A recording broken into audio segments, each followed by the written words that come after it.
Ecco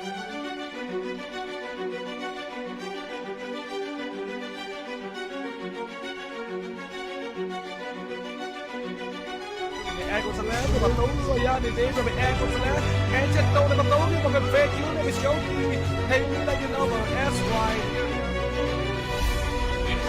EKB, fokus fire, einer mit der LT Jue, wenn der Sekt in der Gaude, Peter, believe on the camera right, einer mit KSA,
ecco Salè, ma tu ya ni dei proprio ecco Salè, e c'è tutto ma tu come fake you ne show hey me like you know that's why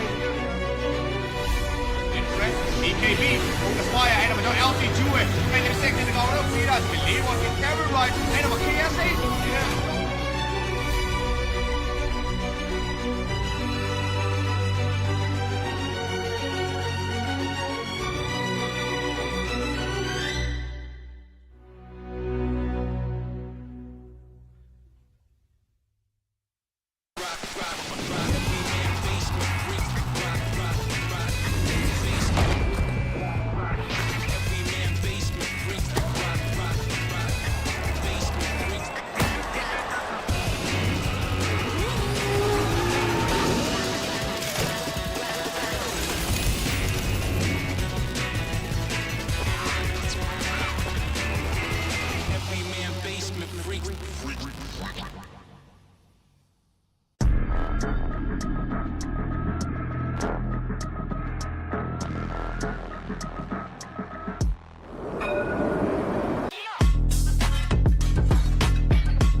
beærket sig lad på batteriet, og jeg er det med beærket sig lad.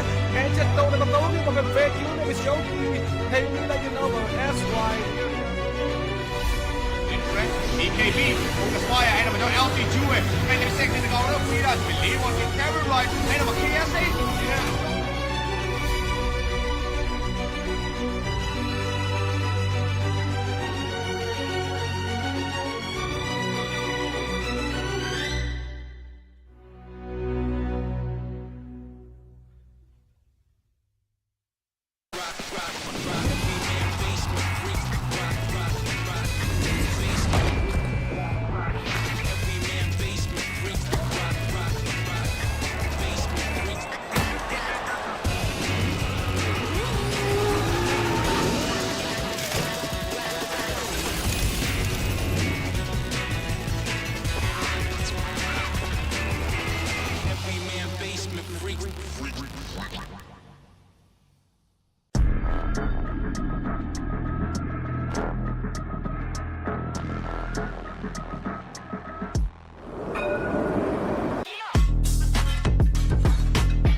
Beærket sig lad på batteriet, og jeg er det med beærket sig lad.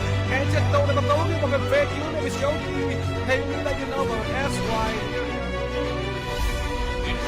EKB, unge spøjer, han er med LC20, men det er sikkert, det går ud, Peter, vi lever, vi camera right, han er med KSA.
แอร์กดซะแล้วตัวประตูยาในเดย์เป็นแอร์กดซะแล้วแอร์จะโตในประตูนี่มันเป็นเฟกยูเนี่ยเป็นโชว์ให้รู้ได้ยินเอาแบบ SY BKB, ongeveer zwaaien, en dan met LT Jue. En de seks in de gouden ook niet uit. Believe on get camera right. En dan wat KSA.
แอร์กดซะแล้วตัวประตูยาในเดย์เป็นแอร์กดซะแล้วแอร์จะโตในประตูนี่มันเป็นเฟกยูเนี่ยเป็นโชว์ให้รู้ได้ยินเอาแบบ SY BKB, ongeveer zwaaien, en dan met LT Jue. En de seks in de gouden ook niet uit. Believe on get camera right. En dan wat KSA.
แอร์กดซะแล้วตัวประตูยานี่เจ๊จะไปแอร์กดซะแล้วแอนเจ็ดโตในประตูนี่มันเป็นเฟกยูเนี่ยไปโชว์ดีเฮ้ยนี่ได้ยินเอาแบบ SY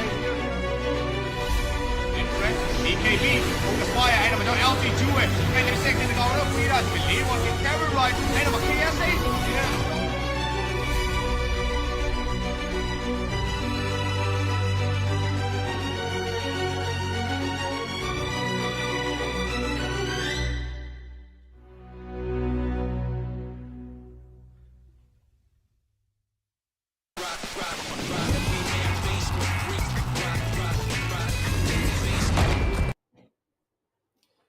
Welcome, everybody. It's time to turn up the music and turn up the bass. Welcome to the Asian Dragon Series Regional Collision. It's going to be a thrilling set of series ahead of us with the most intense team in the second week and in our day number 2. Again, everybody, it's going to be a $90,000 prize pool for both regional and continental collisions. My name is Bipolar, together with Russell, your casters for today.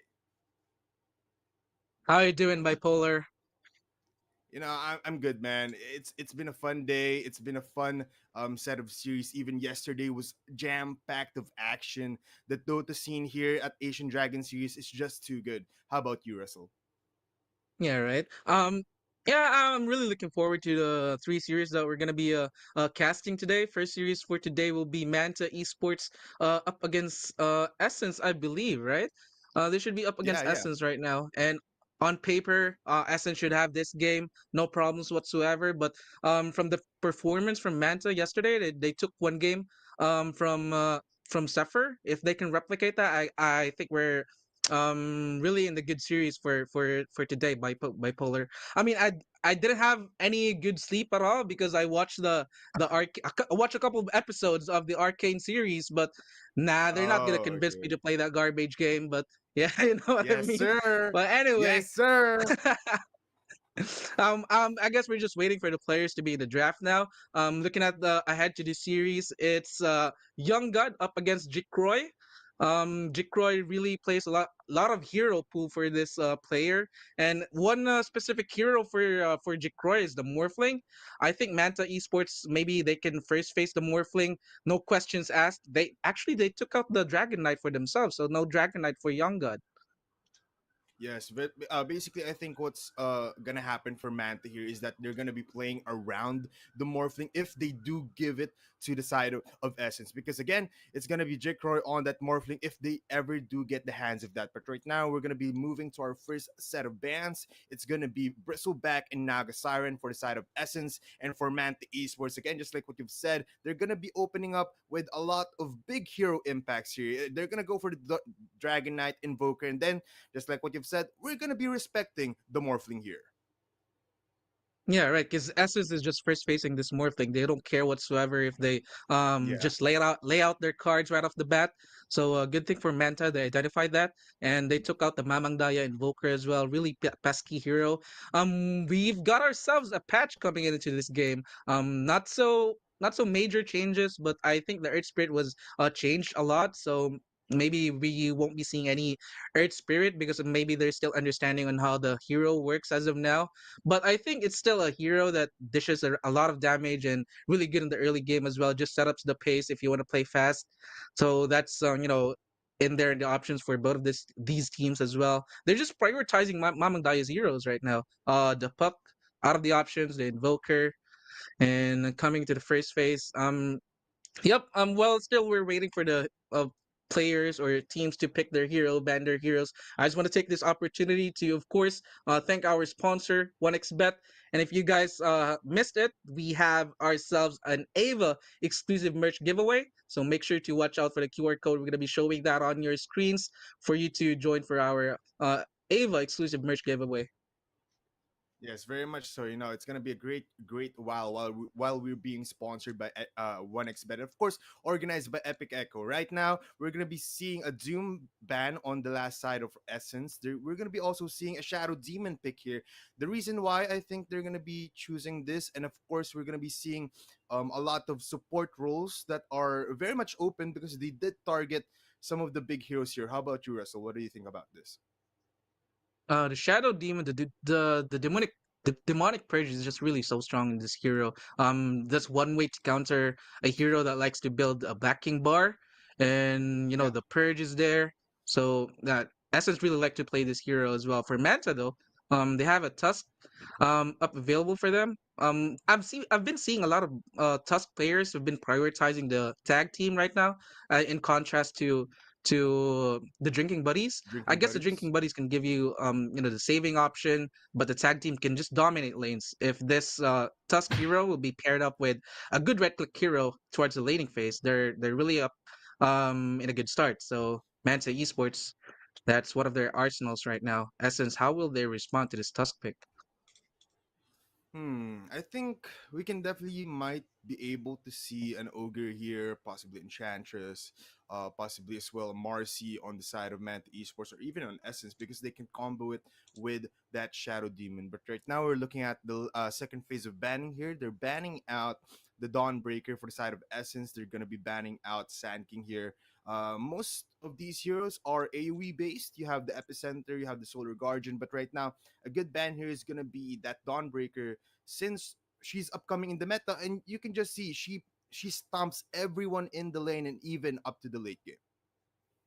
Right, right, and it's a good saving potential too. The mischance from the Solar Guardian is just really good, especially when you're wielding heroes like a Medusa that really relies on her mana. And if you can have the evasion, and on top of maybe she can build in the butterfly as well, you're just really gonna have a hard time to kill any heroes if you're up against a Solar Guardian. As for Manta Esports, they played TA, so maybe TA is up there to just the nuke the shadow demon. So that's one of the options for Manta as well. We've been seeing a lot of offlane um Terrorblade as of late, right? So I don't really Yeah. understand the offlane Terrorblade yet, but I think it farms a lot and have a saving potential as well with the Sunder, and maybe just builds into the aura items like a Pipe of Insight, and it's good with the scaling as well. So maybe it can would be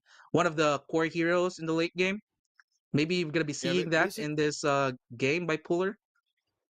Yeah, basically, the thought behind a Terrorblade pick is that you don't really need to pick out damage items early in the game. Just like what you've said, he wants that Pipe of Insight as an aura item, and then just rely on the Metamorphosis for the damage output. Plus, you have the saving potential of the Sunder. Plus, the one key factor why people are picking Terrorblade right now is because it's an Alchemist meta right now. You just use the Reflection on that Alchemist, and basically you have a 1v1 between the Reflection and the Alchemist.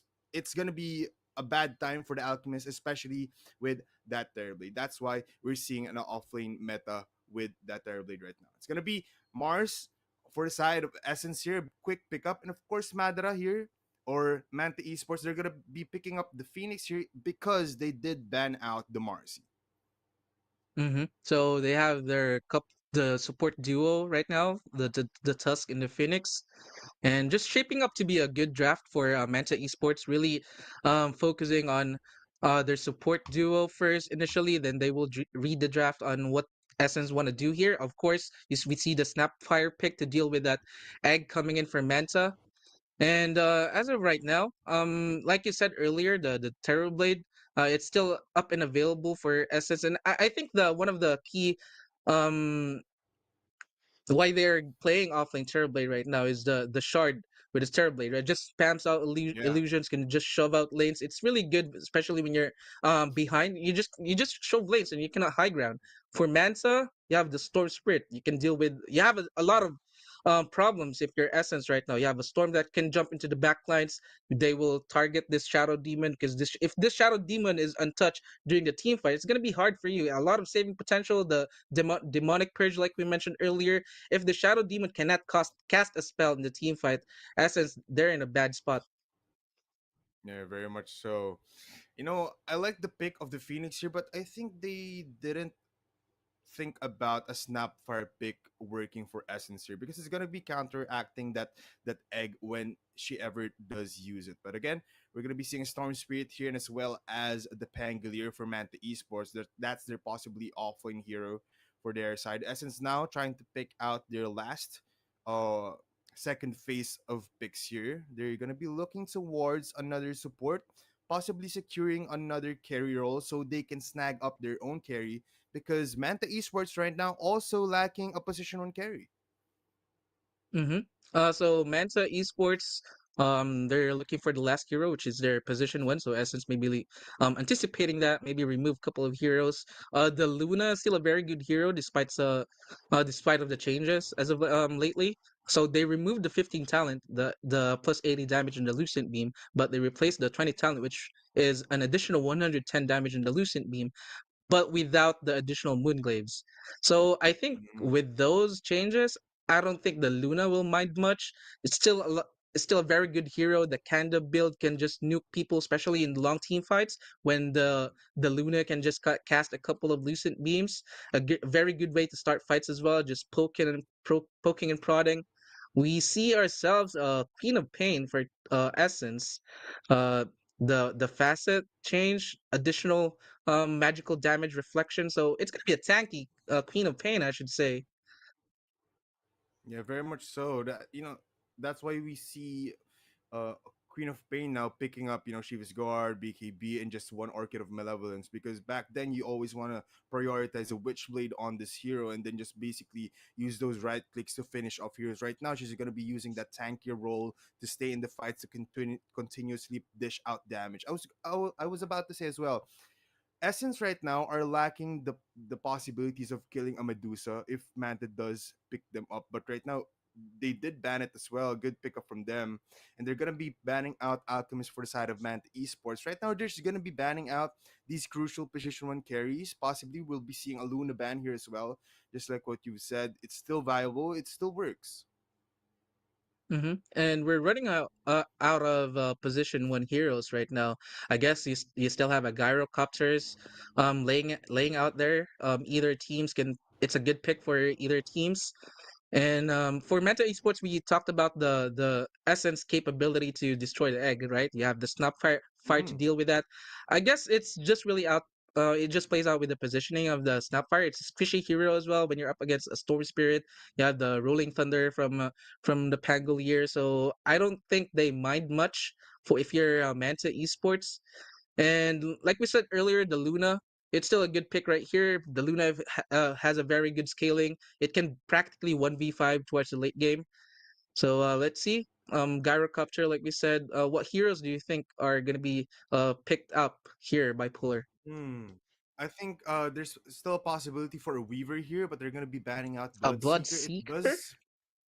It does counteract the Pangolier Rolling Thunder, so Mm-hmm. that can still be a good pick for Essence, but they did ban that out so that they cannot deal with that anymore. But again, Luna still available, Weaver still available. Who is Terrorblade can still be used, but it's kind of moving towards off lane, so we're not gonna be seeing that possibly. But these two teams are ballsy enough to maybe use it, so possibly. Right. I think it makes a lot of sense for the Bloodseeker just to counter the Pangolier, right? But since there's a Mars out there, you can't pick a Beastmaster anymore to deal with the Pangolier. But this Bloodseeker, I think it can easily be countered, I should say, countered for the Rupture because you can just put a couple of Lincolns out there, and a Bloodseeker really takes a lot of time for him to be online. Needs at least 5 or even 6 items to be really just carry the game. So maybe an oversight for Manta Esports. I don't really mind much if I'm up against a Bloodseeker right now from Oh Manta yeah, Esports. And there you go, Shadow Feed. I forgot about that. Shadow Feed's still very yeah. popular as of late. That's gonna be a Jake Croy's hero for Team Essence. Yeah, we did not think about the Shadow Fiend being picked up here, but Essence, when you combo that with the Arena of Blood coming in from Mars, when you combo that with the Disruption coming in from Shadow Demon, that's a good pickup for Essence. That's a great pick for them. Manta Esports now need to think of a possible last hero here. They have 7 seconds to pick up their position carry. Weaver still available, but just like what we've said, Gyrocopter being their last hero here. Now, everybody, I hope you guys are ready for an intense game number one. It's gonna be Tuskar, Phoenix, Storm Spirit, Pangolier, and Gyrocopter for Manta Esports. For Essence, it's gonna be Shadow Fiend, Queen of Pain, Snapfire, Mars, and Shadow Demon. How about you, Russell? In terms of draft, let's see. Who are you rooting for right now, or who are you siding with?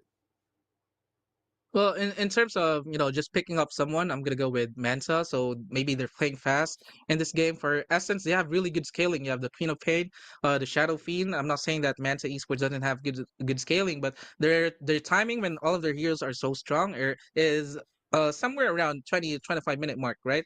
If you're Manta Esports Yeah, and the Gyrocopter pick as well, this is one of the signature heroes for Young God. So they're really I think it's one of their comfort heroes. So if Manta Esports can just destroy lanes, it's just really comes down to lanes. If they have a good laning phase, then Manta Esports should have this one in the bag. If this comes late, Essence, I think they have much more better scaling, especially with the Queen of Pain as well. It's just really stupid with the Octarine core. You have a 2.5 second cooldown in the blink, so she's yeah. practically a puck and a Queen of Pain as well. So Team Essence let's see. But favorite wise, on paper, Essence should have this match, based on Yeah. these teams' history. And Manta Esports is lackluster in the last qualifier in ESL Thailand as well. As in contrast to Essence, they went in deep in the tournament. So I think Essence should have this, but in this game, maybe Manta have some surprises ahead of Yes. us. That is right, Russell. And here we go for our very first game of the day. It's gonna be Manta Esports versus Essence. And again, everybody, we have Abba Alfie. You can ask any questions and get your limited merch. Just scan the QR code or go to our links on our live stream. Shout out to our Burmese casters as well. This is the English channel, so it's gonna be a great while. If you're looking for other languages, we are still available for you to listen to. There's gonna be smoke with the seat play for both of these teams. They did make a drive-by towards the top room, but no engagement there.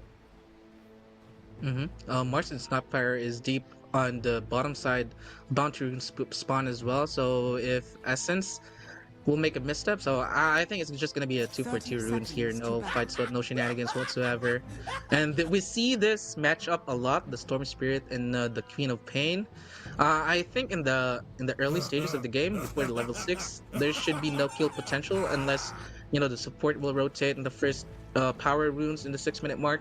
That's the time wherein either Queen of Pain or Storm Spirit can get a kill. A little too weird for Team Essence on the Tusk lane though. So this Tusk maybe will play around the Pangolier. That's gonna be a lot of damage with the Swashbuckle as well, the Shield Crash. They just need to survive the laning phase up against the Tusk, and they should be good to go. Yeah, very much so. I think it's gonna be a hard lane for the bottom side because it's gonna be Snapfire versus Tuskar. In terms of zoning potential, they're gonna have a bit of an advantage there. But they do have the Gyrocopter. It just needs a little bit They of put the levels, Tusk at maybe the bottom. up to level 4. Yeah, they put the Tusk on the bottom because it's a Shadow Demon top. They need to zone out these two heroes for them to possibly win the lane.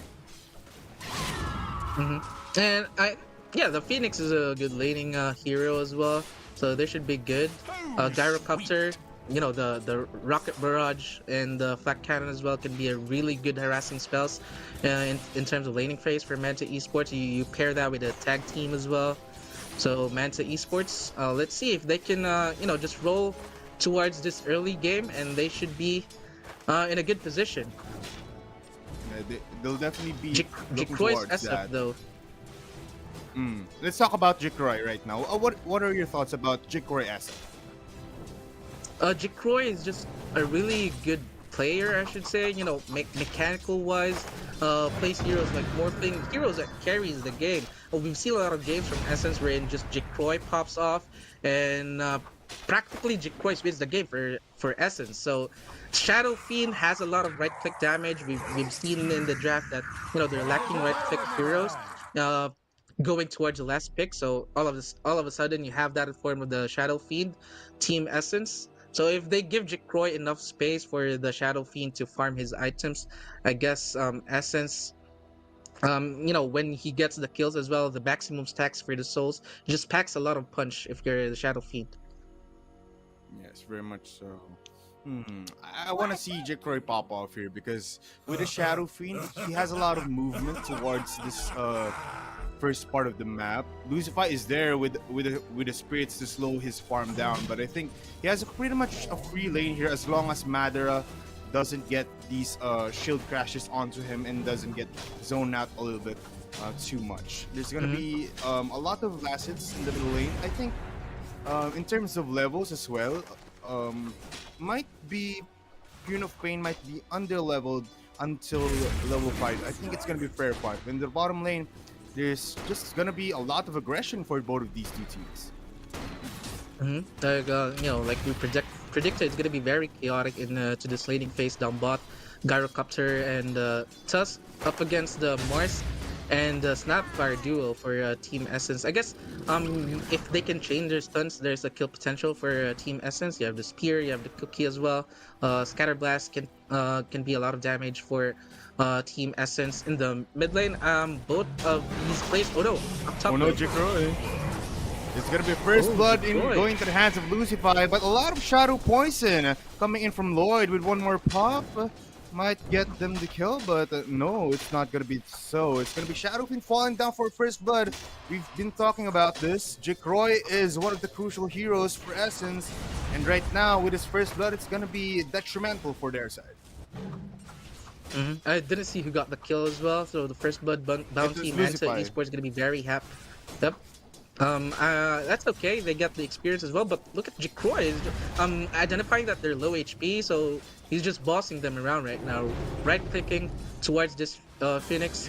Shadow Fiend, he doesn't mind much that death. As soon as he gets his souls, he's okay with it. And it's a shame for Team Essence though. They didn't got the trade kill from the Shadow Demon. The poison stance wasn't enough. The Shadow Demon can be very happy with that if we got the solo kill, solo experience as well. So nice start for Manta Esports. Now, Jikroy, even though he did get that death, he is still very much aggressive into this lane. I think he's very much confident coming in from our game number 1. There's going to be a lot of aggression here on the bottom lane, coming in from Young God with a Rocket Barrage. That is level 2 Rocket Barrage. If he does get that chain stun in with that Ice Shards and Snowball combination, I think there's going to be a possible kill here in the bottom lane. But in the middle lane, it's going to be Kui trying to do the aggression here, trying to kill off Mamang Daya, but with no mana left and with one more hit, he does get the experience, but Dalul will get that response to that Storm Spirit. No, that was a little greedy for the Queen of Pain. He wants to get involved, but if they got the Storm kill there and the Queen of Pain surviving, I don't think it's gonna matter much who gets the kill, right? As long as you get the experience, you get a free wave as well, and you died first too. That's a mistake from Mamang Daya right there. And I want to talk about this Gyrocopter. I think he's gonna go for the Aghanim Scepter, this Satanic Daedalus build here for Young God. There's no really need for him to go for a Diffusal Blade or maybe upgrade that into a Disperser in towards the late game because there's no Medusa. They don't really rely. Essence doesn't really rely on mana except for the Queen of Pain, I guess. So it's gonna be the hard carry Gyrocopter, no Diffusal Blade shenanigans. I think there's a possible kill here with a shield crash coming in from Madara, but with the banish there, might hold him down. He has the Shadow Races with the possible kill here. But with Shawash Buckle in to the tree line, he might get out. That's just gonna be free space. Yeah, that's a shame Jikroy didn't get the short raise to slow him down. Oh no, the TP. The harassment is gonna TP out. He's gonna be successful in doing that, but it's gonna the long walk of shame back into the lane. That's huge for Manta Esports. That's gonna be again a lot of space for the Spangler to get these last hits and to get more advantage onto their side. Shadow Fiend right now, just look at the top lane. He is running and he wants to get back into that lane. He doesn't want to get out by the Spangler because right now, imagine he's gonna have no TP and then he died. That's gonna be way worse. Young God's career got killed though, got snapped by the Snapfire, and that's his Falcon Blade down for more than a minute. First power rune, Mamang Daya gets the RNG, so nice bottle refill for himself. The Storm, I don't see the Storm Spirit. Where's the Storm Spirit? Storm Spirit's in the bottom lane. They're down trying to ganking. He's trying to gank out this Mars. He does have the level 6 available with a zip now right in. And he does get speared into the tree, so he can definitely disengage. But right now, he wants to get into the skill. The homing missile will connect, but with no follow-up from the Tusk there, no possible kill whatsoever. And that's a lot of time wasted for the Storm Spirit as well. Queen of Pain gets a free lane without the Storm Spirit, and the Storm Spirit wasn't successful in ganking down bot. And look at this, Madara getting low, but he should be okay. But the Queen of Pain is here. They might identify that. The Queen of Pain is not showing in the map, and they pinged it. They pinged her. They know. They know, and plus the Tuskar is coming in from the top lane with the Twins to get movement. Mamang Daya though, just like Storm Spirit right now, wasting a lot of time and wasting a lot of levels to be claimed in the middle lane. They're trying to possibly get a kill, but they are unsuccessful for the first 7 minutes into the game. Even Tuskar trying to zone out or trying to get a gank here, but easily identified by Jack Roy. I think Manta Esports, they're really pressured to just, stomp the lane right now. We're 7 minutes in, and although Manta Esports is up 2-1, some slight gold advantage towards them as well. I think this is, it's not enough if you're Manta Esports with this kind of draft. Essence, they're really in a good spot right now, just chilling, just farming their carries. So, like you said, the Storm Spirit is wasting a lot of time because he's pressured to, make a move in the map. And it's costing them towards the early Orchid for the Storm Spirit. The rotations are just not paying off right now for Manta Esports. Yeah, they're just doing everything that they can to maybe possibly get a kill, but for both of these two teams, they are definitely not seeing any light of day right now. Not even a boots on this Tuskar, but they're trying to force every rotation right now. There's still no level 6 onto the Spangler. There is a possible level 6 in just a few while for this Mars on NCP. Let's look at the items right now a little bit. There's already bottles for both of these mids, but not a lot of itemizations for now. It's just gonna be casual no talisman, casual bracers, casual wands, casual power treads. 7 minutes into the game, there's already engagement there. It's gonna be Gyrocopter alone and lonely with a spear into the tree. The homing missile has been popped, but Young God will definitely die young in that bottom lane. Onto the top lane though, there's gonna be an engagement coming in from Jake Roy. Jake Roy gets that kill onto Lucifer before he dies, but Lord with TP out. He doesn't have any more stuns, and that is gonna be a 2-for-1 exchange. Yep, all across the map. Gyrocopter falling down bot, but they got a trade kill in the form of the Shadow Fiend as well. So I think you give that slightly for Team Essence since they got the Phoenix kill as well. But that's a little unfortunate for Shadow Fiend dying right there. They identified that they don't see the Shadow Demon, so they went for oh no, this is a huge kill. They can get it. It's level 6 for the SF though. Yeah. The Rolling Thunder is there to cancel out the Requiem, but the response coming from Magandaya and also the Gyrocopter into the top lane. He will fall down into the Sonic Wave. Gyrocopter wants to get out. They do know that he's there, but look at this. NCP might catch him out. Young God ready for the rotation as he zips in with Q, but there is a spear coming into the tree line. There is an electric vortex to hold him in to place. NCP with no more mana, but the cookie is there to get him out. It's going to be Shadow Demon and Snapfire for the rescue. Young God with awareness and as well as Kui, but no kill there. But still level 5, he should get his 6 now. But Young God, he would be happy to have his call down into that Mars pickoff. But unfortunate for Young God, he's still level 6 just now. So actually they really went in hard to the Shadow Fiend kill because he just ported in, and if they can kill him twice in a row, it's not gonna have any TP as soon as he responds. They even put Young God up top before, but wasn't able to pay off with that gank. And look at this, Young God, he's hungry for blood, and this is like we said, he's wasting a lot of time. They just want to punish Jikroy. Oh no, it's a Jikroy team, so they want to punish this Jikroy. He was able to release the Requiem of Souls, but the damage was just too much, and the Snowball was there to dodge the ultimate from the Shadow Fiend as well. So nice punish for Manta, but are you okay with that? You invested 3 heroes while both 2 core heroes from Essence was just free farming, and you get a measly Shadow Fiend. Not measly, that's a huge kill for them. But are you okay with maybe it's okay, I guess, since they got the tower as well. There's no trade down bot. So Manta Esports, I think they should be okay with that. think Manta Esports' plan here is just to stay when they reach 15 minutes or after 13 minutes into the game, they just want to go as 5 or as 4 and claim whatever they can claim. Right now, there's gonna be 2 players onto this network that is from Manta Esports. They have the advantage right now in just a little while, but I think with all of the rotations now coming in from Manta Esports, can't they defend have this. the momentum, they have the rhythm right now, but they can definitely go here onto the bottom lane. But NCP just slowly bashing down onto the tier 1 tower. They should be able to trade the towers right now. The cart is still here to deal the last hit as well. Phoenix, nice attempt for the deny, but wasn't able to do so. We're 4-4, and it's a very even game right now by Polar. The Gyrocopter is lagging a little bit in terms of farm as compared to the Shadow Fiend counterpart. But the Storm Spirit that we talked about earlier, that the Storm Spirit is wasting a lot of time, but he's top of the network right now. So I think he's still in a very good timing toward the Orchid Malevolent, and as soon as maybe 15-minute timing to the Orchid, this support heroes from Essence gonna be struggling a lot when you're up against this Storm Spirit. Oh no, it's Arena committed here for Lizify. Egg available? He Can still the hits it. egg? No.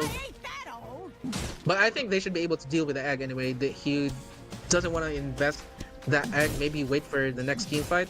But that's a nice pickup for Team SS this Mars. He's just free farming, man. And doesn't want to go for the blink right away, want to go for the auras first. Understandably so, it's an aura meta. I remember the interview with Amar that he doesn't like the meta because he's not allowed to play his game. Let's hold on to that Snowball thought with their Beaver Spear coming in for Manta. They do get that kill on Tihi, but yeah. Speaking of the aura items here, Russell, I think he doesn't really need it. He has the cookie coming in from Snapfire, so he can maybe dish off the Blink Dagger in a few minutes and possibly get a core item instead. I think he's going for pipe first. I saw him queuing for the pipe because understandably so, you're up against a storm. The burn from the Phoenix Egg, that's gonna be a lot of magical damage reduction for Team Essence. And you have a carry Shadow Fiend, and as much as he hits hard, he's a very squishy hero as well. Very easy to take down, especially with the Storm Spirit draft. A lot of disables for the Shadow Fiend before the Black King bar, so maybe he's prioritizing that. Just protect the Shadow Fiend until he gets 4 slots, 5 slots. Right now, we're going to be seeing a very quiet game, but now Smoke of the Seed play coming in from Manta Esports. 4-6 will be our scores right now. Network-wise, Essence is on top with 2 heroes. They were able to punish the Shadow Fiend twice, but that won't stop him from just, flash farming. It's a very good farming hero still. So, they're setting up for the Wisdom Rune. For Manta Esports, this is huge if they can, win a fight and get the Wisdom Rune as well. Oh, they spot him out. The smoke pop. Popping off that smoke. Snowball into the creep camp, but ultimately he's alone here. There will be a lot of time wasted, but that is a kill. A successful camp nonetheless. The low with a killing spree now. Yep, that eventually bite them. Manta Esports, they wanna get a pickup as waiting for the Wisdom Rune timing, but they lost their Tusk instead, and this mid tower is just bleeding out here in mid. They cannot get it just yet. The Shadow Fiend, I cannot see his items, but right now 6 to 800, he should be able to have his Dragon Lance, the Massive Madness maybe. It's a 2k lead for Essence as well. Yeah, I think it's the first item, Mask of Madness for Shadow Fiend. We'll possibly be seeing a Dragon Lance, just like what you've said. Going into possibly a Sangunyasha, but let's see later on. Crystallis right now, though, for a Gyrocopter moving towards that BKB. 14 minutes into the game, they're not ganking Young God a bit too much here. They know where he's at. He's been onto the bottom lane for 3 minutes now, but no movement for Essence. They did get a kill on Tuskar a few minutes back, but right now they're just roaming around the map trying to get map control. Just a casual Crystalist for Young God just to get the physical damage up there. And he's gonna go for the BKB first. This is not a real C player, Young God. First item Black King bar. Nah. Maybe because a lot of magical damage is available for Team Essence. You have the arena, the spear potential, the kisses from the Snapfire. Maybe he's a little bit Queen afraid of to just Pain. team fight without the Black King bar. I was gonna go for the Black King bar first. Oh, the ward was spotted right away, and this is a good NCP arena, with Arena of Blood there coming in from the low ground. Madara pops off that Rolling Thunder, but they're gonna be wasting that Arena of Blood for nothing. They saw 3 people there and they were scared even though they were not outnumbered.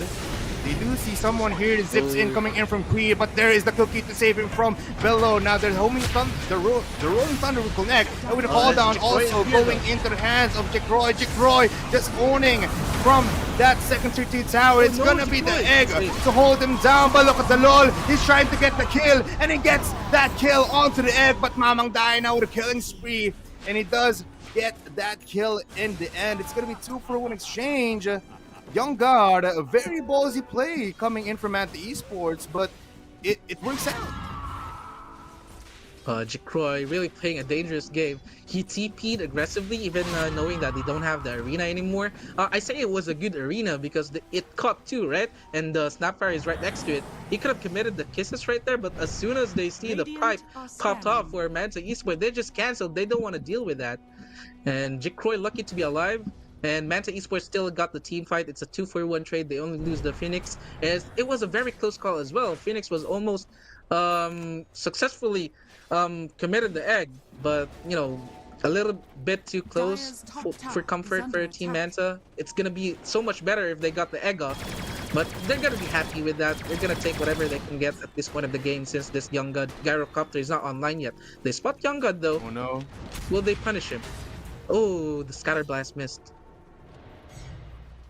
Young God will definitely get out here. There was no Blink Dagger for Mars right now, so they cannot even catch it. So Gyrocopter knows what's up. He knows and he is aware of the items right now for Essence, but a lot of aggression for NTP. They find him out with the Arena of Blood there with the fall down. Also, the Mortimer Kisses coming in from the back line. Mamang Dai now with a dominating spree, but Madara with the Rolling Thunder connects onto 2 people. The Tuskar now goes in the 4 players of Essen. Oh my god, see, he will fall down here, and Jikroy falls down, I think, in the middle lane against the Storm Spirit and Lucify. I think it was a possible Vortex and as well as the Sun Rays coming in from this Phoenix. He also used, I think, no, he didn't use the Phoenix Egg there.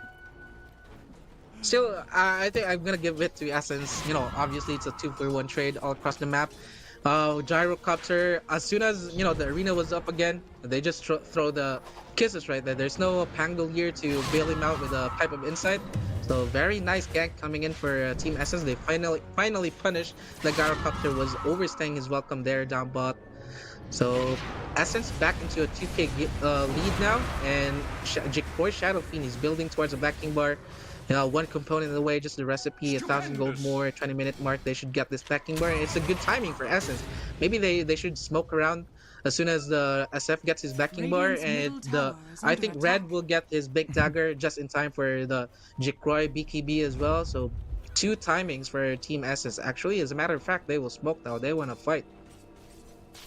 There's gonna be a smoke play for 3 players coming in from Essence. They do know and think out that there are people coming in from Manta in the top lane. It's gonna be 3 players connecting as well as Queen of Pain. I think they want to go for an early Roshan here. They do have the means to get this.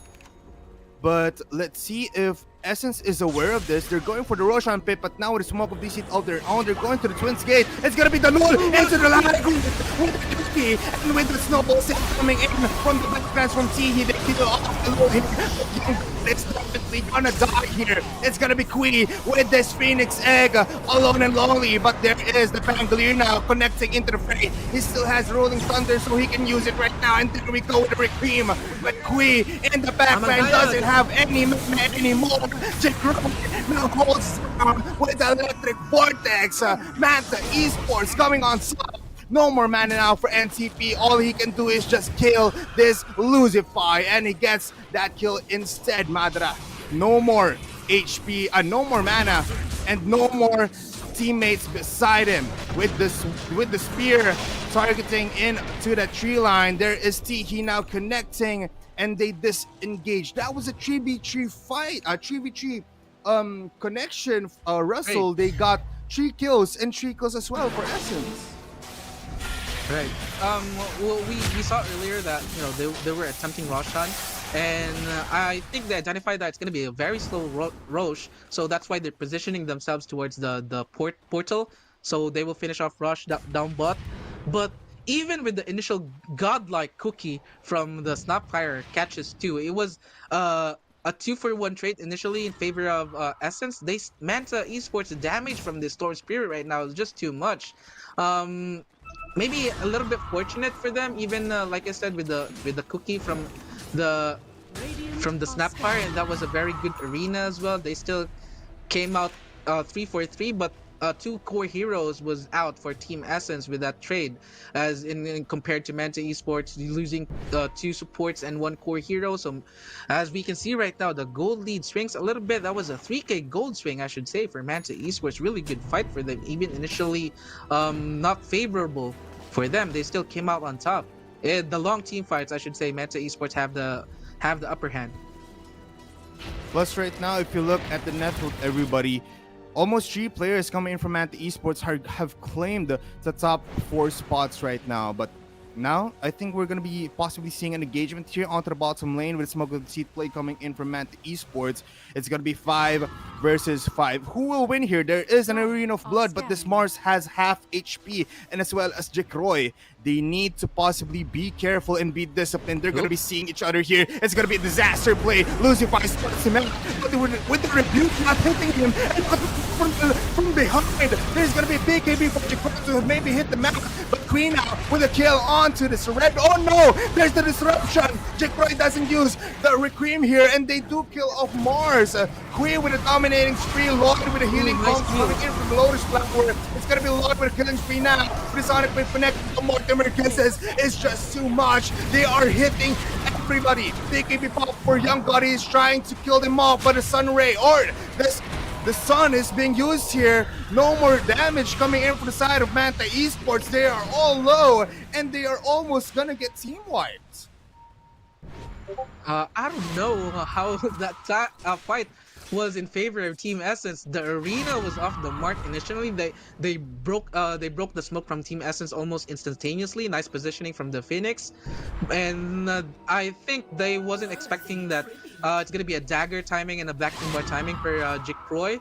So Manta Esports maybe a bit more than that what they can chew from that last team fight, and that's a 4-1 trade. As soon as we're tracing Manta Esports that in the long team fight they should have the upper hand, but that's right to tower and the armor coming into play, and a very nice bait from the Shadow Demon as well, holding towards Lotus, baiting the angle here. And at the end of the day, Jekroy will get the Aegis as well, and just like that, back to a 4k advantage for Team Essence. That was a great fight for Manta Esports. We really don't know how they lost that fight. There was a 4-man Rolling Thunder behind, but I think Essence right now is just really confident and not really phased by the aggression of Manta Esports. They do have the saves coming in from Tihi, but Young God, just not enough damage coming in from that department. Yeah, because he went for the BKB first, right? If he went for a damage item, maybe they should have won that fight. And the BKB was used defensively as well. Young God's just not really comfortable in diving towers from the last team fight. Maybe in the next backing bar charger. It's still a very relatively long BKB skill for the Gyrocopter. It's still 8 seconds backing bar, so maybe they can work this out for Team Manta, but they're playing against an Aegis advantage, and I don't think Essence are going to be knocking into a tier 2 tower. Maybe they don't feel as strong right now. It's going to be a farming Aegis for this Shadow Fiend. That's going to be a lot of time bought for him. And we saw earlier the potential damage from the Shadow Fiend, even if he was initially gone right away from Manta Esports. He was able to survive because he has his teammates as well. But as soon as the Shadow Fiend will get his right-click items, he will just, right-click people. And on top of backing bar as well, it's going to be unstoppable. What can Essence do here to maybe get back the map control that Manta Esports has right now? T-Hue now with a Blink Dagger, looking towards the top lane. Together with Storm Spirit, they can definitely kill off Mamang Dai here with a Water Sponge and into the Snowball combination. They get that kill easily. Mamang Dai now deleted with no friends behind them. Good play there, but And that's the Essence, reveal look that at you this. want. Nice reveal from T with the Blink Dagger from the Tusk. And Kui right behind him with the Orchid Malevolence. No friends, like you said, no friends from Queen of Pain to bail him out. So nice pickoff for Manta Esports. And they cut this lead into just a measly 1k advantage. They're pressuring the tier 2 up top as well. Someone has to get back to defend. They're just, wasting the time of Essence to potentially getting a tier 2. But like I said earlier, it's going to be a farming Aegis for Jikroy. So Essence, even if they're bleeding this kills, I mean they cannot afford to bleed this kills because this Shadow Fiend needs a lot of time. And Manta Esports, what they're doing right now is just positioning themselves in the map, taking advantage of that, like you said, the map control that they had, cutting waves up top. I think they cannot get this tier 2 tower though. It's the potential. They should respect the potential from Essence to just TP in. They still have a very good team fight after all. The Shadow Fiend, the Shadow Demons save as well. So they still have to respect that. Maybe they just have to wait it out. The Aegis from the Shadow Fiend, Crystallis is done on top of the Hurricane Pike, Massive Madness, and Black King Bar. I should say, Jikroy, he's ready to fight now. With the tools that he have, they're actually grouping up in mid, taking advantage of this Aegis, maybe go for a tier 2. SF can fight now. Plus, with just 1 minute into this Aegis, I think their timing is right now. They want to go for some objectives here and possibly get or force out a team fight. They do know that there's gonna be 2 players from top lane, so they might move down to the bottom lane. They're now pinging out the creeps on the bottom lane. They want to push it out. Currently, there's going to be Aghanim Scepter with the level 1 Dagon as well as Yule Scepter on Mamang Daya. A lot of neutral items also for the side of Essence, but this Aegis is gonna die down. There's gonna be a lot of rotation for the top lane, but can they possibly snipe out anyone? No. Nice TP no. out from the storm there, and right away they found the King of Pain, but they used. Rolling Thunder committed now. as well. I thought he was going to survive, but still. Right.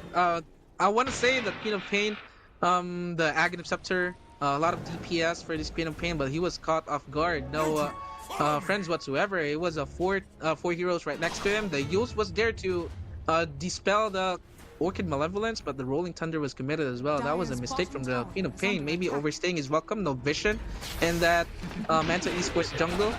And even with the Aegis disadvantage, Manta Esports, they got the tier 2 up top actually earlier, so they can take a hold of this outpost now, and they're threatening towards this tier 2 tower down bot as well.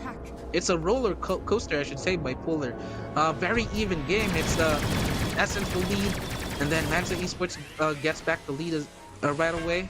It's an even game. We're up in. It's gonna be. I think we're gonna go into the late game, I should say, bipolar, and the heroes that we have, the Gyrocopter really scales well in the long game. The Shadow Fiend.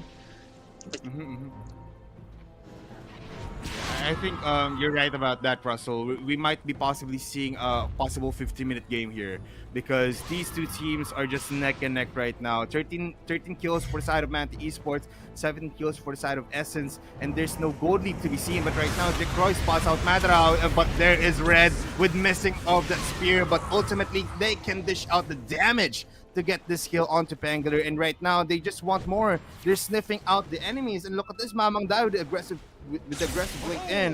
They're not gonna be seeing anyone here, and now they look towards the tier 1 tower on the top lane. They're looking for more. They want to get a kill before they get this tower, and they're pinging out their triangle, but they're not seeing anyone right now. 2 players for the side of Manta Esports are on bottom lane, and Gyrocopter is just sitting in the jungle farming out that Daedalus. I don't think Manta Esports can stop Essence right now. They hit their timings. The Shadow Fiend is practically 5 slotted right now on top with the Daedalus pickup coming in from him. The Pangolier earlier a little bit too greedy and just laying out the Rolling Thunder. I think it was still on cooldown, or he was pump faking it. As soon as he see the Shadow Fiend, he should have just committed it right away because he knows that there's a big dagger from the Mars to just follow it up. I think a little bit of a mistake for Manta Esports, but still it's only a 1k gold lead, a very manageable lead I should say for Manta Esports. They themselves will smoke up right now. Maybe catching off guard a couple of heroes from Essence, but they won't find any. No Stranglers here for Team Essence, farming the triangle of Manta Esports, so this smoke will not get any fruits for Manta Esports. And now, coming into the rush spawn, it's still 45 more seconds to at least spawn. Maybe it's going to be a long respawn for this rush. So Manta Esports is just setting up for that timing. They do scan out the side of Manta Esports coming into the high ground, and red right now ready for some action. 1k gold lead again for the side of Essence, but they're just going to be defending these tier 2 towers right now. A lot of movement for the bottom side for the side of Manta Esports. Greaves right now as well for Snapfire to maybe save these people from dying. Mamang Daya might die here if he stays too long. Might be a deja vu situation. He's still not blinking out. I think he wants to force a fight here. They're just, positioning themselves towards that rush fight. It's gonna be a long spawn though. 1 minute and 40 seconds more for the secondary Roshan. So the next team fight, whoever wins will get the Aegis for themselves, and that's gonna be a banner available as well. So knocking into the high ground siege will be one of the options for whoever teams gets the banner. And they're scanning it out right now. They identified that it's a Radiant rush, so maybe Radiant is already setting up. But as I say that, they need to deal with the waves. Look at the top wave just crashing on in. The mid will be dealt with, the Mars as well. So that's going to be a lot of time wasted for Essence. Fortunately for them, it's not going to be up for 1 more minute. But the positioning from Manta is just superior right now in contrast to Team Essence, which have to deal with the lanes. A gem pickup for Lloyd.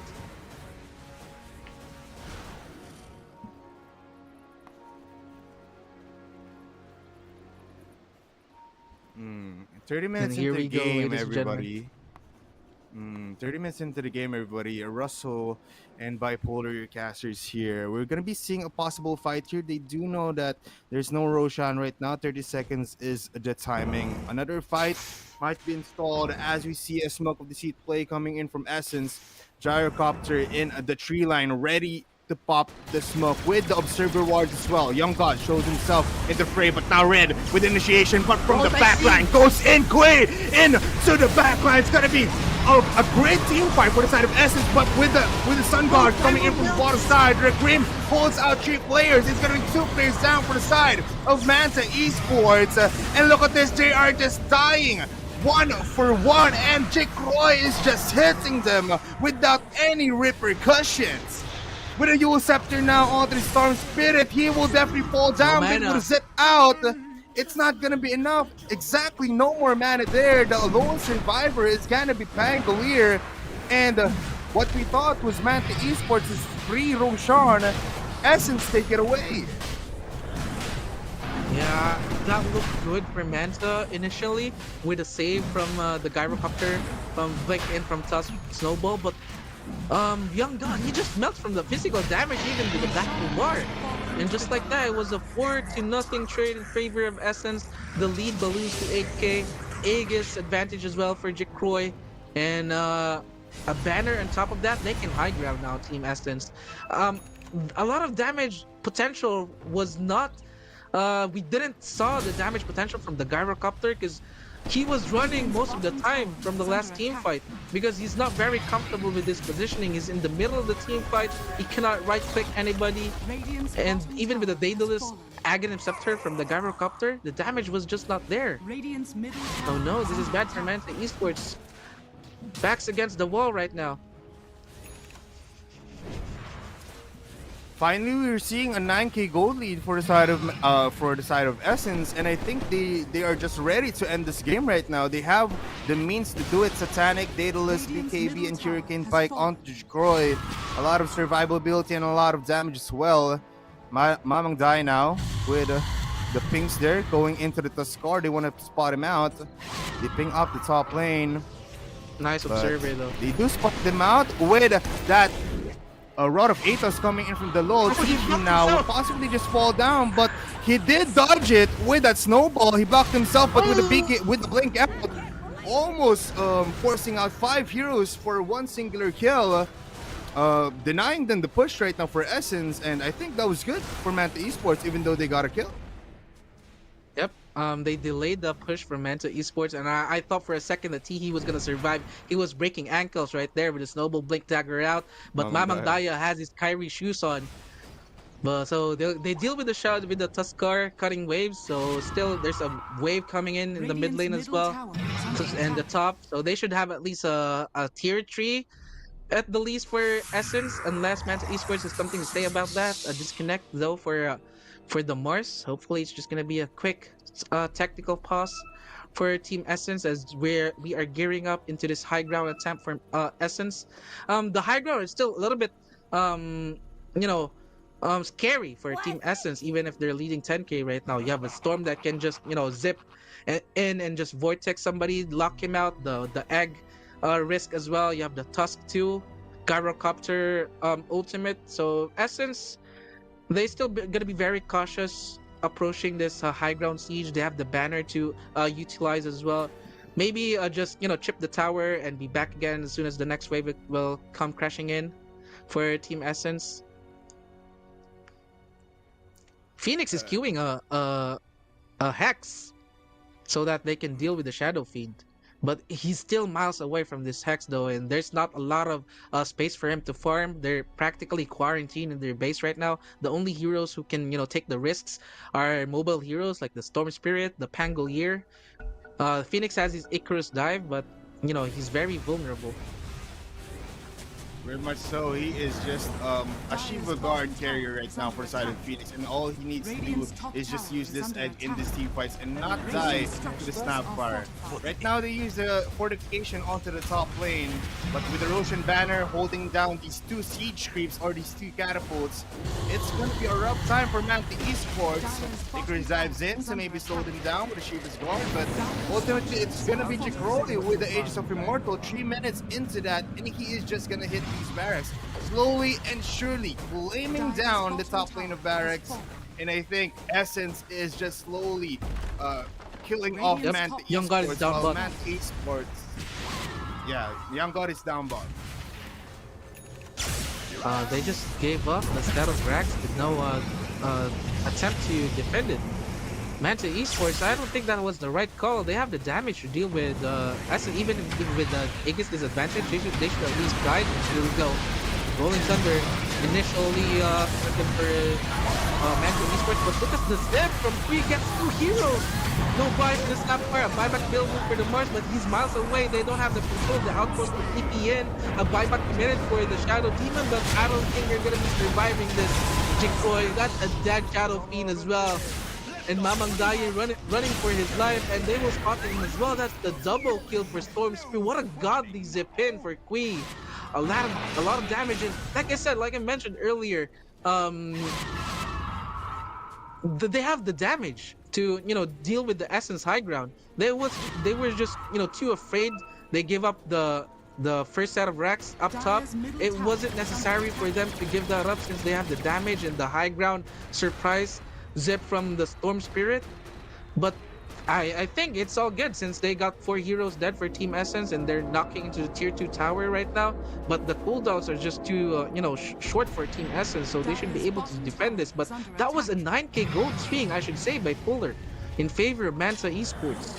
Yeah, very much so. A big gold lead, and this provides him the opportunity to knock on the doors of Essence, trying to get these back.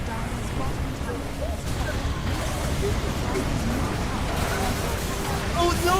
Right, with Manta hitting 2 people with the Rolling Thunder, it's gonna be an oh no situation as 2 players, make it 3 players, make it 4 players, all down.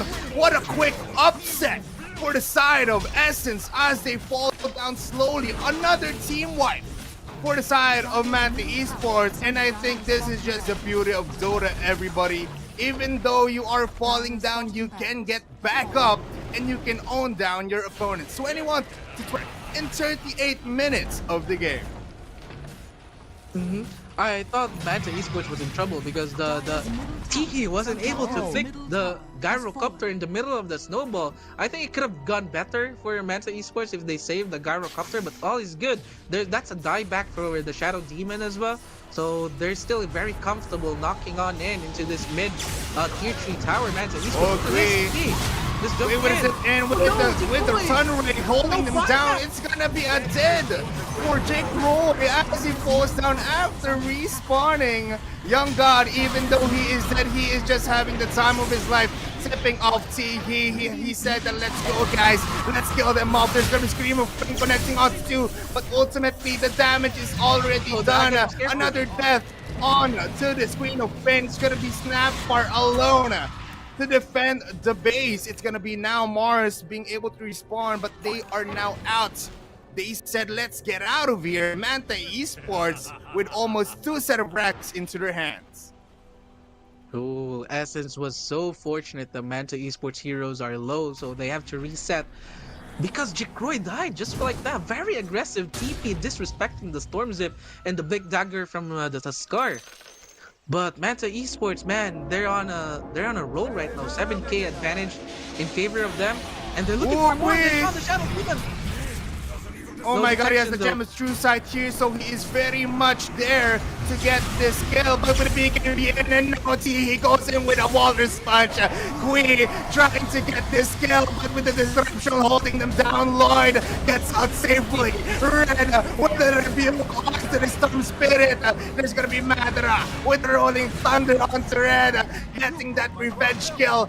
With the remaining seconds of the Rolling Thunder, they wanna get more. They wanna get the revenge kill onto this Lloyd that divided them in the team fight. Madara now with the dominating double kill. There's gonna be Chick Rise joining the fray, but ultimately Madara is just wilding it out on fire. But back now onto Mars, trying to dish out some possible zone app potential, but now it's gonna be 2 back for the side of Essence. Look how Mars shuffle as well as a Sonic Wave doing anything.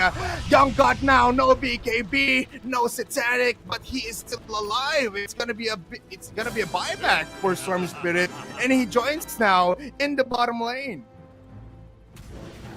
Kui smells blood in the water, buys back after knowing the fact that this Shadow Fiend cannot buy back right now. I mean, I guess they don't know that this SF doesn't have a buyback, but they would have forced that.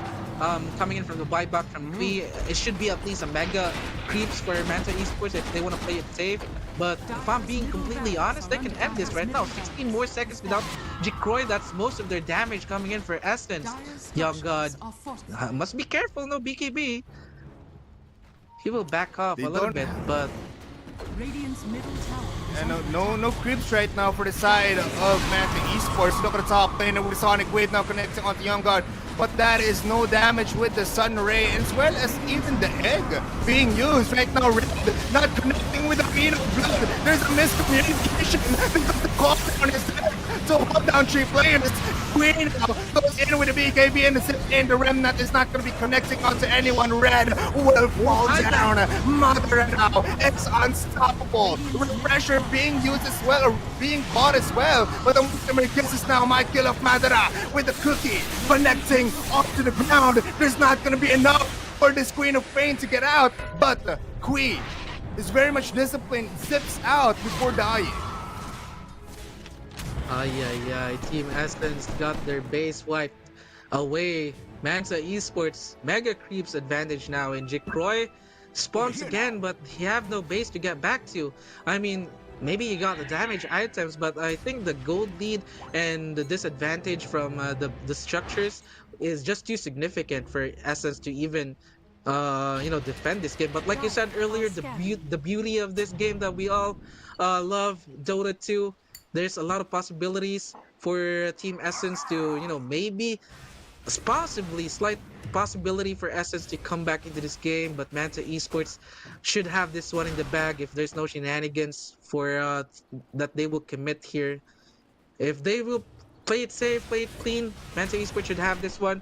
We talked about earlier that Essence should have this game on paper, but Manta Esports have something to say about that. And Manta Esports, they desperately need this game as well to get at least one, because as of right now, the standings, they're at the sixth spot, just at the bottom part of the teams that are going to be qualifying for the Continental Collision, but they're only playing two series next week.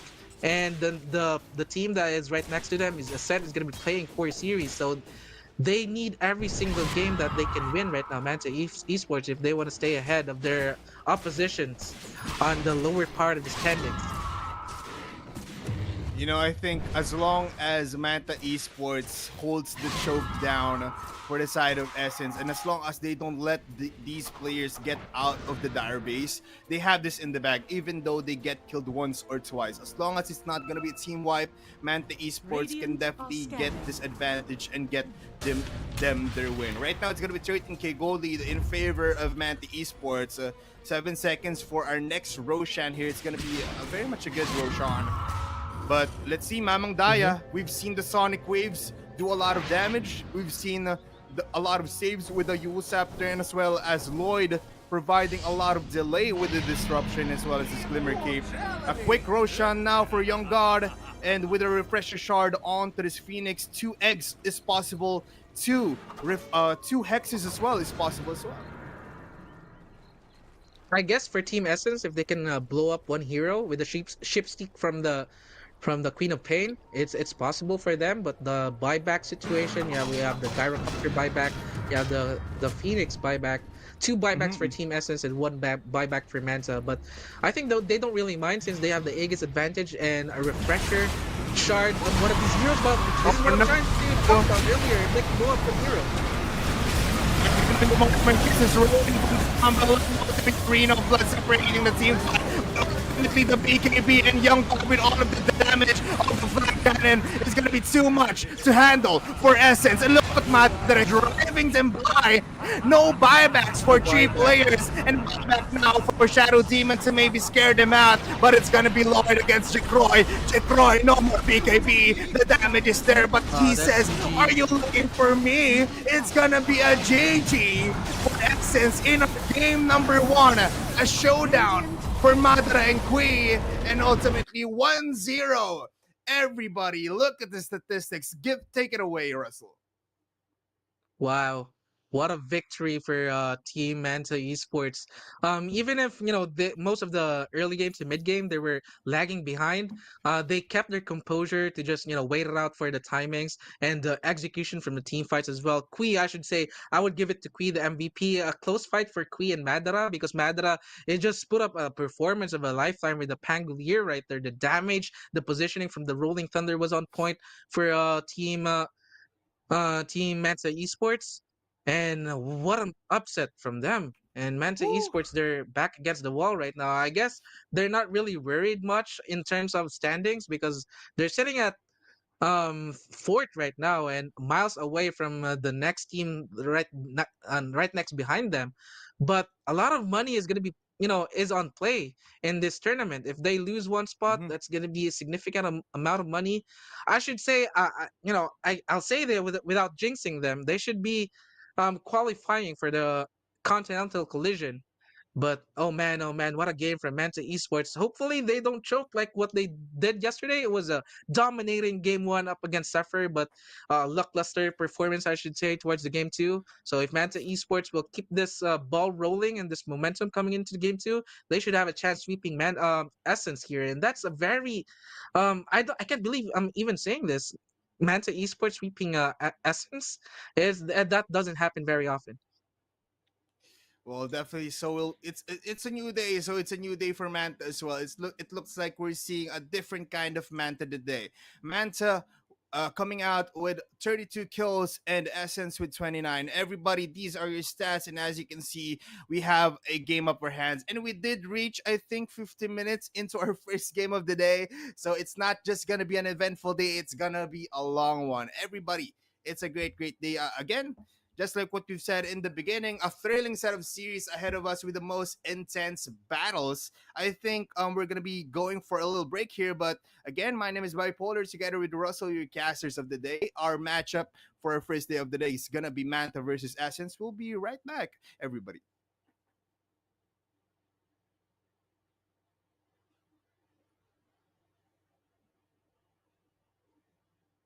We'll be right back. Yeah, we'll be right. Wait a minute. I think Any we're second gonna now. be Any second having, now. yeah, any second now. Any second now. But everybody, we invite you to use the promo code Asian Dragon 1X powered by 1xBet, because again, everybody, all of this is made possible by 1xBet and are organized by Epic Echo. You can scan the QR codes on the bottom right of your screens to join our giveaways, to join our telegrams for ad matches, details, and even predictions in these games. You can also see the odds right there: 222 for Manta Esports and 745 for Essence. This might be a steamroll, Russell. We don't know yet, but I think let's just confirm it. Are we gonna have a little bit of a break here to our team? But everybody, I hope you guys are having the best start of the day, because in just our lunchtime we're I mean, what a having the banger intense game one, Dota. right? Yeah, it We was get big. that It kind was of big. game right off the bat. So, and we're still two series ahead of us today by Polar, and that's not even game two of the first series. That's only game one. So, get your snacks, uh, ready yourselves as we go towards game two, as we're gonna have a little break shortly. So for those who's wondering, the next series would be Xepher up against Essence. We're gonna be playing a game right after this, and Ivory and Mag as our last series. So, if you haven't shared the stream just yet, please do share our stream and check out our socials. We have Instagram, Facebook, and Twitter. It feels wrong to say Twitter, right? But I think it's X now. So Mm. make sure to check out us out in X as well. So there we go, guys. We should have a break anytime now. Everybody, we're just here, Ooh, okay. Everybody,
Train of pain.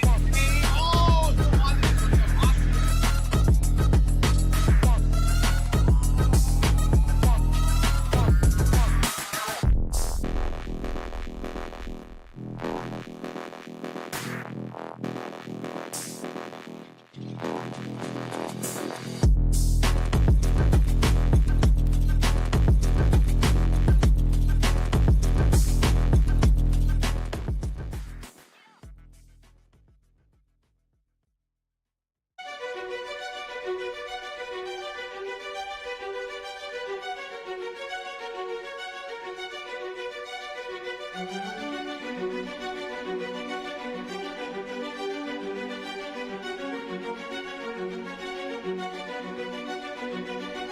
Bị e của Saleh thì bật tấu rồi ra thì dễ rồi bị e của Saleh e chết đâu để bật tấu nhưng mà cần phê cứu để bị xấu thì hay như là you know mà SY BKB, onde fire, einer mit der LT Jue, wenn der Sekt in der Gaude wieder, mit Leben und mit Camera Right, einer mit KSA,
echo sa left ng Bartolo. Ayan, ni Dave may echo sa left. And jet daw na Bartolo. Mag-fake yun na Miss Yogi. Hey, nila yun na mga SY.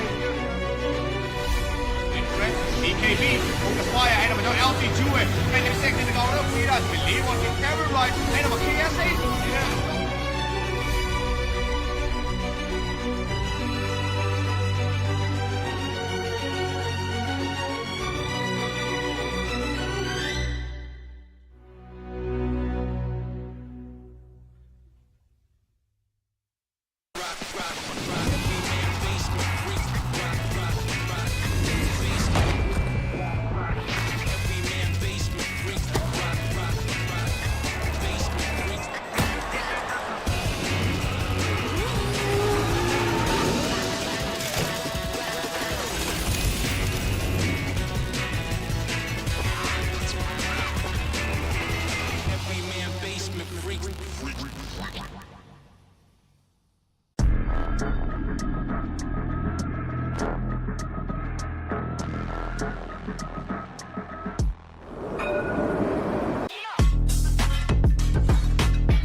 Echo sa left ng Bartolo. Ayan, ni Dave may echo sa left. And jet daw na Bartolo. Mag-fake yun na Miss Yogi.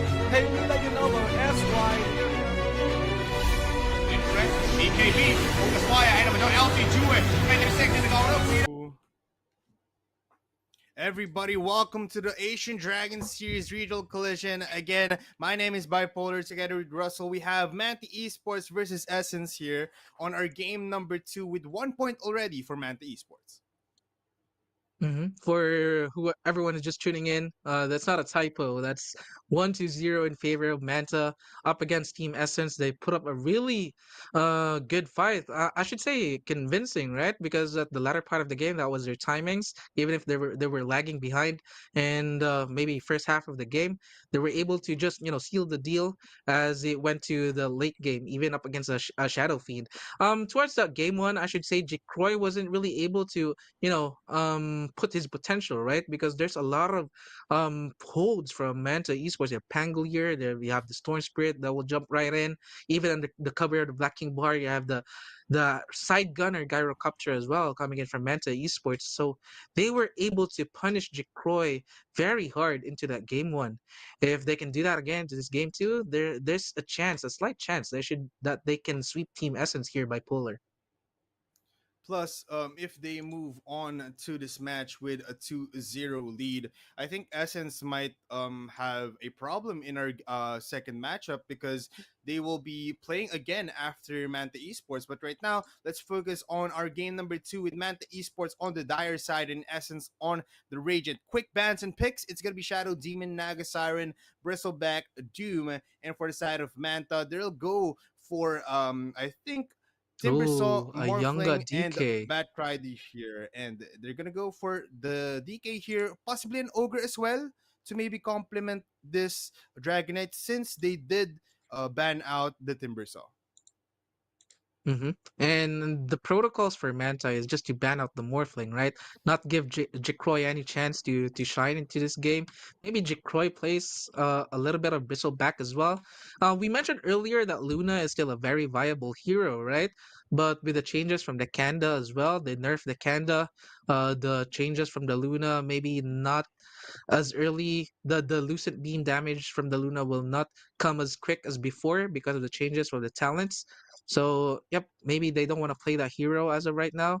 Timber saw, I like this ban for Manta Esports because this is the one and only hero that can shut down this Dragonite. If there's no one who's gonna put some pressure into the younger Dragonite, I think we have ourselves a repeat from yesterday's performance from a younger Dragonite. And a good pickup as well for Essence here. A quick pick for them is going to be the Phoenix. It's going to be carrying that Spirit Vessel to counteract this Dragonite in the mid game. We're going to be seeing the next few bans here for the side of Manta. We'll be seeing a Primal Beast. No, no, Beastmaster ban here. We'll be seeing. They're not focusing the Shadow Fiend here or even the position carry. It's not like before or even the Puck. They're gonna be banning out supports now. Tuskar being taken out of the draft pool. Mm-hmm. There we go, guys. Bristleback was actually out of the option. I didn't see the Bristleback and a Doom ban for Essence as well. I think the Doom is actually good for Essence just to lay the Doom out to the Dragon Knight, and even if it's a very tanky hero, you're gonna be very uncomfortable right clicking towards hero. It- when you're under the Doom, and if you can Doom him pre Elder Dragon form as well. That's gonna be very nice if you're Team Essence. But maybe they're planning into a draft that doesn't want to really play around the Doom. Sand King still are it's still a very good hero, contested hero as of late, even with the changes just today. So let's see. Essence, they still have a lot of arsenal into their belt. The Manta Esports as well. I think the DK you don't really play this in the mid or off lane, right? It goes without saying it's a no-brainer that you will put this in the safe lane. So Essence, they don't really want to ban any position one heroes right now since the card is already laid out for Manta Esports. And who's picking right now? It's Team Essence. So they got themselves a Phoenix, and maybe they can go for a Mars here. Actually, I like the Mars pick. Yeah, combined with this Phoenix Egg, it's gonna be a great while for them in a good offlane position to battle out this DK. But still a lot of open picks here. They're gonna go for the Clockwork instead. A good pick for their side. That's gonna be the one that can go behind the lines in the team fight. Plus, they can zone them out with the cogs, with the battery assault, to maybe let the egg pop in those team fights. Right now, we're gonna be seeing more of these picks, and I like the game here, Russell. I think we're gonna have another interesting game number two as we see a Muerta support coming in for Manta.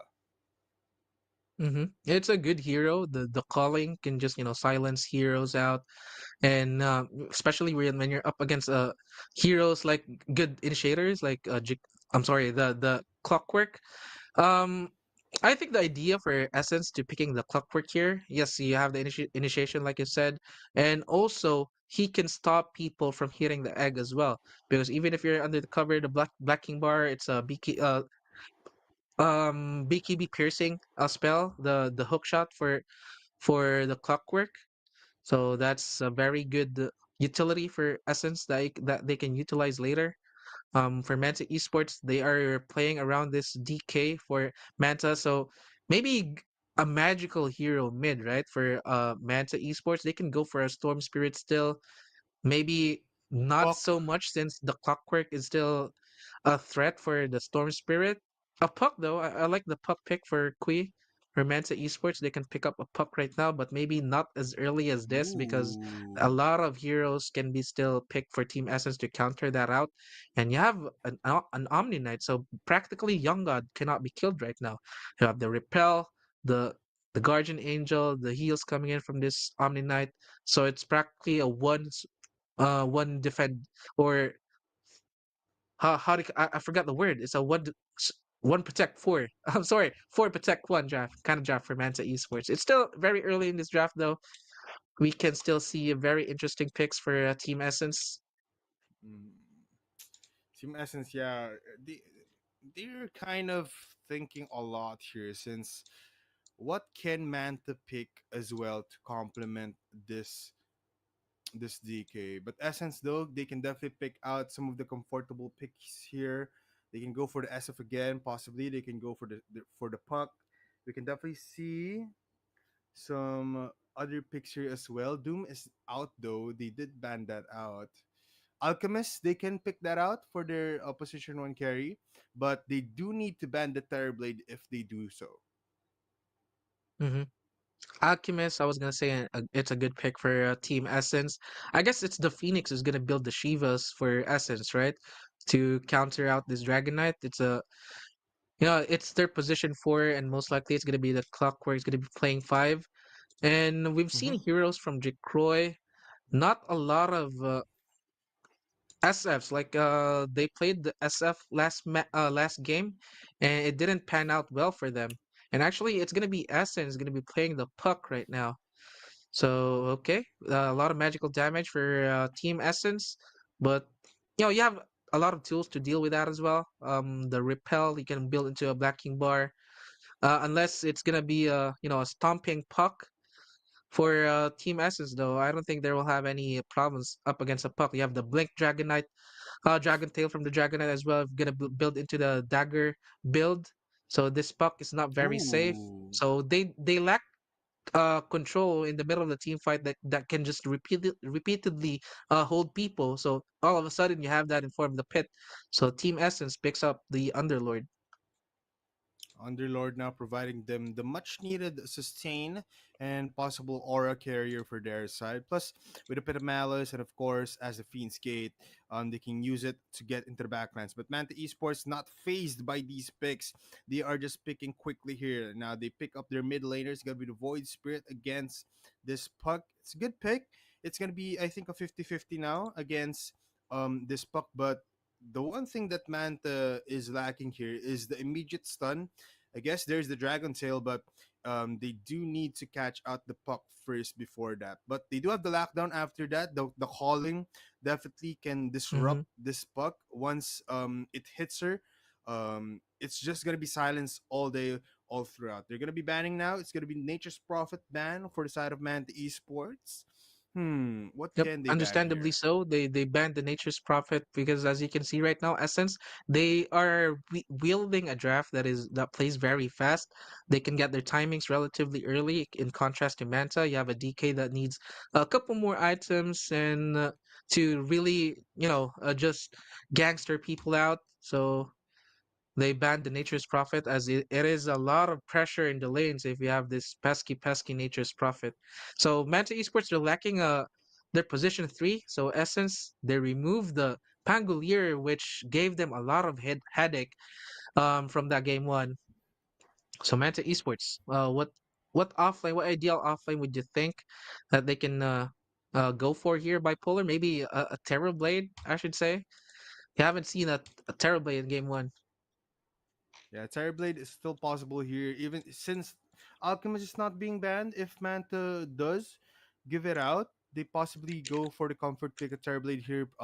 Beastmaster is out. A lot of Visage possibly. I've seen it, Manta. I've seen Manta Esports use it, but in terms of the draft of Essence right now, it's not gonna be viable because the familiars are not gonna live for long if you have Puck, if you have a Phoenix, and you have those rocket flares from this clockwork. Manta Esports, 1 minute 15 seconds remaining on the reserve time. Need to think of something that is good here. Weaver they can take that out. Again, Alchemist they can take that out as well. But it's interesting. We can't predict right now what's their last picks. The Weaver, I think, but um, we talked about Chaos Black earlier into the week, or maybe that was last week. I'm not really a Weaver fan or a Beweaver, I should say, right? I mean, maybe in the draft wise or in the current meta, it's good, but I just hate the hero, man. I hate that pesky bug. Why? I don't want to see that again. So for Essence, they're still lacking a carry, so they banned the Ooh, Medusa as well. Dawnbreaker. And h- how can we forgot a Dawnbreaker? It will support Young Mm-hmm. God's DK as well. He's practically unkillable right now unless you will catch him off guard. But you can't really do that, especially with a global spell from the Solar Guardian. A lot of tools to save this Dragon Knight. How can Essence respond? Yes, How very. will Essence Mhm. respond? Maybe just roll around in the early game when they get their timings. Just roll over Manta since like I said, they still need a lot of time or a decent amount of time for them to be very comfortable Mm. to just initiate fights or whatnot. But here we go, a Luna pick for Essence. So let's see if the Luna Mm. is still a good hero into this game too. Maybe it's a good thing that they picked it as well, so that they can test it out if this hero belongs to the meta still. So let's see. Yeah, very much. We'll see when we go into the game. Everybody, again, this is Essence versus Manta. We have the Indonesians versus the Filipinos. So it's going to be Indonesia versus Philippines. This is brought to you by 1xBet. Use the promo code Asian Dragon 1x on your usage of 1xBet. And of course, it is organized by Epic Echo, the best of the best. So we're going to have another long game ahead of us. In terms of draft, Luna might have a very much hard game in the bottom lane, given that it's a Dawnbreaker off lane. But if they use this well, and if Jack Roy pops off with his Luna, he just needs maybe 3 items, make it 4. He'll possibly own this game out. But what are your thoughts, Russell, on our game number 2? I guess it's a good insurance policy for Team Essence to just go for a hero that scales well into the late, since they're really playing a draft that plays really fast. So if that goes wrong, at least they have the insurance policy in the form the Luna as we go through in the late game. Maybe the Puck is a good scaling hero as well. I mean, she is. Mm-hmm. So Team Essence. Okay, let's see what they have to offer to this game too. And they really need this game as well because Ivory is just lagging behind them in terms of standing, and they're facing off Xepher and the team coming towards this And tournament. But I guess with Xepher involved in a vehicular accident, so he wasn't able to play after the first week. So I should say maybe Caterpillar have the upper hand into this tournament. They're the favorites right now to win the tournament overall. As you can see, they haven't lost a single game. Caterpillar, the Thai squad yeah, is just too much. yes, they definitely might be able to close this out and win the biggest prize pool right now in November. Everybody, this is our game number 2 between Essence and Manta Esports. On the Raging side, again, it's going to be Essence, and Manta Esports on the Dire side. I think Essence really just need these items for Underlord, for this Puck, for this Luna. The Parasma is a much needed thing for this Puck right now to be able to help with the damage output. For Manta Esports, they just gotta play as 5 after like 10 minutes, because once they hit level 6, once they hit level 5, they can definitely just keep on killing these players. Right now, Lucify though, getting some of the tips. It looks like they're having some fun for the side of Manta Esports.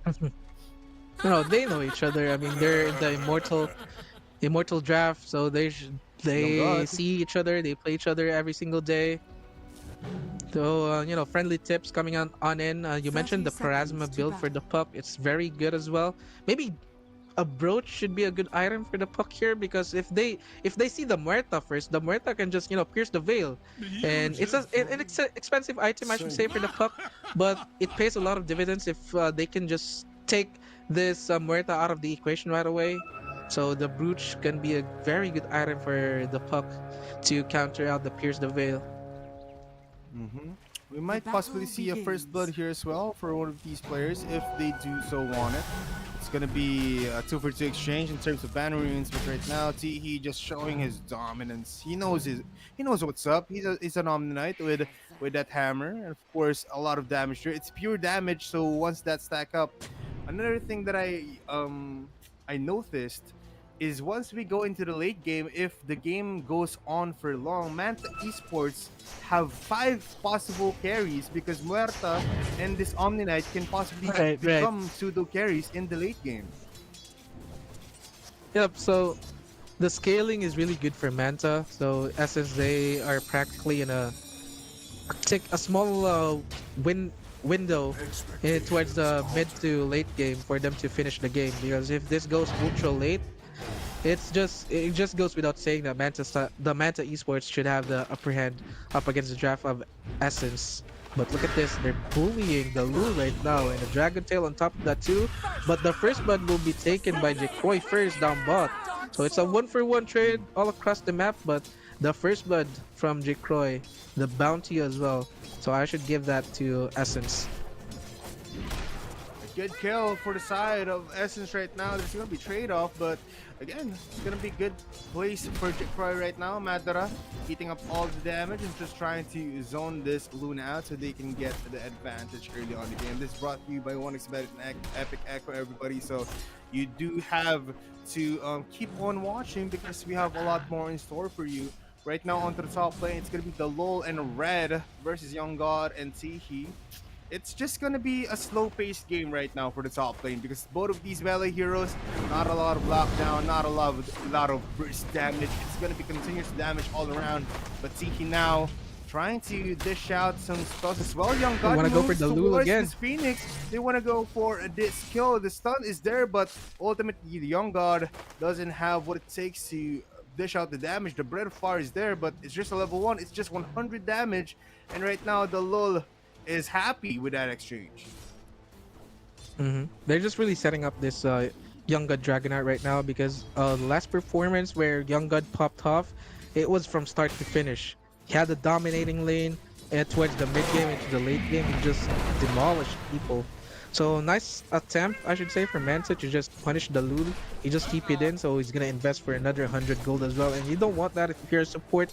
You want those precious wards, utility items, the blood grenade, maybe a smoke of deceit towards the mid part of the game. But Manta Esports wasn't able to punish the Lul this time around. Laning phase is pretty even, I should say. It's all across the map. There's nobody lagging behind. Everybody's getting their farm. Everybody's getting their CS. So all good. They're just gonna chill for now. They have a peace treaty, just poking and prodding. Not much happening as of right now. As you can see, everybody, in 3 minutes of the game, it's not like game number 1 where in 5 minutes we have already a sum of 10 kills. We're just trying to work it out. We're just trying to fuel the game. Young God eating up all this fire spirits coming in from the LOL. They do use, oh no, it's Underlord using that healing salve. I thought Young God used the healing salve there while being affected by the fire spirits, but everybody, there's just not a lot of action right now. I hope you guys are sharing the stream. I hope you guys are enjoying the broadcast. If you want to listen to some Burmese caster as well, we have it online for some YouTube action. Tiki though being aggressive on to the LOL. There is an Icarus dive, but the blood grenade might kill him off with one more hit. But the Tango might be enough with one hammer down nice coming players. from Tiki. He will definitely he's gonna survive? might die here, but he is just buying space right now for Red to not gain anything. But Red very much disciplined in that department. He gets out onto the bottom lane. Muerta falls down. It's gonna be a 1-for-1 trade again in terms of support. And ultimately, Manta Esports and Essence just feeling the game out. The Omni Knight is actually going back. I would love him to deny himself towards the Ancients. I guess they don't really do that a lot right now because, you know, can refill his mana, his HP It's bar. an Omni He can Knight. go in to refill the. Yeah, right. I mean, he have a lot of mana too, so I guess it's all good. But you know, he can refill the bottle in mid as well. But this spirit, the mid player from Manta, he's just dominating the lane right now. Look at this, 28-8. That's 8 denies to the puck. So maybe he's gonna go for the level 6 nice and early. But bottom lane, it's just dominating right now for Jekroy, for Team Essence. So you love to see it if you're an Essence fan. Essence finally getting a grip on their game. Jacroy with a killing spree early on to the game. These 3 kills have just been all for him, and that is a good start, and that is what you want for Essence. And in the middle lane, they're just waiting for the level 6 before they gank out, but right now there's gonna be Icarus dive in to the 2 teammates coming in from Manta Esports. Young God, though, not phased by the aggression of both of these 2 teams. He goes back in because there is now going to be a rotation coming from Tihi, but the Firestorm coming in from Red is going to be a problem. It's going to be zoning them out. It's going to be Mamang Daya falling out in the middle lane. It's Kui with a solo kill with all of those remnants, but in the top lane, Young God now final kills up this Phoenix. It's time for him to die, he said, but Young God, no more mana, no more HP, and let's see who will get this Lotus Flower. It's gonna be Omni Knight, and again, he's not gonna be going back because he can just give this to Young God, and he can heal himself with a purification just like that. Yep, he's practically back to full HP, and look at this, Kui got the solo kill in the middle lane, got amplification damage. Oh, this is dead! Phoenix again, he just put it in! My god, they hate this bird. They hate the Moltres. This is animal abuse. Copeza right now. That was a good rotation coming in from Kui, and a good rotation as well because again, he just poured it in, and now he has to walk all the way from the base, and that's gonna deny him a lot of farm, a lot of levels as well, which is crucial for a Phoenix. Right now in the top lane, it's gonna be an aggressive fight for Young God. They want to go for the Wisdom Rune, even though Tihi is low here. The Firestorm and with a bit of malice is there, but the Repel is gonna buy him time. The Blood Grenade will be there to maybe fall him out, but the Wisdom Rune flanked by the lull and with a Firestorm, and as well as the Icarus dive, no more hold there. So they're gonna be giving out that Dragonite, a neutral kill for Lloyd. I think he went for the Wisdom Rune on the bottom lane, but they didn't get the kill there, so that was a good play coming in from Essence. Did Essence get the Wisdom Rune for Manta as well? I was gonna say that they need to secure the rune up top because this Phoenix is just really struggling in terms of experience, and that was a very nice secure from Essence to just secure the experience, especially for the supports here for Team Essence.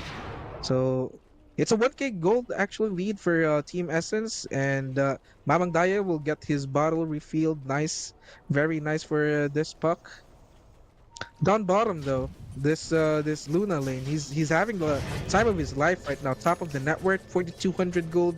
In contrast to the Dragonite, only has 2,800. We saw that they were really the aggressive Dream Call will be earlier, there but towards to the back top, as well as the cogs. But the battery assault is just too much. But with the step out, it's gonna be enough. The Investigate will be popped, and as well as the Icarus dive. He might fall down here, but it's gonna be a mega kill strict out for Jacroy. That was a good engagement for Essence because that is 2 kills on the bottom. I think that was also in the middle lane. That's gonna be 2 supports and they'll get the mid tower a tier 1 too. tower. And that's a very important tower for Manta Esports as well. This will open up a lot for the side of Team Essence. Map control slightly in favor of them. It will just get better if your Team Essence getting that tier 1 mid tower nice and early. It's a 2k lead right now for Team Essence. Like what I said earlier, I was saying that the Dragonite and the Omni Knight, it looks like they're winning the lane, right? Because they're punishing the Phoenix time and time again. But the Fire Spirits from the Phoenix is just really punishing Young God right now in terms of CS. I guess the Luna got, a few kills, so, it skyrocketed Luna's net worth. But this is a start. This is a dream start for Team Essence if you're playing around a Luna. Very much so. But it's gonna be engagement there onto the triangle. Queen now with a killing spree, killing off the crucial hero coming from Essence. It's gonna be Jacroy giving off a killing spree. But Queen now stuck with that battery assault. The Aether Remnant is there to maybe stun out the puck, but a good kill nonetheless, man. The esports kill off the one and only Jacroy. Yep, but they give up the mid to that Jacroy kill, so I guess it's okay for Team Essence. That was a killing spree given up for Team Essence as well. But the huge kill was the Luna. At least, they put a stop into this Luna. Young God can farm for now. Some space for him.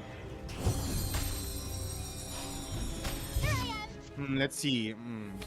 There's gonna be a little bit of pause here. 2K gold lead for side of Essence. 3 players right now. On top for Essence in the gold network. Again, everybody, we invite you to ask any questions to Eva Elfie because she is the ambassador for 1xBet, and you can get her exclusive limited merch. That's gonna be a good while for all the fans there. And for our 1x betters, use Asian Dragon 1x and just scan this QR code. Join the campaign. Let's look at the items right now. For the side of Jack Roy, he already has Mask Madness in just 10 minutes into the game. A lot of movement towards the middle lane. I think Mamang Dai will go for a Witchblade here as well. He already has that Mm-hmm. attack speed buff with that item. I think that's 35 attack speed, so that's going to be good for him. Royal Jelly also providing him a lot more regeneration and mana regeneration. They can go for a fight here, given that they are clumped up together in the bottom lane or in the mid lane. They also have the Dream Coil, but Manta Esports again might be falling down a little bit and might give out an early advantage for Team Essence. Right. This Dragonite haven't died yet. So I think for Manta Esports, just really playing around the Dragonite to trusting him to get his farm. But this Witchblade pickup coming in from Puck, it's really good against the Dragonite. So if they can utilize that, if Essence will have really good movement to catch the young god off guard, he's building towards the armlet as we speak right now. So yep, like I said, if Essence can catch this Dragonite off guard time and time again, the Omniknight has to be very mindful with his positioning, knowing that they will look for Young God as soon as the puck will hit this timing. The Repel is a very good spell to support the Dragonite, the healings as well. And Definitely so. 103 for Young God, actually not too shabby, even if he's lagging behind in terms of net worth. So if you're Manta, you got the Luna kill. Even you got the huge streak away from her. So maybe she's not very comfortable moving around right now. She want to secure her farm as well. Ooh. So we're coming into the point where it's gonna be very slow. Ujikroy though, that was a solo kill. That was The with Omnet help just walked of- right into Jikroy. Hey, take my life, get some farm. Well, I guess it was a little bit of warding mission for the Omniknight though, but this should be the first Young kill God for the now. Dragonite. Young God, with no Omniknight to protect him. Oh no, it's all coming apart for Manta Esports. We're talking about Young God needs to survive, just get secure the farm, and right on cue, Essence, they took out the Omniknight and the Dragonite. Both knights. This is the problem with an underlord as your enemy. The global presence with the Fiend's Gate is just it's unpredictable. You know it's coming, but ultimately once you see the gate there being popped off, you're gonna die indefinitely. They spot out the ward there that they're gonna go for this Dragonite onto the top lane, so they immediately just run Oh no, away. they cannot Lloyd now afford with to the lose cogs Young God. there to hold him down, but Tigi here is gonna be eating up all the battering stones. He's gonna jolt in, coming in from the puck, but he misses that waning rift. Now forced to use that Dream Core with the Lucid Beam coming in from Jacroy. That is 5 players moving to the top lane, coming in from Essence, and another death for our Omni Knight. Are fortified. I guess for Manta Esports, they're okay with that. That Young God, the Omniknight tanked the gank for his team, but this Young God Dragonite is slowly but surely losing a lot of real estate right now. They will get the tier 1 tower up top as well, so a lot less map control for Manta Esports for this Dragonite to farm. They're just choking Manta Esports right now, Team Essence. And it's a very nice timing for the Witchblade for the pup as well. She already have that one major component up and available. For the Queen, not too shabby for the Void Spirit. He's still very farmed in the Void Spirit standard, so the damage, the magical damage sure is up there for Manta Esports. But they have a Luna problem. Yeah, they have a Luna problem that is just farming all the creeps in the top lane and in the bottom lane. It's gonna be Smoky to see play coming in from Manta Esports, and they look towards the bottom lane. But Mamang Dalian as well as Lloyd are also moving towards there, so they might get sandwiched here in the bottom lane. They do have the Dream Coil, they have the Phoenix Egg, they have the Solar Guardian, but with a little bit of discipline and some map awareness, they do know that some of the heroes coming in from Essence have been silent, so they go out and this. So they saw the DK. Ooh, What the heck? what a We quick missed him. TP. Oh no, there is a lot of ATOS coming in from the low with the cogs. Young God now feeling the presence of Essence, and the essence of Essence is here. Young God moves in the tree line, trying to cut the trees, but can he get away? No! The damage from the fire of Phoenix, the lull now with a kill. 6-12. Double the points of Manta Esports, Russell. In 13 minutes in, it's a 4K gold lead. This is a very significant gold lead at this point of the game. The Manta Esports is not even committing the Solar Guardian to their Dragonite. They just knew that Young God is just dead. They caught him off guard, and if the Solar Guardian will be committed, it's practically just a buy one take one kind of situation. The offlaner for Manta Esports will fall as well. Oh no, it's falling apart for Manta Esports right now. And they found the Omni Knight too. A lot of map control. Look at that ward from the high ground. The Fiend And there. the Fiend Gate. Behind. There's gonna be the Remnant who's slowing them down, but the Dreamcold there connecting onto this Omni Knight, and with the calling holding them down. Red now with a killing spree. It's gonna be Quay versus Lloyd. The Clockwork is owning this Void Spirit, but a Solar Guardian now being popped up to save him from disaster. Lloyd now falls down. Invisibility onto the low to maybe get out. But TP quick out for Quay. There is no more stuns, but it is enough to kill him off. That is 2 for a Clockwork, and that is Void Spirit going into the hands of Mamang Daya. He is confident here. Yep, Quee went for the Clockwork kill, but there's just not enough damage. This is a very tanky support for Team Essence. I guess the Omni Knight is tanky too, but this Clockwork just have a lot of tools for him to delay his death. The Void Spirit has to invest another Astral Step on him as well, so there's no way for him to get out after the fact that he was killed. The pit was just on time for Team Essence to cancel the TP out from the Void Spirit. Very nice rotations coming in for Essence, and Manta Esports, they should know about the high ground ward into that dire triangle, so they should de-ward that any moment now. They went for the Dalul kill, but the damage was just not enough. They can even kill a Phoenix. Manta Esports. A mechanism now for Red, and as well as an engagement onto the top lane. No Solar Guardian for you, so that is just going to be an easy kill for Mamang Daya. A quick killing spree for them, and now their timing might be here. Jikaroy with a Mask of Madness, Dragonlance going into the Manta style. He is very much farmed in just 16 minutes into the game, almost 10k in his net worth. Blink Dagger as well for Blink for this one. Finally, the Massive Madness completed for Young God, an Armlet, and a Massive Madness. It's still not enough. You're Manta Esports. You still need a lot of time, and while you're doing that, Jikroy is already one item up ahead into this Dragonite. So, man, it's an 8k gold lead. It's practically 500 gold lead per minute right now for Team Essence. I hate to say it, especially we're still 16 minutes into this game too, but it's looking over for Manta Esports unless, you know, something bad happens for Essence. If they will commit a mistake, maybe dive a tier 2 or 2, but I don't think that's gonna be happening anytime soon. I think one point that we need to remember is that Manta Esports is playing for this Dragonite. Once they play as 5, I think Essence might have a fair fight in the fleet. It's not going to be a trade-off wherein they audition one by one and get these skills, but Young God being picked up in the bottom lane is going to be disaster. It's going to be a rotation coming in from this T. But the Sunray is not going to be enough. It's just going to be tickling him with a Sunray, and he can get out with a Purification. That is a good rotation coming in from Essence, but a better response coming in from Manta Esports. Young God's gonna be tanking his Lucky Stars. The puck wasn't there to finish him off.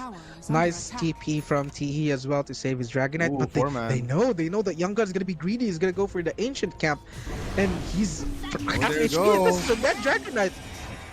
Mamang Daya there with the Dream Call, but the Solar Guardian holding them down, the hook shot connecting, and now with the sun between them, there's no damage there, there's no one to hit it. Muerta is late for the response. Guido wants to go in with the Aether Remnant and the post there to maybe dish out some damage. The calling there, trying to zone out the puck and trying for it to not go into their back lines. It's gonna be a free tier 1 tower in the bottom lane. Lloyd though, not contended with this kill. The Cog's not gonna connect as he kicks it off. The Pit of Malice connecting him by the edge, and with the Illusory Orb there, he's not gonna jolt in as the lull gets a killing spree with a Sunray. It's 5 players for Essence, and they're copying the strat that Manta can't execute. They're playing around Jikroy right now, or even the Spuff, but Manta Esports, oh no, it's a dire situation for them. And the Essence really have nice reads as well up against Manta. They weren't able to kill the DK initially, but they know that Young God needs a lot of farm, so he's kind of greedy. He knows it's possible, but he still, overstayed his welcome down bot, and eventually he was caught off guard. The Guardian, Solar Guardian was committed as well. It wasn't enough to save the DK. Ooh, close. Small margins there for Kui. Was able to astral step out. And we're talking about the gold lead earlier, but it's Young up to God. 1K now. And if they're gonna kill Young God again, oh no, the silence there with the calling is holding this down, but with the Aether Pulse there to hold them as well, with the hook shot connecting onto 2. The Sunray becoming a problem, and with the Solar Guardian healing them from all of the damage dished out by Essence. Look at Jikroy, he is just hitting them from the high ground, but ultimately they are falling slowly and surely. Essence now, 2 players fall down, but dominating for the lull. This Phoenix is literally on fire. Void Spirit not in the game, but they can definitely still go here. Blink out coming in from Mamang Daya. The calling will not connect, but real solo. Dragon Knight almost falling down there was gonna be a problem.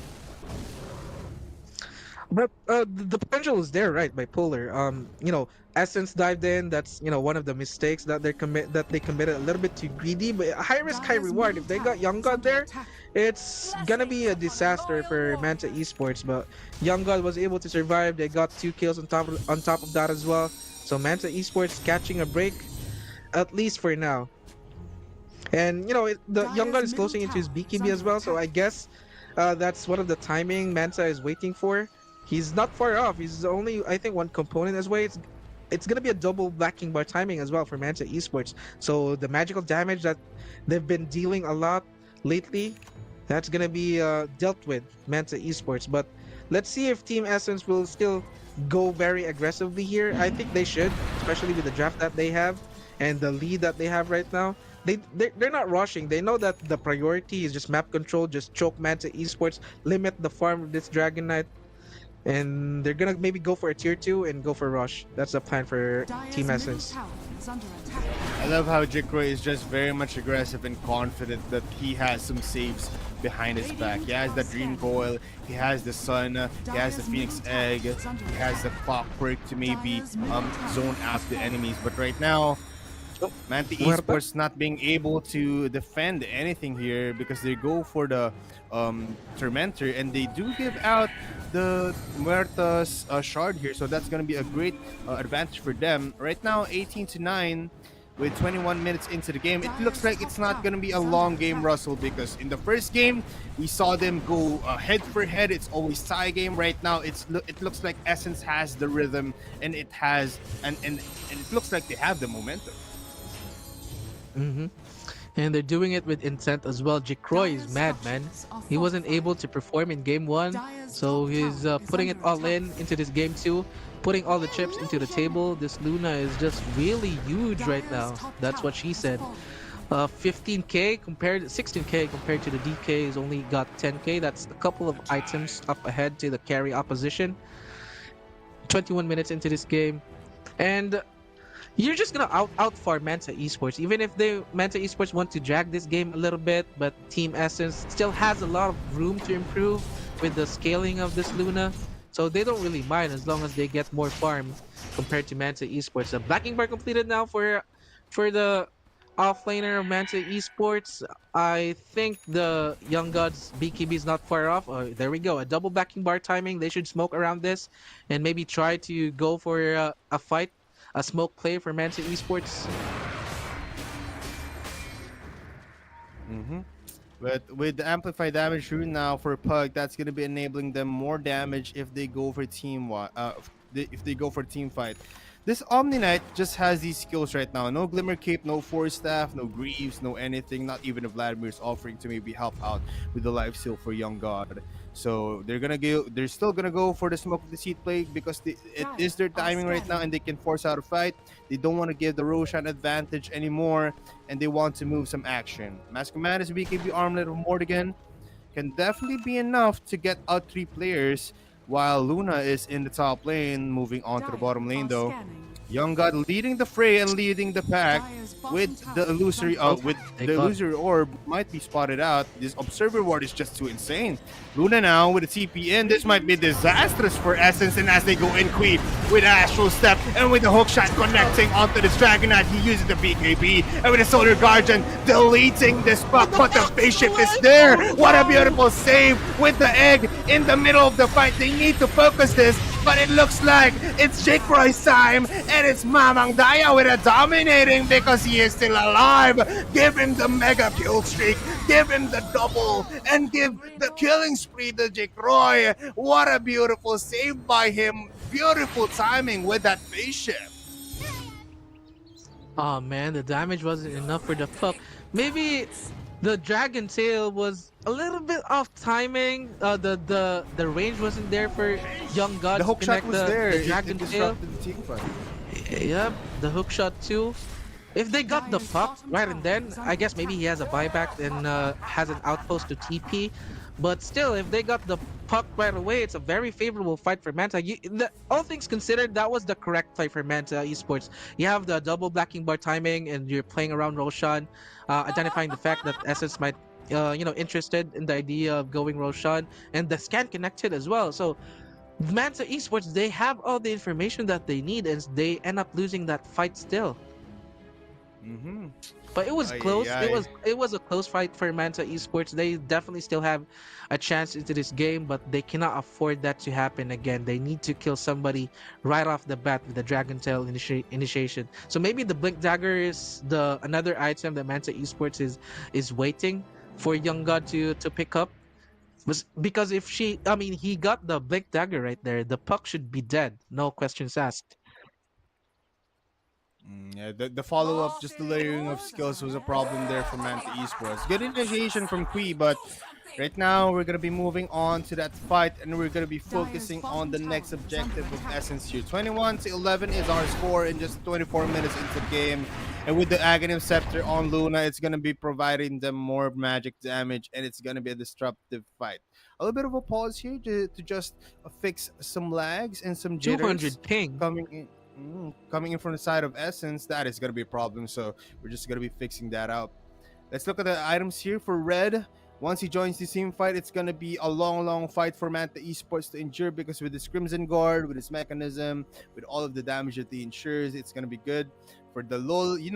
Even though he is using this Phoenix Egg and he is dying, it's a good thing for Essence, because the attention of Manta Esports gets divided on, do we focus the egg or do we focus the people that are already dying? Because once this Phoenix egg is popped off, it's gonna be bad for Manta Esports. So ultimately, they need to choose who are their priorities here. And he got this Shiva's Guard for quite some time now. I think he got it 20-21 minute mark, and that's a very early Shiva's Guard for a position for Phoenix. So as soon as he lays down the egg, he casts his spells and pop his Shiva's Guard, his job is done. My work here is done. You can put up the Sailor Moon meme template. He doesn't really mind dying here for Team Essence, as long as he pop those spells, pop those items. And Manta Esports, this Shiva's Guard from the Phoenix is going to be a problem for them, especially you're rocking an Omni Knight draft, a Dragon Knight, very tanky heroes, but the degeneration from the Shiva's Guard from Phoenix is just too much to handle. And we saw the Pit Lord was wielding a mechanism. I think the Guardian's Greave is almost completed as well, and you top that off with a Crimson Guard. You cannot kill people right now for Team Essence. And with this Aegis as well, they're gonna give that to Luna. Look at that clip, bro. Half HP of Roshan just depleted, eating up all of the lucent beams coming in from Zikaroy. Imagine that in a team fight. on the puck while he is just roaming around the team fight. That is gonna be deadly. Manta Esports though needs Oh, to help Young out God. Young God with the Might dream have to ball BKB connecting here. onto him. Young God needs to Oh, get nice out. repel, You though. need to go here. Oh my God, Russell, that was scary for the side of Manta Esports, but they do disengage here. But losing by now, use appears to fail, and with the cogs holding him down, it's gonna be a good kill for Essence. But Manta Esports is way more happier with Lucify getting killed than Young God. And Young God doesn't have an Elder Dragon form now for quite some time. He popped that off in the last game fight. He went for the tower, almost got caught, but the repel was there. But still, it's going to be a tier 3 tower, even a set of racks. They cannot stop this push right now unless it's going to be a very good Solar Guardian, an initiation from Manta Esports. But how can you initiate? Maybe a Void Spirit? There's no Blink Dagger still for Young God, or I missed that. And look at the No, structures melt from the Luna. You know, I think DK here doesn't even need a Blink Dagger anymore because he is relying on this Void Spirit to just jump in and he can just always follow up. Again, he has the Daedalus and also Blink Dagger in fact, but look at that Eclipse. Jake Roy melts down Lucifian as well as the Wasn't middle expecting barracks. that. Wow, that was intense. That was melting. There's gonna be a shot. There's gonna be a smoke of the scene play coming in from Manta Esports. They want to go here with the Aegis still intact, but now they go in. The bit of Malice holding down 2 players, but Lord in the back line, killing off 2 players. Dream Call connected onto the Solar Guardian is there to provide the healing. But look at this. There is the Phoenix Egg looking at it. Look at the sun. But double kill now for Kui. But look at this, Chikroy with the BKB. He's just mowing them down. He's just eating up all the player from Manta Esports. Lucify is not scared anymore. He knows he can fight this, but can he do the damage? Dragon Knight now with a dragon form, Dragon Sail connecting onto this puck, the dead shot as well. But there is no Starbreaker to hold him down. Kui with the Aether Remnant. No, he will get back. Mamang Daya looking to go back in because they do have the Eclipse. Waning Rift to slow them down and to pull them back in. Jikroy is not afraid here with the Eclipse popping. Later on, Aegis of the Immortal is still alive. Look at the Eclipse. It is sunrise, everybody. Look at the moonlight. Lucify low and just look at the damage. Mamang Daya gives up a mega kill streak and Essence now will go out. Oh man, Manta Esports holds. Credit where credit is due. That was, very good job from Manta Esports just kiting the Luna. They weren't able to get the first life, but I guess they got the Luna kill.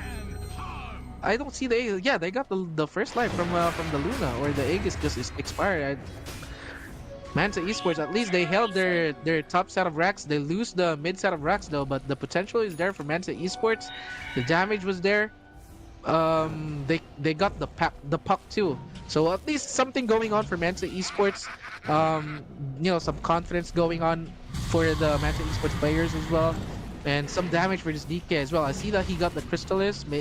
Will he go for the Daedalus right away, or just go for the Blink Dagger? Like I said earlier, he doesn't really need a Blink Dagger, but I think it's necessary for Manta Esports to have Young God the Blink Dagger. You can't just rely into a very weak initiation coming in from the Void Spirit. Yes, you can Astral Step in, maybe Remnant somebody, but that's not going to be enough to lock somebody out unless Young God is really close and the Murta can maybe Deadshot on in to follow up that as well. So it's a 17k gold lead. Manta Esports, at least they will get a tier 2 tower here down bot. Puck just respawned. Assault Cuirass though being picked up for this Dawnbreaker. Let's see if they can push out and claim their own set of barracks in the bottom lane. It's gonna be a hard time because Red is here with Firestorm and a lot of Crimson Guard usage there to deny the push. But this is the beauty of Dawnbreaker, everybody. Her innate ability to show where the enemies are if you are in this team fight.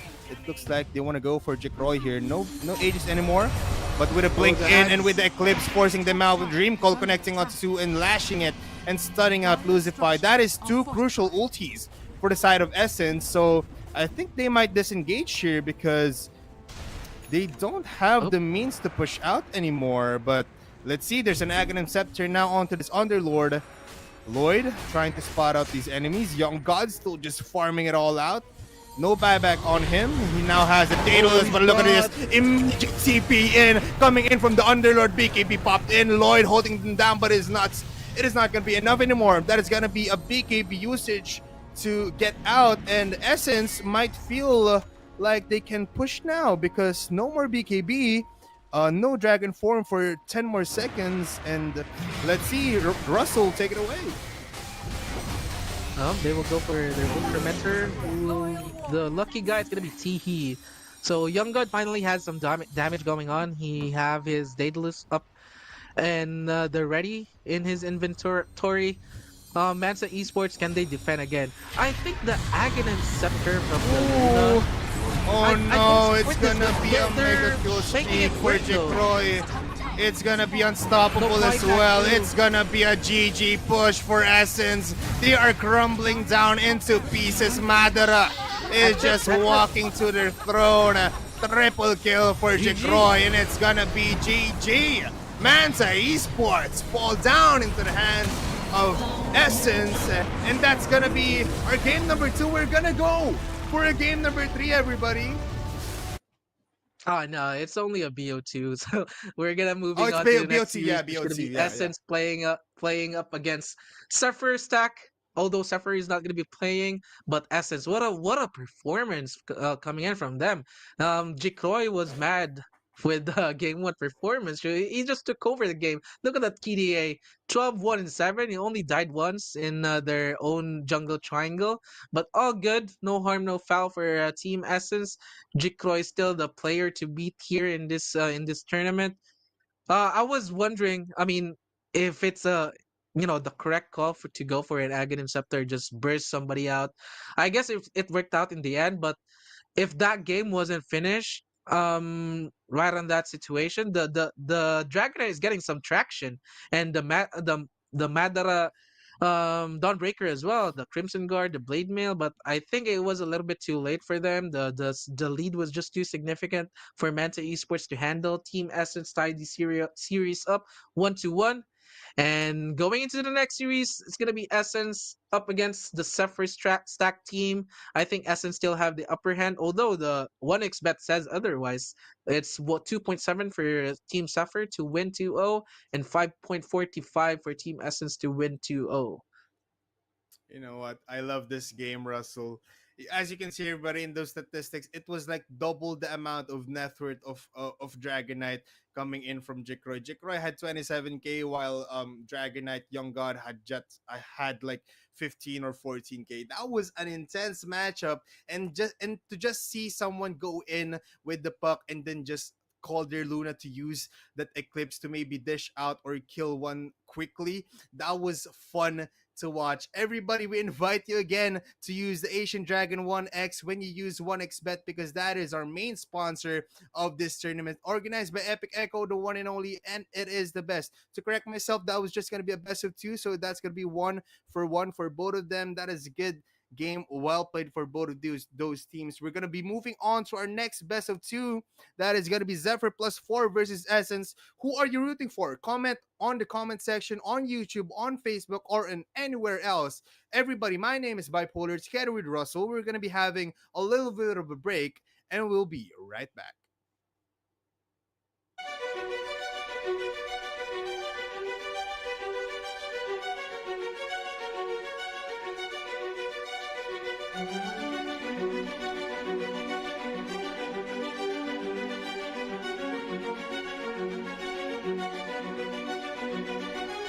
ENG ซะแล้วตัวประตูยานี่เจ๊ก็ไปENG ซะแล้วENG 7 ตัวในประตูนี่มันเป็น fake news เนี่ย it's joking.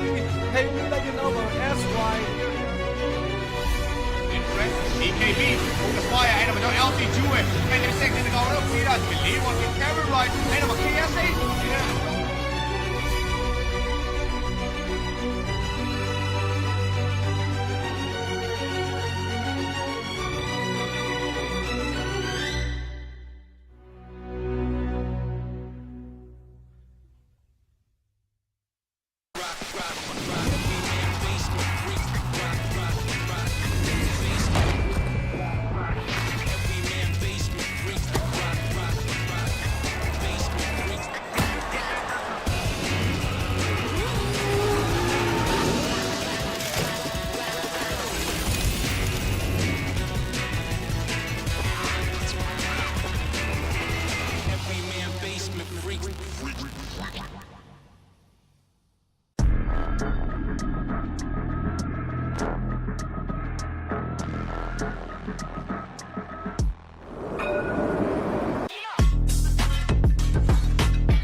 Train of pain.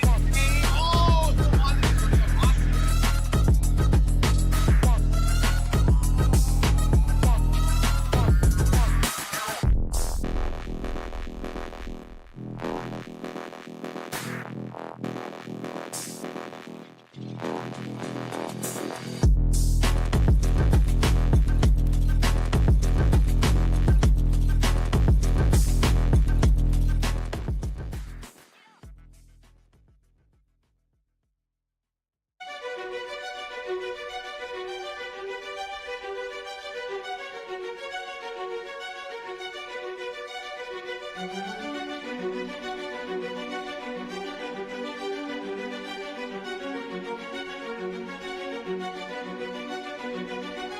แอร์กดสแลนตัวประตูระยะในเดย์เป็นแอร์กดสแลนแอนเจ็ดตัวในประตูนี่มันเป็นเฟกยูเนี่ยเป็นโชว์ที่ให้รู้ได้ยินเอาแบบแอสไว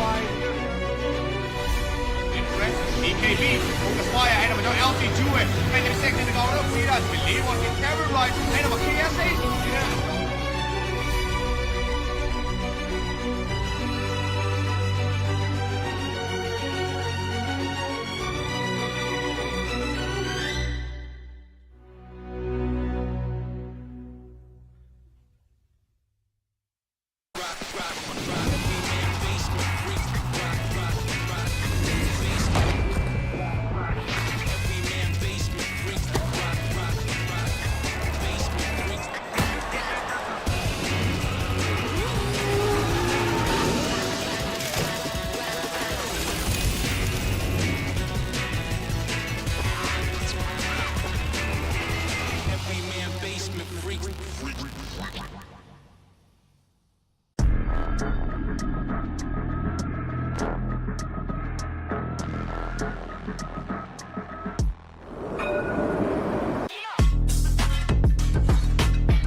แอร์กดสแลนตัวประตูระยะในเดย์เป็นแอร์กดสแลนแอนเจ็ดตัวในประตูนี่มันเป็นเฟกยูเนี่ยเป็นโชว์ที่ให้รู้ได้ยินเอาแบบแอสไว EKB, focus fire, en dan met LC Jewett. En de second in de goal, zie je dat? Believe what get camera right. En dan met KSA.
แอร์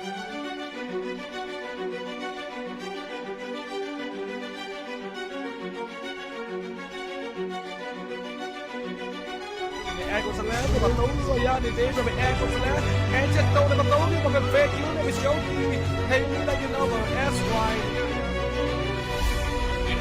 BKB, ongeveer spaaien, en dan met LC Jue. En de second in de goal, ook weer uit. Believe what can camera right. En dan KSA. Ja.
แอร์กดซะแล้วในประตูยานี่เจ๊จะไปแอร์กดซะแล้วแอร์เจ็ดโตในประตูนี่มันเป็นเฟกยูเนี่ยไม่เชียวดีให้มีอะไรกันเอาแบบแอสไว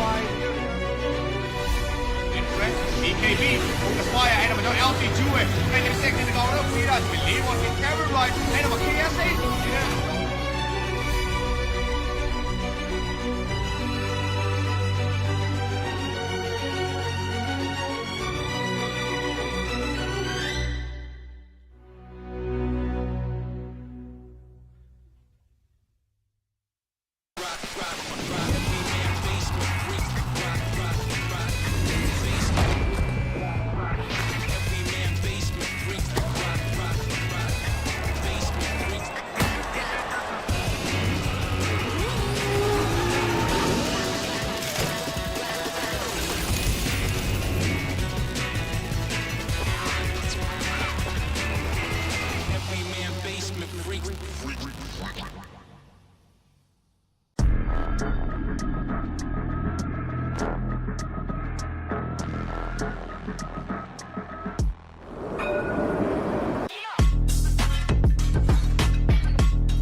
ko sa left ngประตูyan ni Daveไปแอร์กดซะแล้วแอนเจ็ดโตในประตูนี่มันเป็นเฟกยูเนี่ยไปโชว์ที่ให้รู้ได้ยินเอาแบบ SY EKB kung kaswaya ay naman yung LC Jue. May nagsek na nagawa ng Piras. Biliwan kay Kevin Wright. Ay naman KSA.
แอร์กดซะแล้วในประตูyan ni Daveไปแอร์กดซะแล้วแอนเจ็ดโตในประตูนี่มันเป็นเฟกยูเนี่ยไปโชว์ที่ให้รู้ได้ยินเอาแบบ SY EKB kung kaswaya ay naman yung LC Jue. May nagsek na nagawa ng Piras. Biliwan kay Kevin Wright. Ay naman KSA.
แอร์กดซะแล้วตัวประตูย่านี่เจ๊ไปแอร์กดซะแล้วแอนเจ็ดตัวในประตูนี่มันเป็นเฟกยูเนี่ยไม่ใช่เฮ้ยนี่ได้ยินเอาแบบแอสไว Incorrect. EKB focus fire einer mit der LC Jue. Wenn der Sekt in der Gaude wieder believe on the camera right. Einer mit KSA.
And welcome back, everybody, to the Asian Dragon Series Regional Collision. We are still here, Bipolar and Russell. We are now going for our next matchup.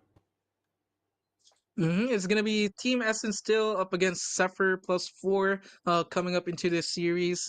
Xepher is slightly favored as to Team Essence, but after that warm-up game that they had earlier, Bipolar, it seems like Team Essence they're ready to play. I mean, I don't know if Xepher is already playing or not yet, but that's most of their firepower, and I think yeah, Xepher's not playing still, so Team Essence I think should have at least one game.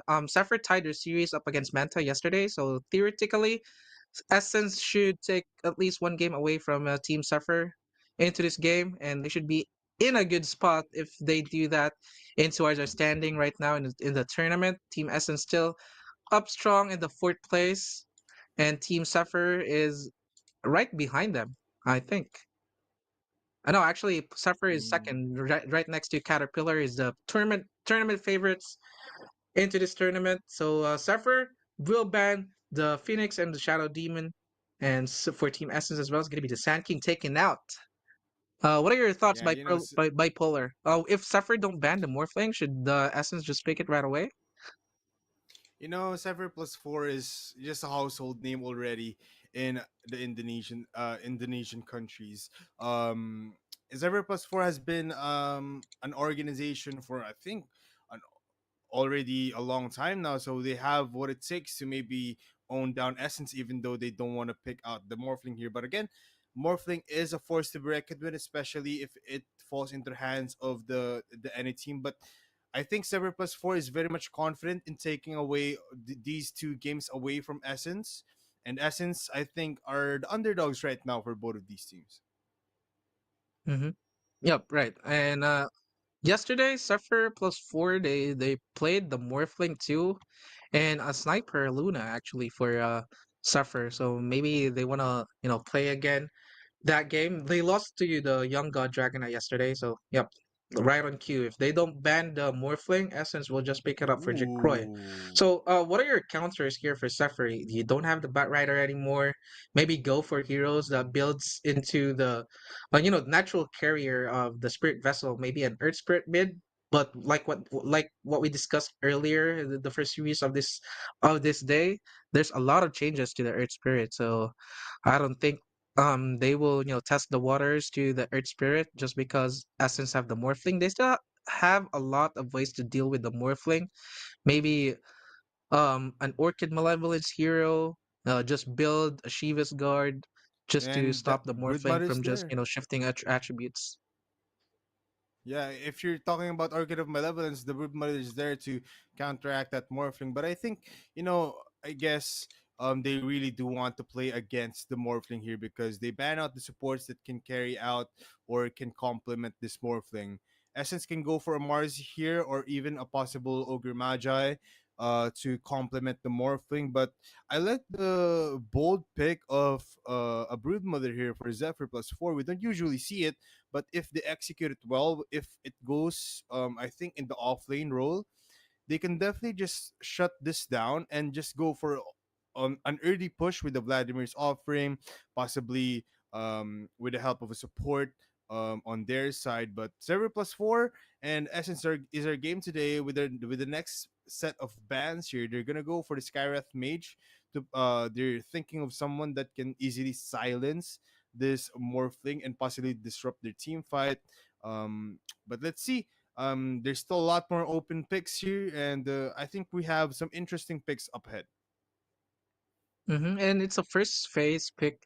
Um, Broodmother as well. I don't see a lot of Broodmother games in DB. They realize that this is a DB hero, but for Team Essence, I guess a mid shaker is it's okay for a mid shaker for Essence, just to counter out the controlled units from DB Broodmother, and you have the Slugger Facet as well, deals a lot of magical damage. Except they're just saying Essence, hey, we're gonna pick our Broodmother, we're gonna crush the lanes, and if you cannot stop that, then we'll have this game in the bag. They banned Bristleback for Yeah. Team Essence. We see Suffer play a lot of carry Bristlebacks as well. Just rush into the Aghanim Scepter, goes on for the Seeing Red, face it. So a good ban for Team Essence. A squirrel pick for Suffer though. The Hoodwink can be a very annoying hero, especially if you're a Morphling. Has a lot of magical damage too. You can burst it out with the break from the Sharpshooter as well. The the boomerang. This Hoodwink, some cheeky plays. He can burst down the Morphling. Yeah, very much so. Plus, the great thing about the hoodwink pick against a morphling here is that it's totally unbalanced in favor of the hoodwink. Once he hits level 5, even if the morphling is level 6 already, he can definitely just kill him right off the bat with just the acorn shots connecting and bouncing all around, and with the bushwhack, I think it's like 2 second stun. As long as this morphling has 500 to 600 HP, um shifted into agility, I think Hoodwink can definitely kill him with just on his own. But Essence now mixing it up. They're gonna go for the BH here to complement with all of the gold advantage that Broodmother can pick up. Plus, they can spot them out with the track. Yep. And the gold, the track movement speed, the bonus gold from the track as well. And Jick Croy is a good Morphling player. Maybe he has 500, 800 games in his Dota account in this Morphling, so he know about the possibility about the Hoodwink burst potential for Team Suffer.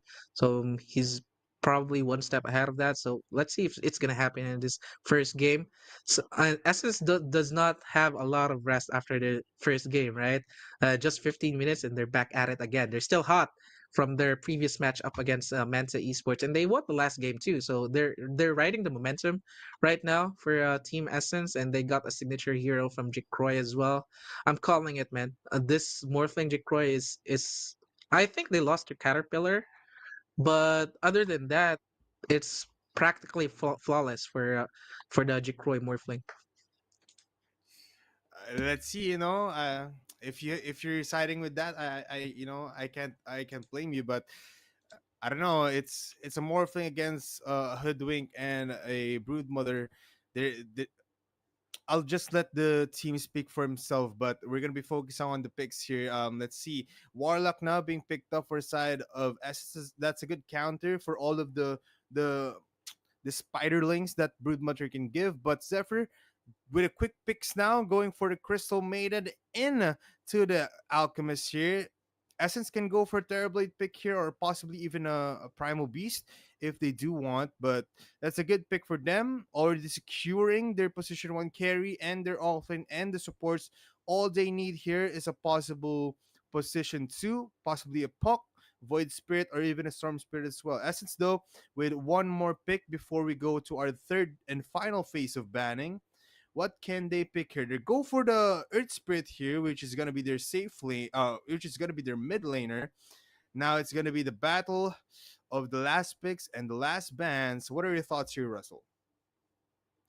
I'm still not convinced about the Terrorblade, man. I think just go for the conventional heroes, right? Like, I don't know, go. They're missing an offlaner. Just go for maybe a Mars. Throw out a Dawnbreaker out there. If your team Essence for Suffer, maybe they can go for it. And they picked a Crystal Maiden. So some lockdown. They have that in the form of Frostbite and the AOE damage of the ultimate from the this Crystal Maiden as well. But she's very vulnerable in this Essence draft. Yeah, the Morphling can just adapt to strike um this Crystal Maiden. You have the tracks from the Bounty Hunter as well.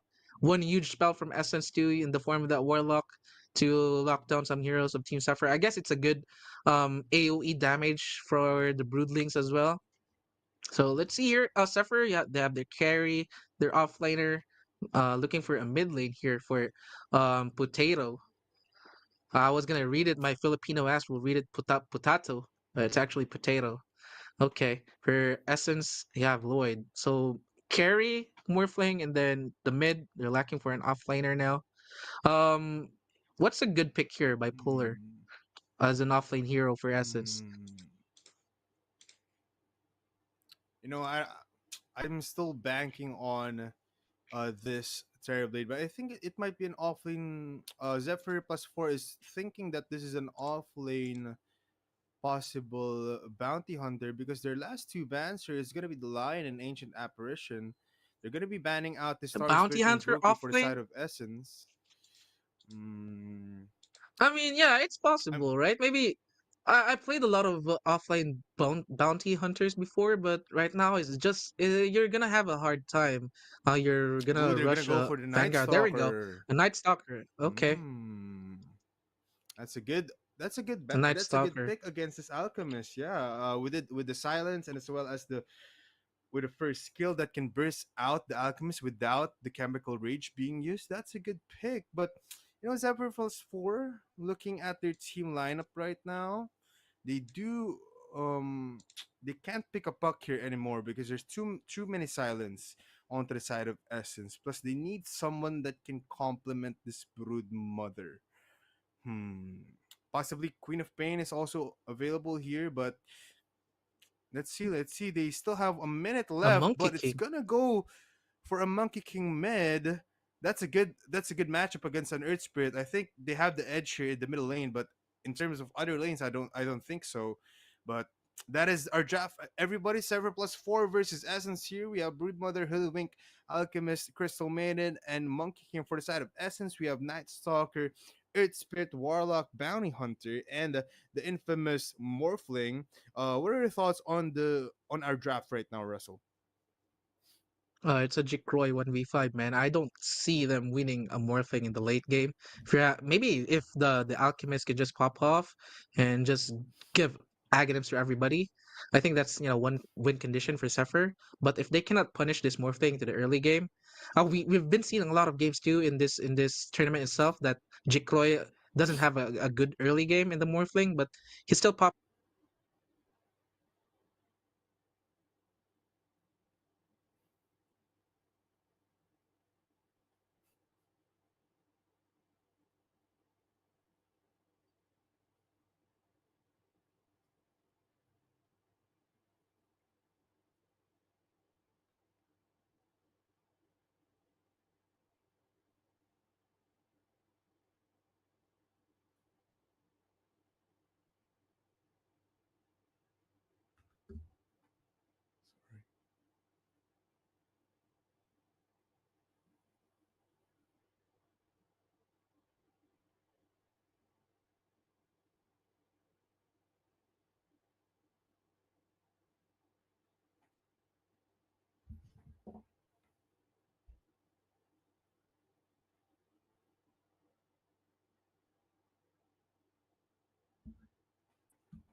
fairness up against the draft that Zephyr had.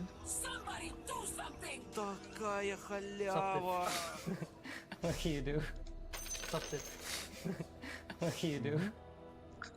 And we have a quick pause right here, ladies and gentlemen. Let me just grab this opportunity to again thank our sponsor 1xBet. If you want to place a wager into our upcoming series and to this game series itself, you can go ahead and check out 1xBet. Use the our code Asian Dragon 1x to get the additional bonus on your cash-ins. And kids, of course, don't gamble, okay? And if you Everybody haven't we have joined the Ava Mhm. exclusive merch giveaway just yet, make sure to check that out. We're gonna be showing the QR code shortly, and an Ava Elfie AMA actually. So make sure if you join the Ava AMA, ask the important questions, the real questions, okay? Like what's the brand of her I don't know, microwave, something like that. Calm down, Russell. Calm down. Come on, man. Let's give it for the for our fans and viewers right here. Come on, Russell. Everybody again, just like Hey. what Russell said, just scan the QR code here, and we're gonna have a hell of a game with a hell of a sponsors coming from 1xBet and our brand ambassador Eva Elf. You can also scan the QR code for our Telegram, which we can help you with your predictions. You can stay updated with all of the happenings here at Asian Dragon Series. Plus, there's a lot of good community there. Everybody, we're now going for matchup number 2 of our week number 3, I think, day number 2. This is gonna be Essence versus Xepher+4. It's gonna be an early banter here. See, as Justice Crystal for Maiden Brood Mama. she feels the presence That was of unreal. the AoE damage coming in from Essence. She goes for the Justice for the Brood Mother here. And yeah, was we're unreal. still at week 2. Supposedly week 2 is done under normal circumstances, but because of the qualifier, the bigger tournaments like the ESL Thailand, they have to move forward the dates of the week 2 a little bit. So we're gonna have our week 3 this weekend. Technically we're at week 3, but because of the changes, we're gonna have our week 3 in the same week of week 2. How about that? Well, look at that. It's gonna be a great while for our Dota fans right there for the Asian Dragon series. It's gonna be middle MK right there. It's gonna be Ilu, I think, on that Brood Mother. It's gonna be Juju on that Hoodwink. It looks like there's no engagements here for both of these sides, but it might be a 2-for-2 of exchange and banter here. Yes, it will be. So everybody, we have a match up against us. Can Essence bring the fire towards all of the players of Xepher+4, or can Xepher+4 become dominated? They're in just doing the like standard this, but blocking right now, just to have some of wave manipulation for Team S, but they missed the first creep. Oh no, and they invested 3 heroes as well. But still, it's gonna end up in the tower. No! Nice blocking from Dreamo Cell. So they're gonna cancel out the plans of Team Essence to just move forward their creeps into the tower of Zephyr so that the Alchemist can have a hard time in CSing. Up top though, Jikroy getting pressure early. take it away, Russell. I think you still have a little bit of a matchup here. What are your thoughts on Jikroy being thrown down by DB and also Juju here? No, I'm not being biased, man, but we like what I said. We saw the Jikroy, the morphling Jikroy. It's just it's a force to consider if you're up against Team Essence, the likes of Team Essence, right? But Zephyr, they have a lot of players with a lot of experience, but it's a shame that we're missing Zephyr right now. The team that was named after himself because of I believe it was a vehicular accident that he was involved last week, so they're gonna be missing that Zephyr firepower, but it's still a very good team. It's only a stack. They joined the open qualifier into this tournament. They're not one of the invited teams, but they just destroyed the opposition during the open qualifiers. So even if they're not invited right away, they're still, I think, one of the favorites coming into this tournament on together with Caterpillar. So definitely not a team that you will underestimate. The Lul. Oh no. That was a good exchange there in the bottom lane. A little bit of a skirmish. Trying to get that kill on to Red. But Jikroy with a kill onto Ooh. Juju. A little bit of an overextension there from the Scroll coming in from Hoodwing. So that's going to be a good start for the one and only Jikroy there. A good start for the Morphling. Right now in the bottom lane, there's not going to be a lot of action here. I guess it's a Bounty Hunter versus Crystal Maiden. The range attacks from Crystal Maiden is not gonna be a big of a factor if you're the Bounty Hunter. Again, it's a Crystal Maiden with just 400 HP until the mid game, so it's not gonna be a big of a problem there. But in the top lane, it's gonna be a Bushwhack, but a quick Quelling Blade in to that tree to maybe disrupt that Bushwhack was enough to save Lloyd from dying from the insatiable hunger of DB here. Good play there. Nice, cute play for Team Essence. And actually, the Ooh. mid lane Potato, you're in danger. Oh, nice dodge though. What a dodge from Potato. But he's still very low. He needs to go back, and he's gonna be missing a lot of CS experience as well. Look at this. The Lulu is just diving, but finally a rotation will come on in. Monkey King doesn't still considering the possibility of the Lulu being here, but. At least Varish will get this experience, right? But this Monkey King is gonna be missed out.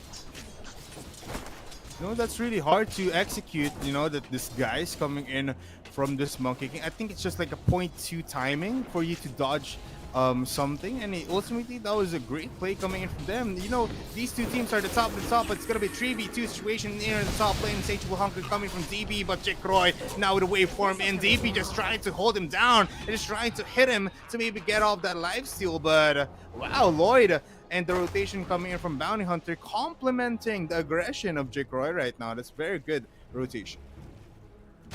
That is bad start for Team Xepher, obviously starting 0-2, and this is the Broodmother lane that's losing heroes. And you know, under normal circumstances, the Broodmother should win her lane. The Insatiable Hunger wasn't enough for him to sustain from the last game fight. An interesting facet though for the Night Stalker. He went for the nighttime facet, the Night Rain.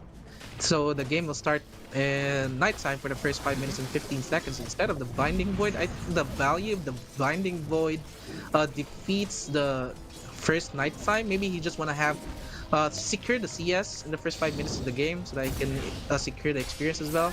And the Loon is just leaving the Night Stalker to have solo experience as well. And they can get this TM so slow. Nerf CM, man. It's gonna be a kill onto Varish there with Red just owning this bottom lane. CM, you know, we love Riley every time we see in a game, but you know, it's just really underwhelming that you have like 400 HP, slow movement speed, no strength, no mana, no everything. But once she gets that activated, Crystal Maiden might be the recipe for Xepher+4 to win this game. But let's see. 0-3 right now in 5 minutes into the game in favor of Essence. The goal lead is leaning towards Essence, but DB having a little bit of a rough time while Jikroy having the time of his life, just using the Shadow Words coming in from Warlock here to maybe heal off all of the damage that is being dished out. But DB again is going to be onto this Broodmother. Currently level 4 right now, right. So let's see what's their plan here. At least DB's getting his CS, right? He's 32 and 9 right now. I don't know if it's some neutral creeps that he farmed in the triangle, but you know, all things considered, even after that 2 deaths in the top lane, at least he's getting the CS. But here we go, Dreamosel taking the advantage of the fact that it's already daytime. A little too underwhelming in terms of damage department though. They weren't able to burst down NTP Night Stalker, and a very nice rotation coming in from Mamang Daya on top of the amplified damage as well. They will secure the second Crystal Maiden kill. At least Dreamosel will secure the bounty rune, but Dalul is just being a menace to Dreamosel right now. Good engagement. They're trying to just, you know, trying to get this kill onto one of the heroes in the bottom lane, but they do have the lockdown, but the damage is not just there. With the acid spray there, he's not getting the hits since Night Stalker is such a fast hero. Alchemist can catch up to him. So ultimately they're still gonna fall down. It's gonna be in 7 minutes into the game, 0-4 in favor of Essence. Really an unreal matchup, but as we look at the net worth right now, Dreamo Cell still on top of the network. That's what you want to expect on your Alchemist. Even though you're losing in all of the kills, you want your Alchemist to still be on top of that network. He's still battling it all out with Jake Roy having the time of his life in this top lane. No pressure whatsoever, but Mamang Dai now with the rotation into the rolling boulder, into the he magic just ties onto melts, DP. man. DP now is just running away into the tree line, can't do anything, and ultimately another successful gank coming in from the Earth Spirit.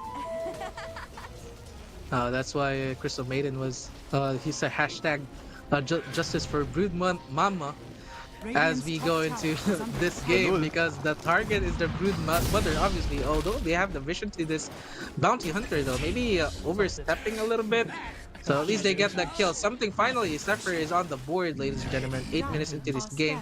But like you said earlier, Alchemist should be on top, especially in this early. But on the standards of an Alchemist, you would ideally somewhere around 15 16 minutes, your team should be up by 4k at the least. But I don't think that's going to be happening into this game, as Team Essence are solidifying their laning phase right now. Very much so. They have the advantage, but with DB coming into top lane with the rotation coming in from huge MK kill. Potato now with a Jinko Mastery trying to hold him down, but the GG is placed. But where is the Spider Links to hold him into place? The little healer might be killed. found The the dust of too. experience might have hit him. And look at DB, he's just eating him up. The bounty hunter will fall down, and that's gonna be a good 2 kills and possibly a tier 1 tower. This is a Again, the tower pushing kill. potential of Broodmother is just too much. Even with a lot of Spiralings, they spot out Earth Spirit right now, but no more engagement there. But MK trying to get the bounty rune here Got and the trying to get a bounty little as bit of well. advantage. Oh, nice dodge coming in from Potato. And very nice rotation from him as well into the top lane. And he was able to put a plug into the laning phase of Xepher+4 up top, finally getting 2 kills there. They punished Jikroy as well. Although he was very close in surviving, he puts the tree to, give the fog of war to Team Xepher just in time for the waveform to be off cooldown, but a second too late for morphing, and they were able to punish that Team Xepher. And they're up ahead 2k now, just as they get the 2 kills. Then the Alchemist, the money from Alchemist finally flowing on in. That's why you can see a 2k gold lead now for Team Xepher 10 minutes into this game. And almost nighttime though. This might be a timing the Essence are looking for. A rotation from the Night Stalker, and the darkness is available as well. And they're grouping up mid now. Oh, pause though. Earth Spirit disconnected into this game. Oh, the Monkey King as well.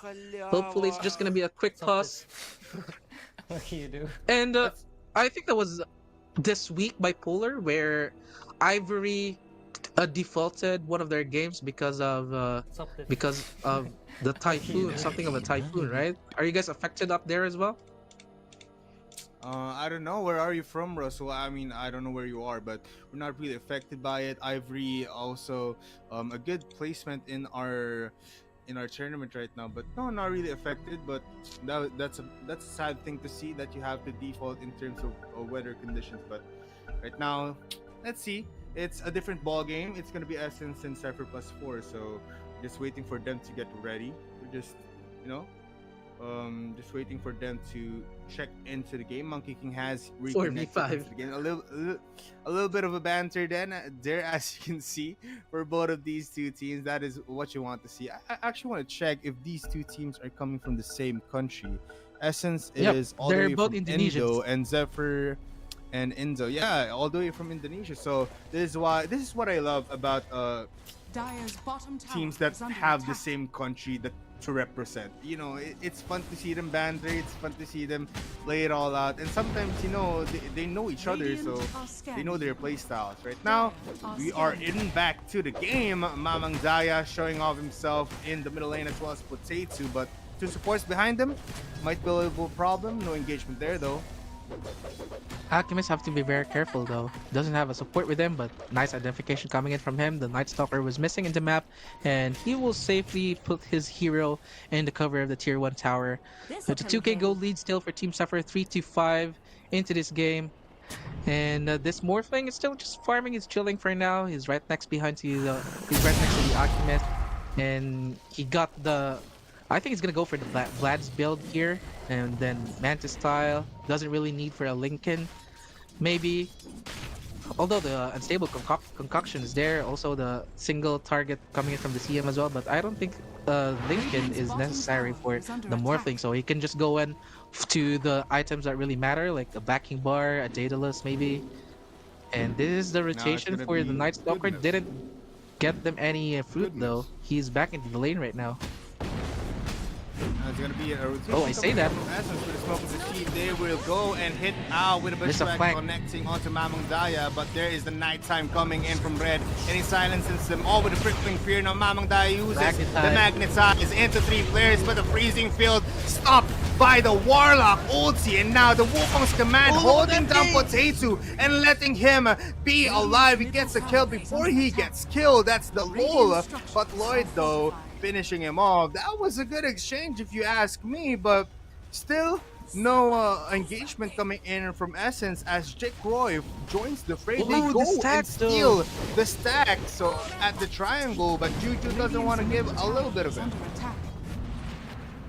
So they will back off for now. Xepher want to defend their stack. They did not even go for the tier 1 tower of mid, but look Ooh, at Jimo. who's here, Jimo Cell. Just throws a bottle in the Wow. face of the Warlock, gets the kill as well. So at least the rotation from the Alchemist, it's not really inefficient, I should say, because he got a kill there and he's back to farming. He's gonna claim the stack as Essence know about the information that there were stacks up in the Radiant Triangle. And they will go for the tier 1 mid, Xepher actually. Some Broodlings here as well. They know that Mamang Daya is close proximity.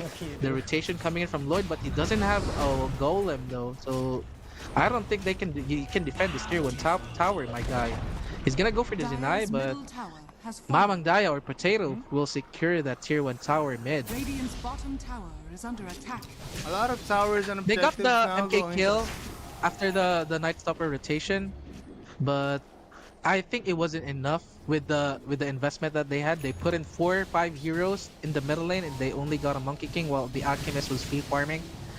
So Team Essence, if you're gonna pull off a rotation like that, you're gonna get you should get a lot more.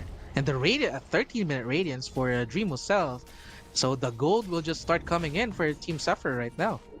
And like I said earlier, maybe 14-15 minute mark, you should have at least a 4k gold lead, and Xepher is definitely going into that direction.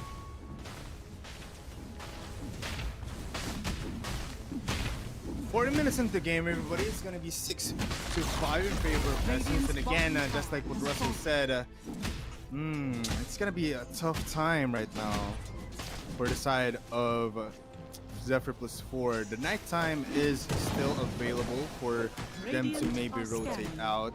I think they were just waiting for the Warlock ult here, the Golem, for them to just use it in a team fight. Plus, it's a good disruptor for anything that goes into play. It can disrupt the Wukong's command, it can disrupt even the sharpshooter, even this freezing field, just like what you've seen in Triangle there. So I think it's gonna be a good while, but finally we're seeing a little bit of a gap here in terms of gold net worth. Alchemist now with 10,000 net worth, while Morphling or Jikroy is just trailing behind with 8k. Dreamo Cell with the insatiable hunger with a blink into the Night Stalker, but they are all silenced with what a a blink magnetize. here now with the Dream Core. No, that's gonna be the Golem into the Wukong's command. Potato needs to get out of here as the magnetize is just too much to handle. The freezing field connects onto 2, gives him a double kill, but Mamang Daya also with his own double kill. Dreamo Cell now with a killing spree as he hits off the lul. I didn't even realize that he has a blink dagger in just 15 minutes into the game. What a team fight from Team Xepher. It didn't look good initially with the beautiful magnetize from the Earth Spirit, but the Wukong's command just the deals a silence. lot of damage, man, and the freezing field was uninterrupted as well. But nice reflex from Jikroy, was able to attribute shift to strength before the Orchid Malevolence came out. So that could have been a very good kill for Xepher if they got the Morphling kill. We saw that the Morphling rotated. He want to get gets involved in the last team fight, but a little bit too late. He TP'd in the bot tower, but all of his teammates are already dying, so wasn't able to dish out any damage there. They still want to go Oh, for Potato. Dickroy. Potato Very showing deep, though. themselves with a boundless strike connecting. Dickroy using up The all silence that too. to shift no more mana as well. DB though just hitting him that's off. The Dickroy. bushwalk not even needed. Lloyd just melting. Not even needing all of the skills from this hoodwink. The damage is And a lot in Dreamo their department. Dreamo Cell right now trying to get this skills, trying to rotate onto the bottom lane. Red will fall down, give a dominating to Dreamo Cell. The bounty hunter will get away, but that is two core heroes for a lot of objectives. The mid tier 2 tower has fallen down, and it looks like they want to get the tier 2 tower on the bottom lane as well. This is a problem if you're up against a Brood Mother, right? If you lose one team fight, all of your structure's gonna fall down, and no, Mama Daya gets caught again, and they're knocking the tier 3 towers now. 17 minutes to this game, the glyph will be forced. I was talking about the punishment from Xepher. If they win a team fight, your tower just melts, man. You cannot afford to lose team fights right now. We saw Essence earlier winning in the early games, but it did not net them any objectives at all. As compared to Xepher, they win one team fight, two team fight, your tier 2 towers are gone. Look at the outpost. It's controlled by Xepher right now, and Dreamo Cell is farming the jungle that's supposed to be the Morphling farming there. Plus, the map control is definitely just on the side of Xepher right now. Look at them, it's all green. It's like 80% green, 20% red. But as we say that it's gonna be smoke attempted by Essence, they do know that Potato is here in the middle lane, and I think Xepher+4 also wants to connect onto Jacroy with their own smoke of deceit. This might be a good Darkness thing available. that they go for now. The unstable concoction being used here with a boundless strike Oh, the connecting onto damage! Dreamo Cell is just damaging all of them, but there is the golem to stop the team fight. Unstoppable now for Dreamo Cell onto the It's top lane over, it's or over, onto the man. high ground. Barish using the freezing field to maybe get those kills, but now it is just Warlock That's crazy. against the world. No more catch there. Oh no, I think they know the solution now to the problems. They know the password There's no to the accounts. Yeah. Yeah, there's no balling right now. There's no way to stop this. No glyph available as well. That's a tier 3 tower down. It will refresh the glyph, but oh no, it will not refresh the glyph. Actually, that was I don't know what happened there. I don't really understand how the glyph refresh work. I think if it's the first structure Melee and all barrack. the 3 lanes, that's the time. It's yeah. There we go. It refreshed. From It what I refreshes remember, after the glyph melee refresh- barracks. The melee barracks, okay. I think before, if it's the first tower or the first structure in all the lanes, that it will refresh the glyph. So me thinking that it's the first tier 3 tower, it will refresh the glyph, but that's not the case. I think that was like And look at this, a 10 patches 14k. ago, yeah. That's 14k, yeah, ago, big man. gold lead for Xepher+4 now, and a lot of kills into the name. You know, it's like 20 minutes into the game, but it feels like Essence is just struggling, but surely they do have the items. There's a Manta style and the Vladimir's offering to this Morphling, but this Stalker has been a little bit underwhelmed.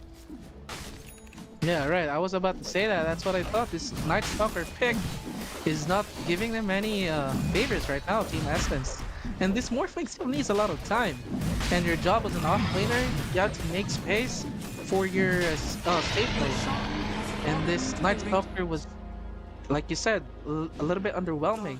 Doesn't really give a lot of high impact kills during the nighttime. It's nighttime now, but Team Xepher has a lot of items already. Black King Bar, Radiance, Blake Dagger for Alchemist is building towards the AC as well. Radiant's middle tower is under attack.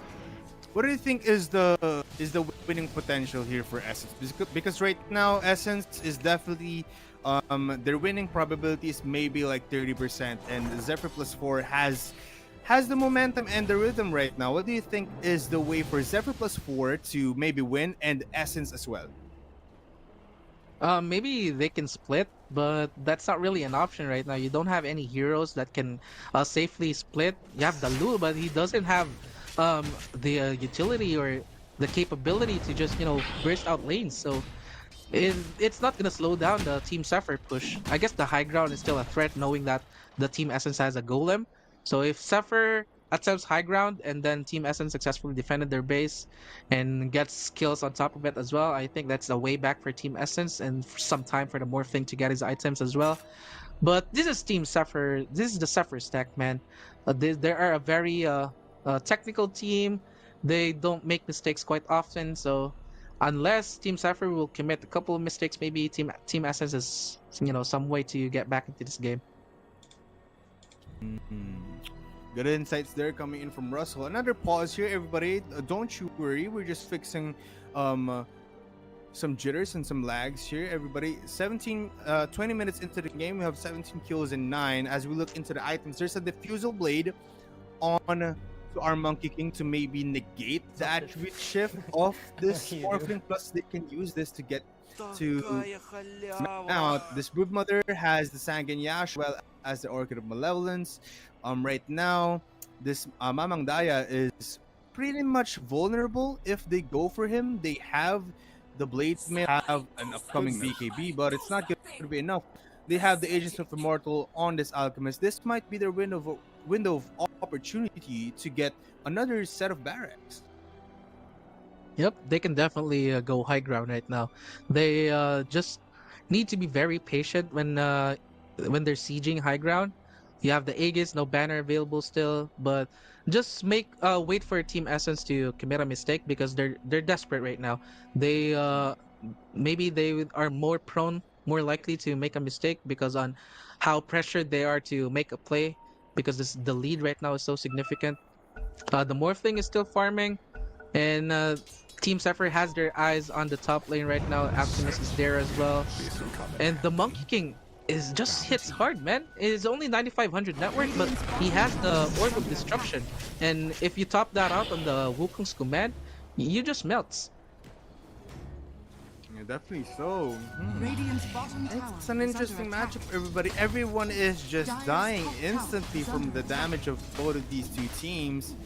Right now, Night Stalker trying to get a little bit of an advantage in terms Radiant's of map bottom control and tower is under objectives, trying to attack. push out the bottom lane and get Dire's the tier top 2 tower is tower. under attack. Dire's top tower As has what it say, be turned the top, but can they execute it well? The lane is slowly pushed out by Xepher+, plus all players for their side are Dire's top tower leading is those under attack. top barracks, but now they're engaging. It looks like they want to go for something of a kill here. BKB being purchased, and as well as Dire's top tower is this under attack. out, enabling him more in this team fight. AC is done. The structures will melt now. And the red and NTP, he's building towards the backing bar, but he's miles away from this BKB. I don't think he's gonna have enough time for him to complete this backing bar before his base will just be a goner. And they found Mamang Daya as well. Mamang Daya, oh no, sir, you're in danger. What are you doing? I mean, it's desperate times, man. He wanted to shove the lane so bad that he put himself into danger. But yeah, you don't have a choice if you're Team Essence right now. You can't really do anything because the map is just really occupied by Team Zephyr. Yeah, do whatever it takes to push out the enemies from you being pushed into your own base. Right now, Dreamocell just hitting this tier 1 towers. Look at the damage. No creeps needed that close. Right now, they still have the Agents of Immortal and as well as the BKB onto Dreamocell. There's the upheaval being used here. Once these creeps die, it's gonna be a bomb run for Dreamocell, and just like that, you can see he is being careful right now. He can see the presence and he can feel the pressure of an upheaval on to this Warlock. But They everybody, reset. let's see. They just age. They just have to wait for the Chemical Rage to be up and running again.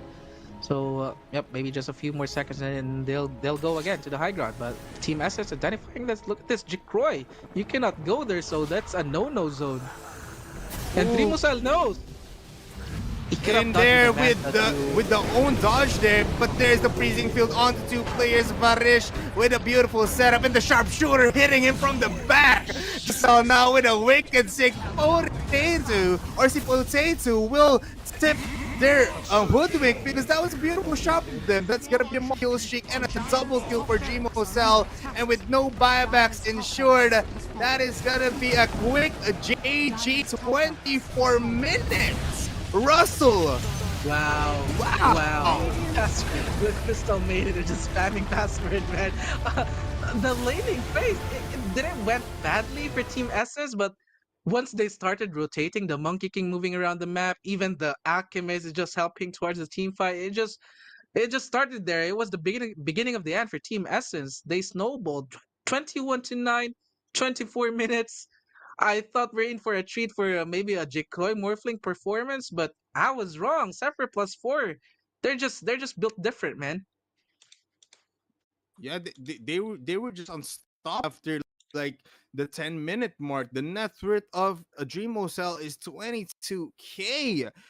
Wow, and just look at the Oh my itemization: god. Assault Trias, BKB, Radiance, and then you see Potato with that diffusal into BKB, and just melting all of the buildings for the side of Essence. Again, we need to commend here. This is like their third game of the, but they are still at their peak. You can see Chick Roy and as well as Mamang Daya had what it takes, but the execution was not there. Red on that Night Stalker was a little bit underwhelming, but I guess it's not gonna be a comfort pick. But here in the regional collision, anything can happen. Everybody, that is our first game concluded for our second matchup.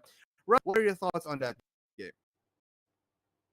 Team Essence definitely they have the players, they have the chemistry to pull off a win up against Suffer. It just went out of hand for Team Essence right there. They don't have a chance to react on how the pace was going for game one. So definitely something that Team Essence have to reflect as we go into the break, and go again into game two, and hopefully snatch a win against Xepher+4. Again, everybody use the promo code of Asian Dragon 1 and use 1xbet. This is brought to you by 1xbet and, of course, organized by Epic Echo. This is Asian Dragon Series Regional Collision. We'll be right back for the game number 2, Essence and Xepher+4. We'll be right back.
ENG ซะแล้วตัวประตูยาในเดย์เป็นENG ซะแล้วแอนเจ็ดโตในประตูนี่มันเป็นเฟกยูในมิชโยกีเฮยนี่ได้ยินเอามาแอสไว EKB kung kaswaya ay naman yung LT Jue ay nagsek na nagawa ng Piras believe on with Xepher right ay naman KSA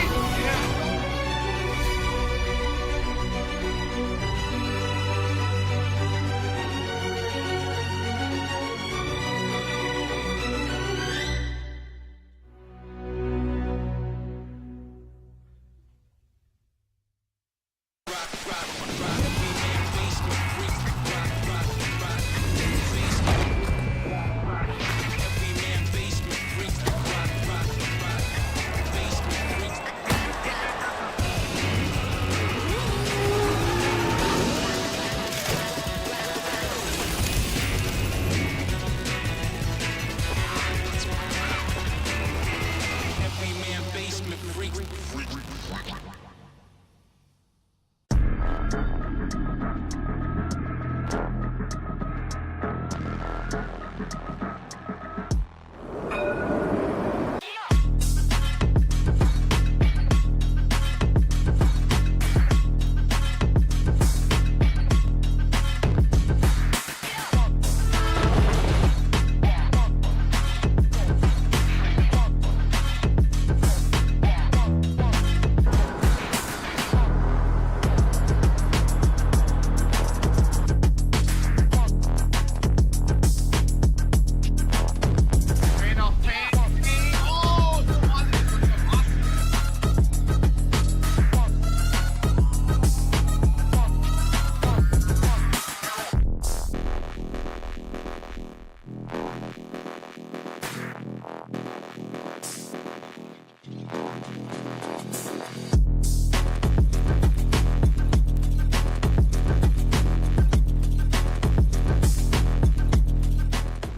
ร์กดซะแล้วตัวประตูยานี่เจ๊จะไปแอร์กดซะแล้วแอร์เจ็ดโตในประตูนี่มันเป็นเฟกยูเนี่ยไม่ใช่เฮ้ยนี่ได้ยินเอาแบบแอร์สไตร์ EKB om de spaaien en dan met LC Jue. En de second in de goal op Vira. We leven op de camera right. En dan KSA.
แอร์กดซะแล้วตัวประตูยานี่เจ๊จะไปแอร์กดซะแล้วแอร์เจ็ดโตในประตูนี่มันเป็นเฟกยูเนี่ยไม่ใช่เฮ้ยนี่ได้ยินเอาแบบแอร์สไตร์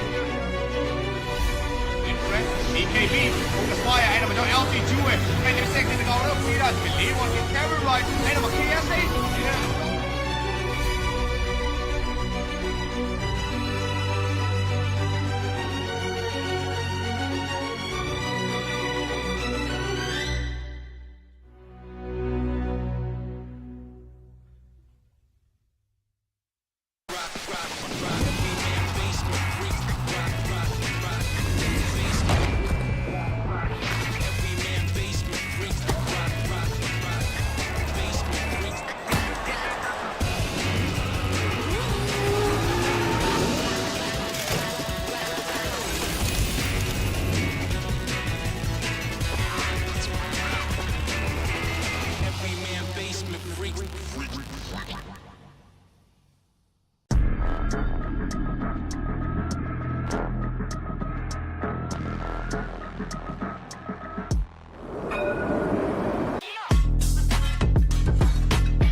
แอร์กดซะแล้วตัวประตูย่านี่เจ๊ไปแอร์กดซะแล้วแอนเจ็ดตัวในประตูนี่มันเป็นเฟกยูเนี่ยไม่ใช่เฮ้ยนี่ได้ยินเอาแบบ SY EKB focus fire en dan met LT Jue. En de second in de goal ook weer uit. Believe what can carry right. En dan met KSA.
แอร์กดซะแล้วตัวประตูย่านี่เจ๊ไปแอร์กดซะแล้วแอนเจ็ดตัวในประตูนี่มันเป็นเฟกยูเนี่ยไม่ใช่เฮ้ยนี่ได้ยินเอาแบบ SY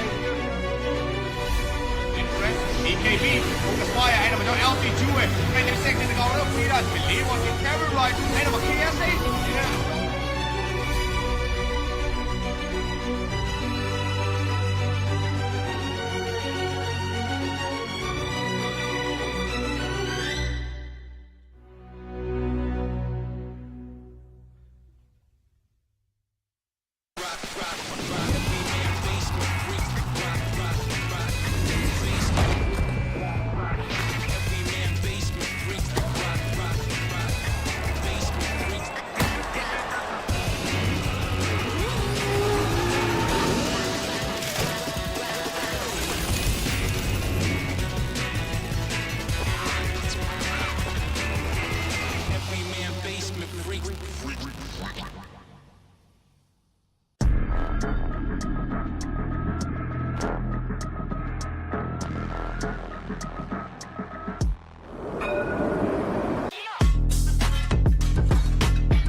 แอร์กดซะแล้วตัวประตูยานี่เจ๊จะไปแอร์กดซะแล้วแอนเจ็ดตัวในประตูนี่มันเป็นเฟกยูเนี่ยเป็นโชว์ที่ให้รู้ได้ยินเอาแบบแอสไว EKB focus fire en dan met jouw LT Jewett. En de second in de goal ook niet uit. Believe wordt in camera right. En dan wat KSA.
แอร์กดซะแล้วตัวประตูยานี่เจ๊จะไปแอร์กดซะแล้วแอนเจ็ดตัวในประตูนี่มันเป็นเฟกยูเนี่ยเป็นโชว์ที่ให้รู้ได้ยินเอาแบบแอสไว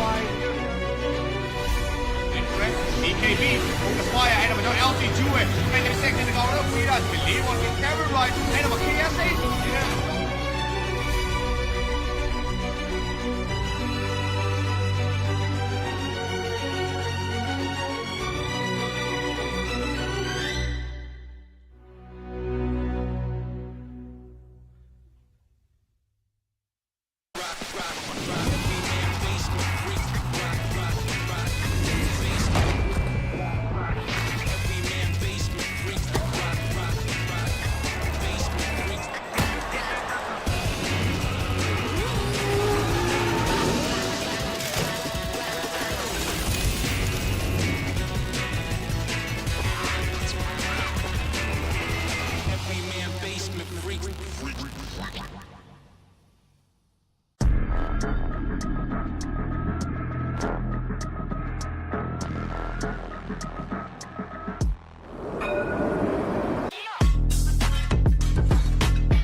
กดซะแล้วตัวประตูย่านี่เจ๊ตัวไปแอร์กดซะแล้วแอร์เจ็ดตัวในประตูนี่มันเป็นเฟกยูเนี่ยไปเชียวดีเฮ้ยนี่ได้ยินเอาแบบแอสไว Interest, EKB, focus fire, en dan met zo'n LT Jue. 25 seconden in de goal, ook Vira's. Believe on the camera right, en dan met KSA.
Let's go, bro.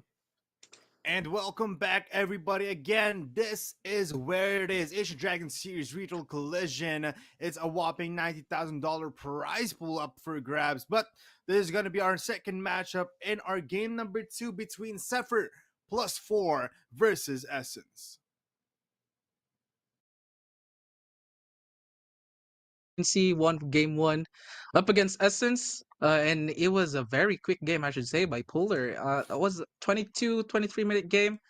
Well, last time I checked it. So Essence, I mean, they have the plan that, just to farm the Morphling and then just 1v4 Jikroy in the late game. But the game was just too fast. As when they win a team fight, they get towers, they get two towers, in fact. So it just, it's over as soon as the Alchemist was online for Zephyr. So here in this game too, let's see if Essence have, something a little bit on their arsenal. If they can show a different approach towards the game, they can cut Zephyr off guard. I mean, Zephyr is a very strong team even without their, star player Zephyr. Here in game two, they will take out the Brood Mother. They learned their lesson, and the Sand King as well for the side of Zephyr. It's gonna be still their protocol band, Phoenix, and the Shadow Demon.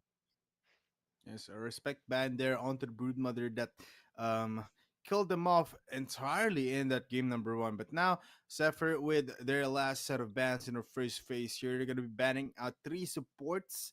Finally with a Tuskar to possibly hold him down. But I think Essence and Zephyr+4 have something of a great draft upon us here in the game number 2. But Ryder also, it's the same set of bans for Zephyr+4. They don't need to switch out anything, and I think they are still confident on battling it out with Essence without the Morphling ban that we usually see in this tournament. Right now, it's gonna be They a will still quick pick it pickup up. Essence for Morphling, but these also do ban out the Doom here, which is another counter for this Morphling. Mm-hmm. I think Suffer, that's why they left the Morphling open in game one. They definitely have a counter to it. In this game two, they still left it open. I don't think they will run the same draft though, because Essence is gonna be ready for that. I think the Night Stalker was the Oh weakest yes. link into that game one. So this time around, Beastmaster will be the first pick for so for Suffer. So good laning phase. The roar as well is a very good lockdown hero, especially to the Morphling. So definitely needs a Linkens in this game too. If you're Jacroy. So, all right, for Team Zephyr, on their laning phase in game one, it's not too impressive. But once they got their timings right, they just roll over Essence like what I said earlier. And this time around, they want to win the lanes. I mean, technically they want to win the lanes with the Broodmother pick, but I think the Beastmaster is just a no-brainer. It goes without saying that this hero destroys lanes, right?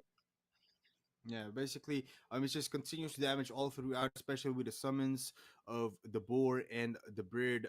It can definitely shut out a lane here for Morphling. Plus, with the wild axis and a possible roar when he hits level 6, it's gonna be a good time for their side. So I think they're gonna be setting up for something here. But as we move on to our second set of bans here, they're gonna be going for a ban on to another respect ban with the alchemist here for the side of Essence.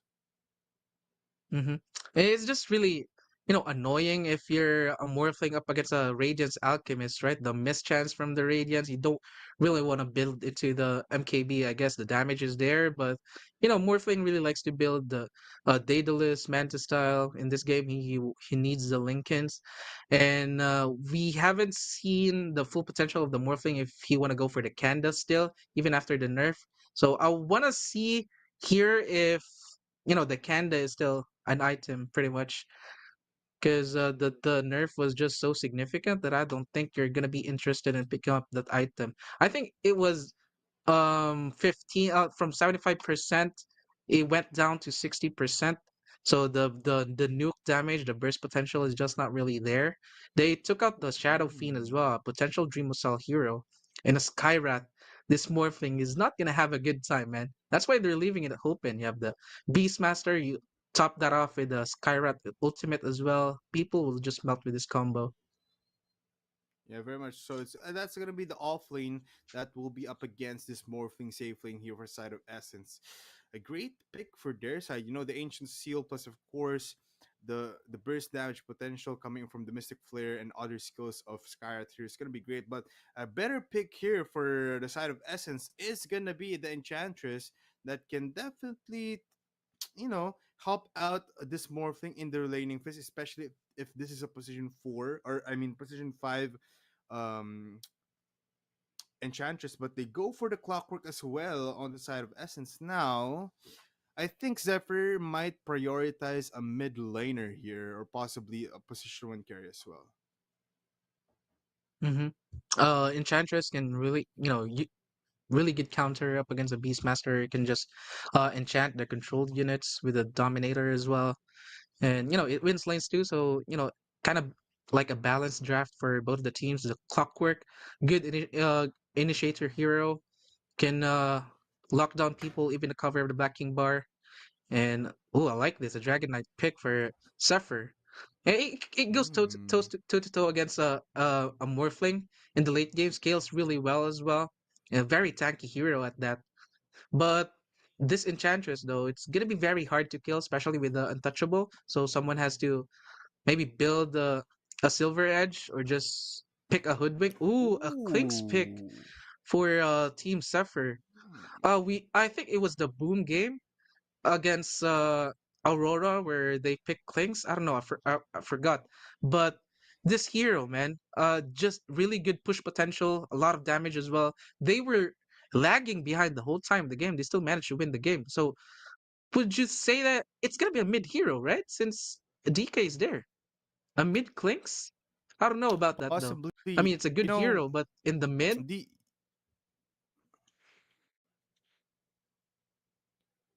yeah, these two heroes can be interchanged to one another. It can be position 1, position 2, but ultimately we're gonna be seeing a Clinks mid here, for the side of Zephyr+4. So, um, right now, Essence with a lot of remaining time here onto the reserve, and they're thinking of something that can burst out a Clinks, especially just like what you've said. We've seen this Clinks in many matches wherein even though they are shut down, it can definitely bring them back up with just a Daedalus in hand, and as well as a Bloodthorn. But Essence still gonna go for the Underlord here for the side for red. That will be the off lane there. Now we're gonna be going to our last set of bans and last set of picks. Russell, we have another interesting game up on our hands. Really excited on how this draft will unravel for Zephyr, especially with the Klinks pick. Finally, we're seeing something different, right? Seeing a lot of Luna games, Morphling games, time and time again. Finally, something different in front of us here. A Klinks pick. They banned Storm Spirit for Team Essence. Even with what is this a support Klinks? They might be possibly just trying to focus out some heroes that can definitely disrupt their team fight. Again, Storm Spirit might not be the best ban here since we do have a Clinks on the board and as well as this Dragonite. But let's see. Essence might know something that we don't know, especially these two teams are coming in from both from Indonesia. They might be cooking something here. Yeah, let him cook, man. Let him cook.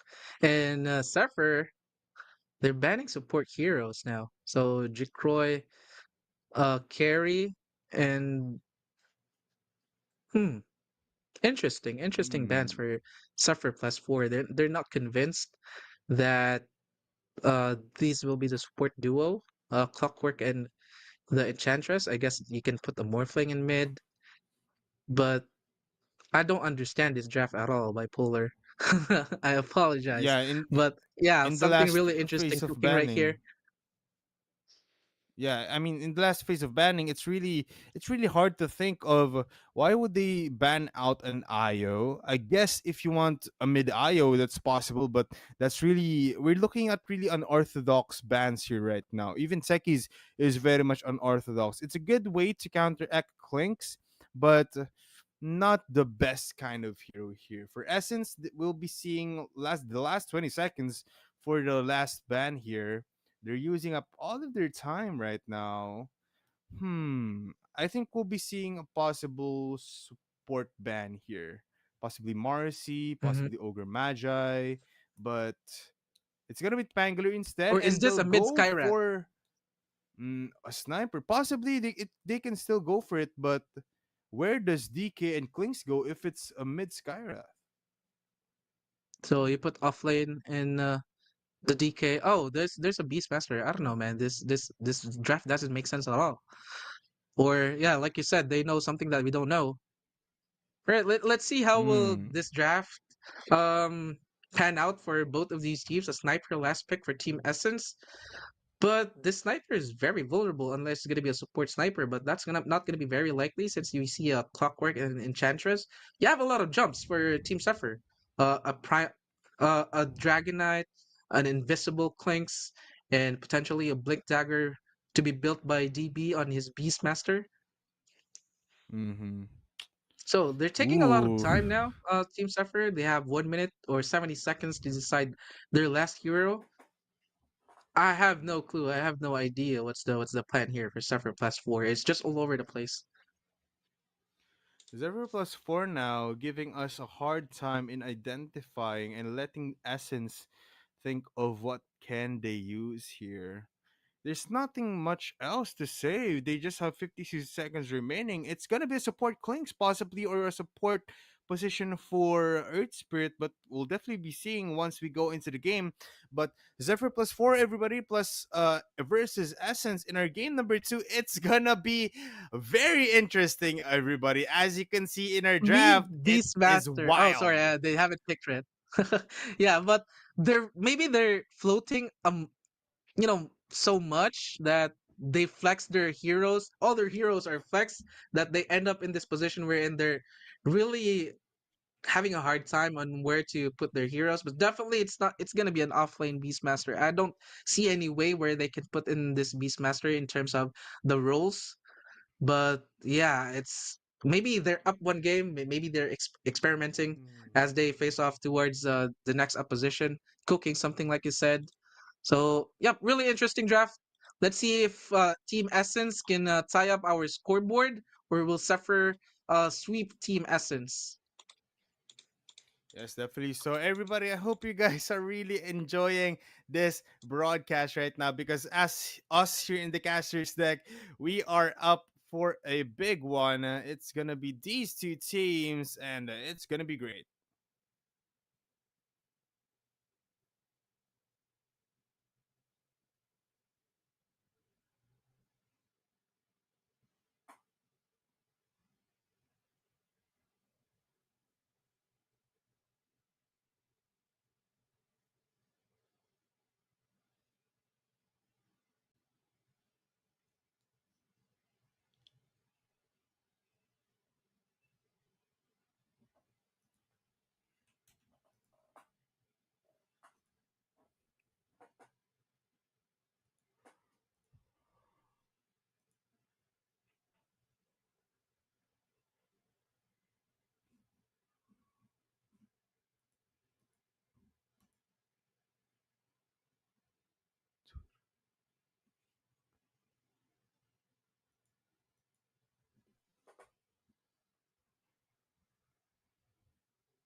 Time to build off their timings, Prepare for their battle. draft as well. So Jikroy can definitely show us something with this Morphling. Everybody, we are now in the game. We will see their possible heroes here. Again, Jikroy onto the Morphling, Mamang Daya, of course, in the middle lane Sniper. We have, I What do think, you do? the little on this Clockwork, but Juju now might be The looking grenade. at the possible death here with the Shrapnel, 3 Shrapnels, quick Shrapnels will kill him off with a Firestorm there, and the little claims the kill with a Battery Assault. That is good for skill for them. They can definitely end here, as DB says here. Oh my god. They're already bantering it out, everybody. Yep. I don't know what the context. Someone please translate 30 seconds. to translate battle. those in Indonesian words. And tips coming in. Some, these are both in Indonesian teams. Some friendly banters going on, especially Essence got the first blood. And they know that. I think Scatter Shot's gonna be the first skill point that Mamang Dai is gonna go anyway. So no issues with that. So 2 for 2 bounty trade unless they want to fight out here. The battle begins. They're still going for it, Team Essence, but eventually backs off. It's gonna be a 2 for 2, like I said, and a 1-0 start for Team Essence. And I like this mid matchup though, Definitely a a sniper good up against an Earth Spirit. Maybe a sniper doesn't really do well in terms of CS, but on the harassment side of things, definitely Mamang Dai have the upper hand. Although Potato, has some tools on his arsenal as well to maybe punish Mamang Daya. Cause I really hate the animation on the sniper early game, man. Or maybe I'm just noob and they're just pro players. Cause the animation of the projectile, where the bullet will hit, there's a slight delay for you to secure the CS. There's one more hero that's very annoying in terms of CS. You know Razor? Razor with just Right, the the default delay. default skin. The delay on that lightning with the whip is just obnoxious to use as a last hit. But yeah, I can feel what you're saying. But now there's gonna be engagement onto Mamang Daya. Good there coming in from Potato, but without the tower aggression onto Mamang Daya, this might be a hard kill for him to get. A lot of damage, but good play there coming in from Radiant's Potato as turret well. Has been killed. Was able to push the lanes as well, but he wasn't able to block his lane too. Ooh, But he wants the more. waves is still pushing it. What a play from Potato, man. Just waited for the rock. And then went again. That's a solo kill. Oh, we talked about the harassment that, Earth Spirit is gonna struggle a little bit, but Mamang Daya, man, what a player. As long as the shrapnels are not being used, Potato is always just gonna be free lane for him. But right now in the bottom lane, it's gonna be a different situation.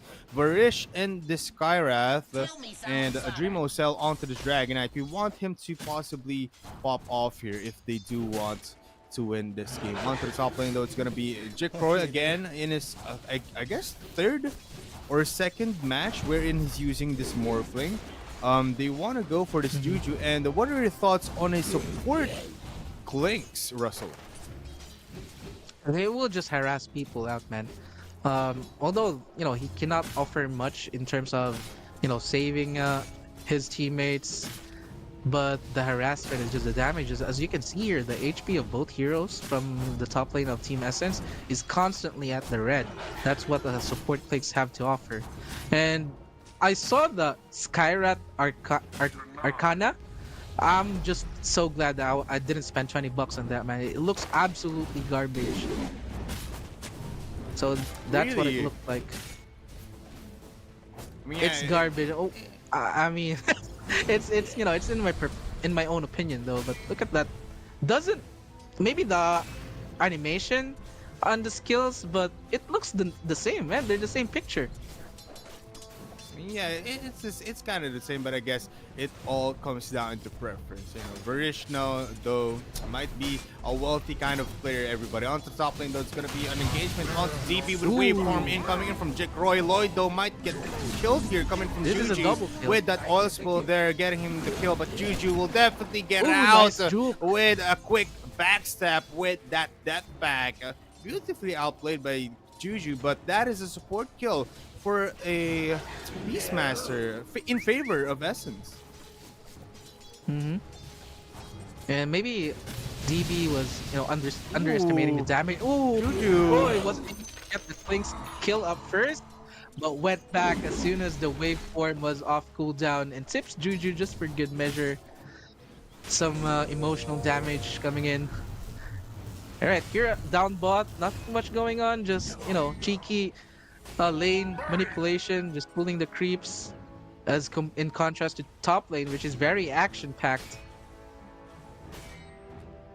And this bot lane is not really that eventful. It's just gonna be two Dire's knights top tower bashing is under their attack. their weapons into these creeps and trying to get the most gold that they want. This middle lane though, it's gonna be a disaster for Earth Spirit now. As long as this shrapnel is being used by Mamang Daya, it's gonna be a hard lane for him to get these CS. But right now, he's still in the top of our leaderboards, 25 and 2. 25 and 3 is gonna be Dreamo Cell, and trailing back is gonna be Sniper and Morphling. But onto the top lane, still the most action-packed lane between these three lanes. As soon as the sniper gets the levels, right, the headshot, the additional skill points on the sharpnel as well, the sniper, he's good in the lane.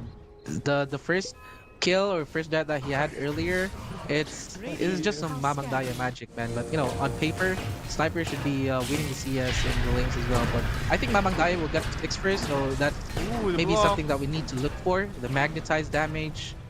Ooh, nice harassment coming in from Team Essence or Dreamo Cell here on top again. They're not stopping, man.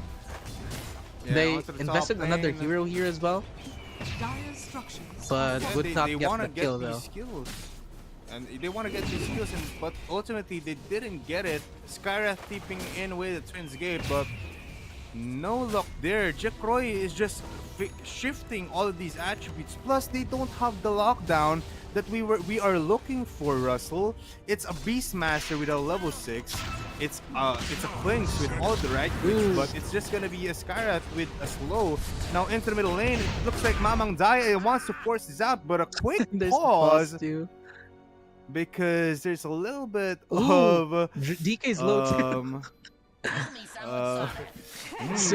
What can you do? Stop this. it's a nasty thing here in the bottom lane. I thought he bait, bro. And the RNG favoring That was Team unreal. Essence as well. Gaben really loves Essence, man. It's supposedly a haste rune, and it spawned down bot, so I don't think this Earth Spirit will be surviving. And there we go, a kill for the Lul, Mamang Daya with some revenge.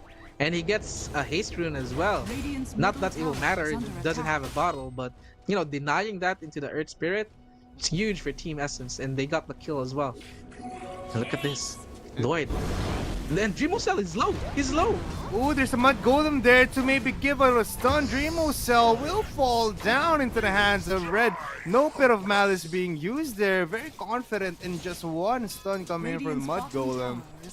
Wow, good rotations coming in from Essence, and this is what we want to see from Essence. They are just holding the throne down immediately in the early parts of the game. But quick silence with the seal there coming in from Barish, but now Sniper trying to get these kills, but he is very much alone and lonely. Jikroy wave forms out. It's gonna be Mamang Daya killing off DB before he falls down. It's gonna be a trade-off, but the experience goes into the hands of Mamang Daya. What can you do? And Xepher rotated 5 heroes as well. So definitely a win for Team Essence. Sniper getting a kill before he falls down. But you know that means Potato will get a free lane for a few seconds as well. But Red NTP was just free farming down bot. He's level 6 and building towards the aura items that will help them later on. It's a 2k gold lead for Team Essence right now. This Morphling is doing absolutely amazing in the top lane. Has a boots of treads, the full magic one, and a mask of morbid mask as well. Here Don bot, they want to stop the bleeding.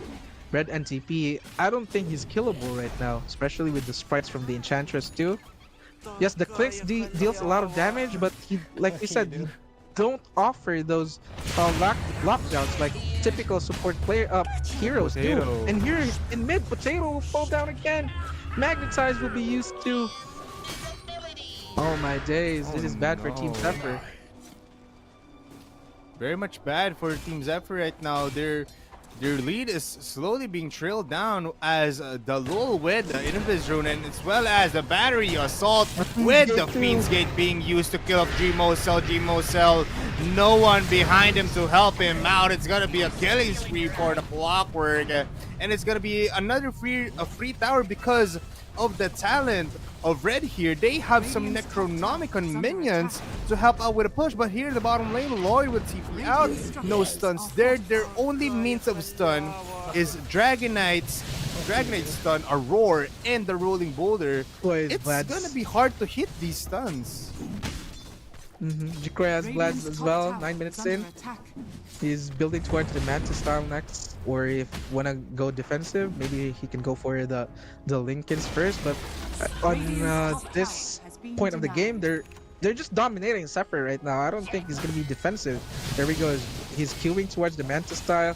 Look at just Jikroy just styling to Dreamocell, waving for him in, not respecting any potential rotation coming in from Xepher. There we go. Rotation comes in, but a little bit too late. Varys is healed for the steal, but he won't get to Jikroy just in time. They need the level 6 on the Klingsen as well as the Skyrath to maybe get a kill. They do know that someone is there, but now with rotation coming in from Potato, they want to get this kill onto Morphling while he's alone and just farming the creeps in the neutral camps. Juju finds him out. This is the best opportunity for them. Be able to attribute shift into the strength as they go in with the Earth Spirit. Now with the seal there, it's gonna be silenced. No strength shift for you because Potato now gets that kill onto the Jikroy in a big lol coming in from Juju. It's a fun match here. Nice rotation from Team Xepher then, but again, they're investing a lot of heroes towards these kills, and the experience is there. Oh no! Ooh, the damage from the Sharpnel! He just melts! Triple Sharpnel! Not even needed to assassinate, and this is the mid tower now gone for Team Xepher. Oh my days, man! They got a spirit, an Urn of Shadow charge up top, but they lost their mid tower. I think they want to get someone here as they TP into the top lane or possibly get an objective on tier 2 tower. That's an amplified damage sniper, so just 2 shrapnels I think is around 800 damage all throughout. So wow, that's good kill from them. I think Dreamocell might have underestimated damage there. DB though, while farming, uses the roar to maybe get out, but he doesn't know that Red is here. The assassinate will not come through with one more hit for DB. He will fall down into Red's hand, and that's gonna be a good rotation. 4-10, an action-packed 11-minute game. This Clinks will not be laughing now, as you can see in the scoreboard, 4-10, 5k gold lead for Team Essence. And on top of that, Jikroy is untouched. Although he got the first death earlier and another death maybe, but he was able to attribute shift even with the Urn of Shadow charge committed. And that's a failed gank for Team Xepher. And again, more time bought for this Morphling. And a lot of space too. So definitely, this is not the same Morphling in game 1. We're definitely gonna see this game way past 22 minutes. That I can assure you. Accepted. And it's all going to it's Team Essence. This is the dream start for them. There's just wanna three get the players coming injury. from S with the top nets where Latulul with the cogs holding down a potato in hand. But now with a hook shot into the clicks with a battery assault as well as this does. But a quick death back out into the creeps into the riverside. But he meets Jikroy onto the top. But now it's gonna be red using these Fiend's Gate to maybe get the advantage. But from the back line, it's gonna be Dreamo Cell with the dragon form. Now with the magnetize in hand, everyone is affected. Mamang Daya though with a killing spree, he doesn't want to die without any kills here. Potato with the blade mail, trying to trade off some hits, but it's dominating for Mamang Daya. He is not dying, but the dragon breath is there for Dreamo Cell with the offbeat. Earth Spirit now for Jikroy. Jikroy wants to get this skill onto Dreamo Cell. He wants to apply salt into their wounds, but it looks like they want to get out. They want to go for something else, and a good exchange there for Essence.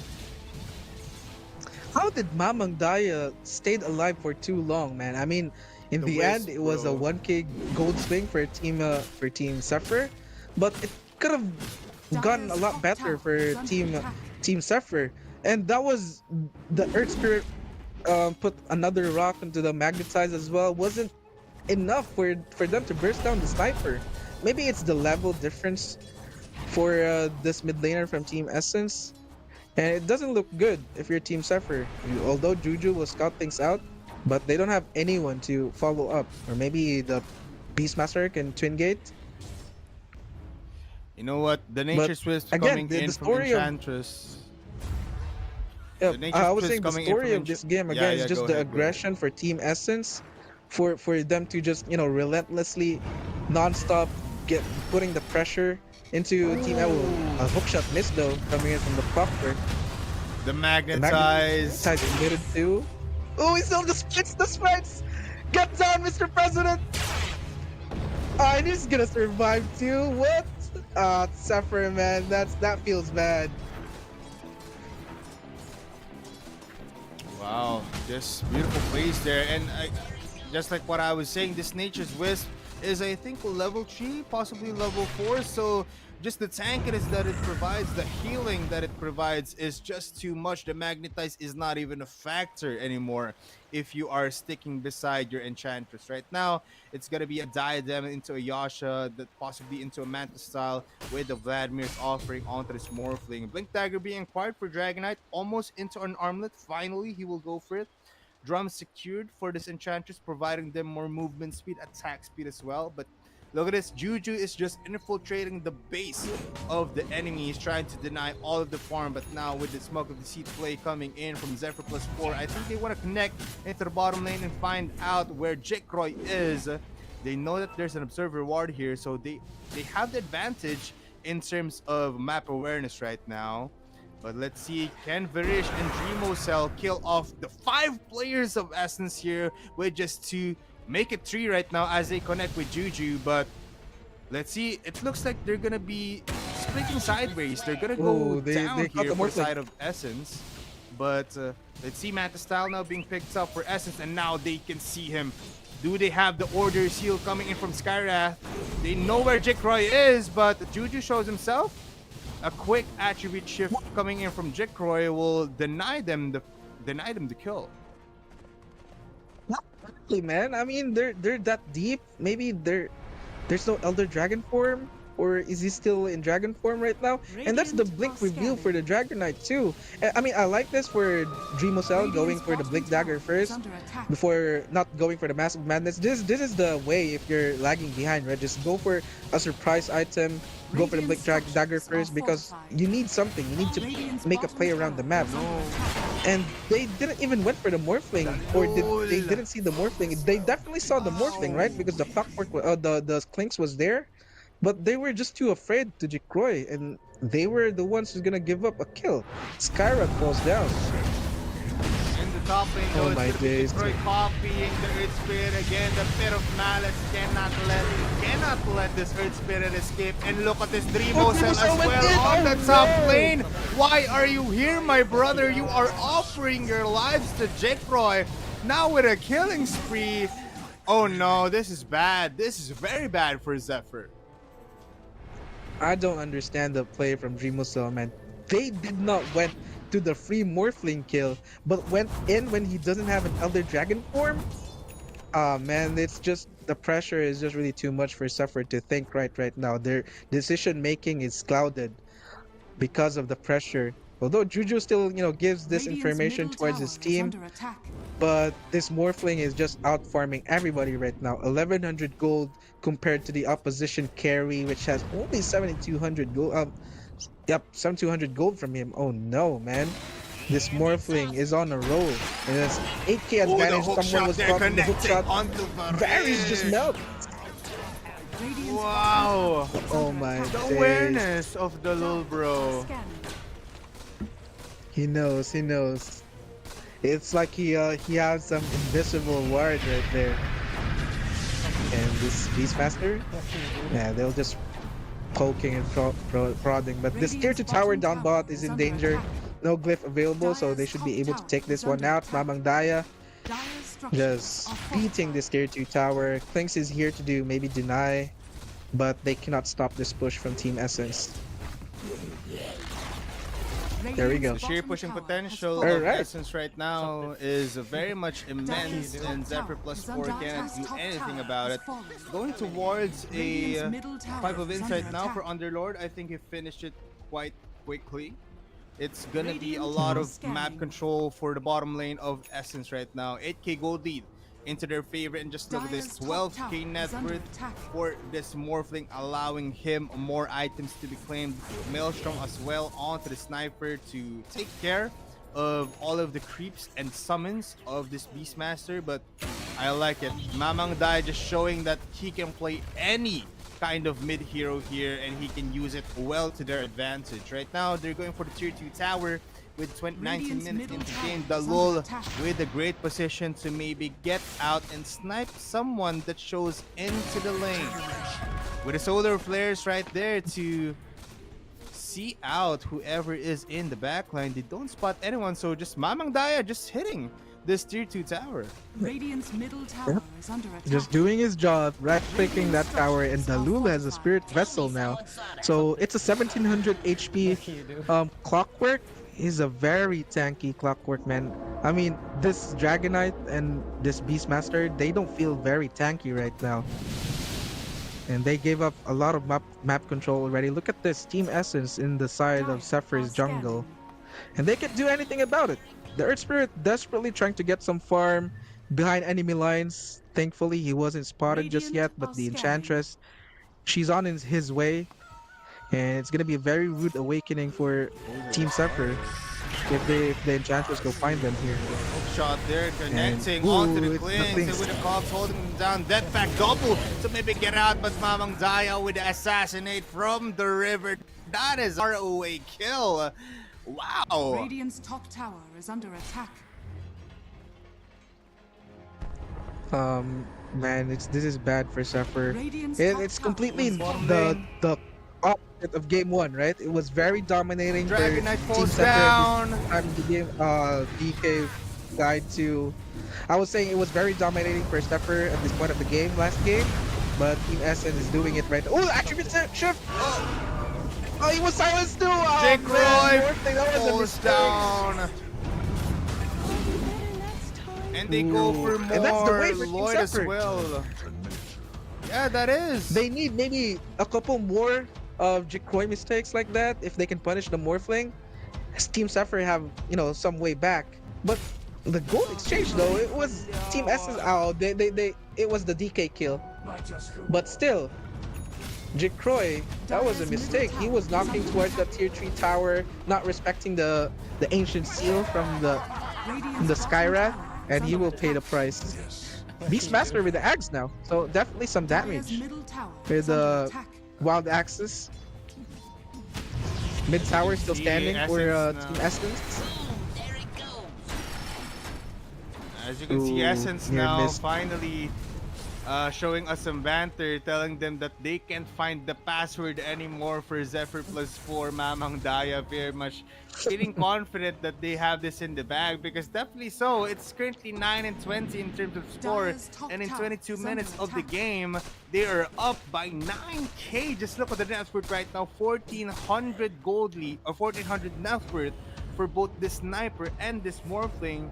Aghanim Scepter now, though, for this Beastmaster might be the turning factor for them to get into the game or get back into the game, but it looks dire because Dreamocell is just in the middle of our network with 10k. He doesn't have any means of damage, and now into the top lane, that is gonna be a kill for TB. They kill off Mamang Daya, but look at this, Dalol and NTP Red wants to get a revenge here, because just look at this. There's no more response there. They need to get back. They want to use the Fiend's Gate as well. But look at the damage coming in from Juju, and this continuous damage coming in from Barish. They cannot take it anymore. They don't want to provide any, because they're just distracting the side of Xepher+4. They don't know that the Roshan is being claimed by Jicroy. A Kanda for Jicroy, so I guess it's still an item. And then Aegis on top of that, it was all a misdirection, but maybe that a sniper is not the hero that you want to give up. Mamang Daya, not Oh my participating God! because Xepher was there, but look at the hook shot from the Lul, man. And that's a Oh, he dead catches him. potato again. You know, he catches him with that hook shot after being stunned by Morphling. That was beautifully played coming in from Jicroy, but right now it's gonna be 1 versus 5 situation in the base of the enemy. Jicroy with the Kanda play. It's gonna be a shotgun into the head of Barish. Look at that. They are just trolling themselves right now in the chat box. Red And even that's tier tips 3. out Skyrath, bro. Who asked you to tip me? Oh my god, it's gonna be spicy. Oh no. Is under attack. Yep, that's the life of the support of Xepher, right? And actually, Jicroy just want to go for the tier 4s. Oh no, Jicroy, I mean, you have an Aegis, but maybe a little ambitious for him. So he went back to the tier 3 tower down here, but Jicroy is just, the confidence is just overflowing right now. Potato is not having. This is one of the another day in the office for this Earth Spirit, right? His game is so mundane. He's dying every time. And the player will scout him out, but he will go anyway. Maybe they can defend this Morphling with the Aegis. And here comes the Elder Dragon form pop as well. Maybe Essence can just wait this out, but they will go anyway. They can't do damage. Too much. Dreamos now melts into the damage from Jicroy, and Jicroy is looking for more. He wants this game right here, right now. He smells blood in the water, but he will give up his first life though. But 2 heroes dead. DK has buyback. But you don't really want to buy back right now. It's, I don't know, man. It's looking over. Radiant's bottom barracks has fallen. There we saw it. Just look at this. Where is the password? Mamang Daya says, where is your solution to beating us? And the players coming in from Xepher+4 is definitely just quiet.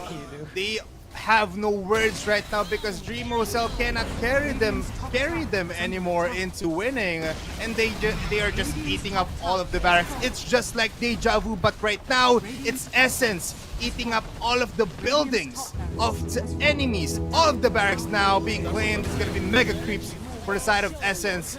Jicroy now moves on to the tier 4 towers. Respawns coming back for Xepher+4. This might be the last fight of this two teams. Dreamocell trying to get back, but Potato 2 with the rolling boulder in, and just look at this Mamang Daya hitting him from behind. It's a killing spree for Jicroy, and they are running them down into their base. DB cannot get out anymore, and look at it. Jicroy focusing on the goal, dropping all of the items. Give me some intelligence, they said. Give me some smartness, because we are falling into your hands. Dreamocell and TB. There's a roar onto this morphing. They kill him off. They finally do, but can they finish up all of the remaining members of Essence? It's a killing spree There for we go, the TP, but it's a GG. GG. Well played for the side of Xepher+4. They commend the sniper here, everybody. And let's look at the statistics, Russell. Oh, what a game, man. Pretty much the same game in game one, but this time around, Essence coming up on top. And the mantle of intelligence drop at the end of the game, man. Was it Essence or Xepher dropping the mantle of It's intelligence? red, I think it's it was red. Essence, right? Just styling on Xepher+4. Here you go, guys. Some intelligence, you need it. Team Essence. What a game from the sniper, Jikroy. They stepped up. All of them stepped up, man. The clockwork, the hookshot plays. Red NTP was very stable in his lane. Jikroy was just farming out of his mind, and the Enchantress too only died twice. 12-27. Very dominating game for Team Essence, and they will tie the series up against Xepher+4, 1-1. And there we go, folks. We're gonna be moving on, diving into the last series of week 2, which is gonna be hold on, Ivory versus Mag. But what a game, man. It's very much a great game. And you know what? It was like they got the password, but immediately after game number 1, Essence changed their password and went on for a 2FA after that game number 1, because ultimately Xepher+4 didn't know how to solve the problems that they were dealing with. They just got killed and they just got pushed every time they wanted to fight. And now that concludes our game number 2 for our match number 2 between Essence and Xepher+4. Everybody, a great set of games for you. But we still have one more matchup. It's going to be Ivory versus, I think it's going to be Myth Avenue Gaming, all the way from Malaysia. My name is Bipolar, together with Russell, your casters for the English broadcast. We'll be right back.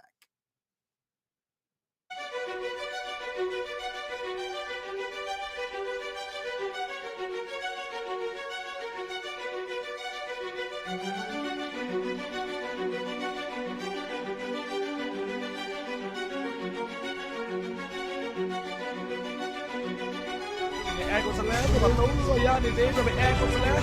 ENG chết đâu để bật tấu nhưng mà cần phê cứu để bị xấu thì thấy như là you over SY. EKB kung kaswaya ay naman yung LC Jue. Kaya nagsek na nagawa ng Piras. Biliwan kay Kevin Wright. Ay naman KSA.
แอร์กดซะแล้วในประตูย่าในเจ๊จะไปแอร์กดซะแล้วแอนเจ็ดโตในประตูนี่มันเป็นเฟกยูในมิสโจกี้ให้มีอะไรกันเอามาแอสไว EKB focus fire en dan met LC Jewett. En de second in de goal op Midas. Believe what can Kevin right. En dan met KSA.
แอร์กดซะแล้วในประตูย่าในเจ๊จะไปแอร์กดซะแล้วแอนเจ็ดโตในประตูนี่มันเป็นเฟกยูในมิสโจกี้ให้มีอะไรกันเอามาแอสไว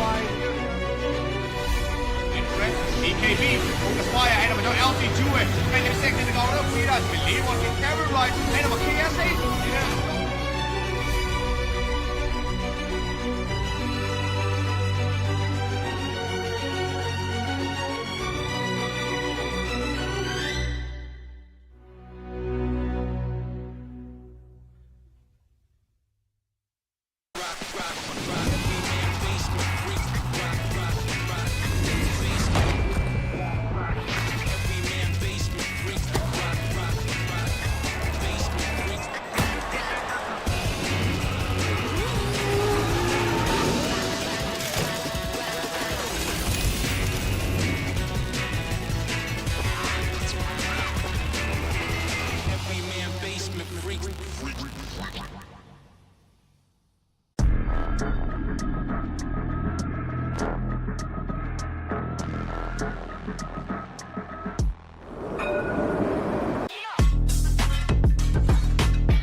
ecco salendo, ma non so yani dei proprio ecco salendo, e c'è tone ma tone, ma che fake you never show me, hey, we let you know, but that's right. EKB om de fire en dan LT Jue en de seks in de gouden op hier uit believe on the camera right en dan KSA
Ecco salendo, ma non so yani dei proprio ecco salendo, e c'è tone ma tone, ma che fake you never show me, hey, we let you know, but that's right.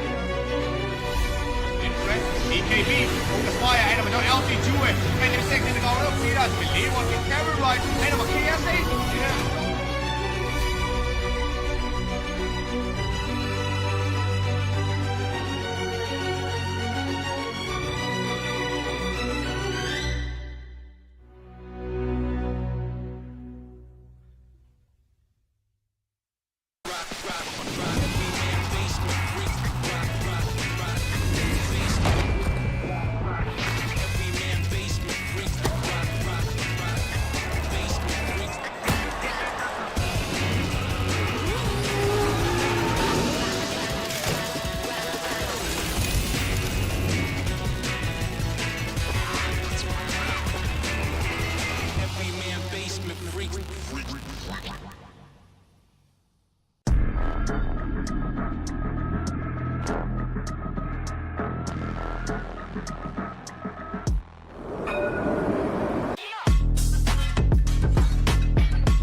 แอร์กดซะแล้วตัวประตูยานี่เจ๊ไปแอร์กดซะแล้วแอร์เจ็ดตัวในประตูนี่มันเป็นเฟกยูเนี่ยไม่ใช่ให้รู้ได้ยินเอาแบบแอสไว EKB focus fire en dan met LT Jue. En de second in de goal ook niet uit. Believe on the camera right. En dan KSA.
แอร์กดซะแล้วตัวประตูยานี่เจ๊ไปแอร์กดซะแล้วแอร์เจ็ดตัวในประตูนี่มันเป็นเฟกยูเนี่ยไม่ใช่ให้รู้ได้ยินเอาแบบแอสไว EKB focus fire en dan met LT Jue. En de second in de goal ook niet uit. Believe on the camera right. En dan KSA.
May air ko sa left, may bato. Ayan, ni David, may air ko sa left. Engine daw na bato. Mga fake yun, may Shoki. Hey, nila yun na mga SY. EKB, focus fire, ayan naman yung LC Jue. 20 seconds na gawin ng Piras. Believe on the camera right. Ayan naman, KSA.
Air ko sa left, may bato. Ayan, ni David, may air ko sa left. Engine daw na bato. Mga fake yun, may Shoki. Hey, nila yun na mga SY. EKB, focus fire, ayan naman yung LC Jue. 20 seconds na gawin ng Piras. Believe on the camera right. Ayan naman, KSA.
e con Salé, the Batola, Yani, Dave, the Air con Salé, and just don't have a Batola, but a fake unit is showing. Hey, like you know, SY. EKB focus fire ahead of an LT Jewett. And in second to go up, we don't believe what the camera right ahead of a KSA.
Con Salé, the Batola, Yani, Dave, the Air con Salé, and just don't have a Batola, but a fake unit is showing.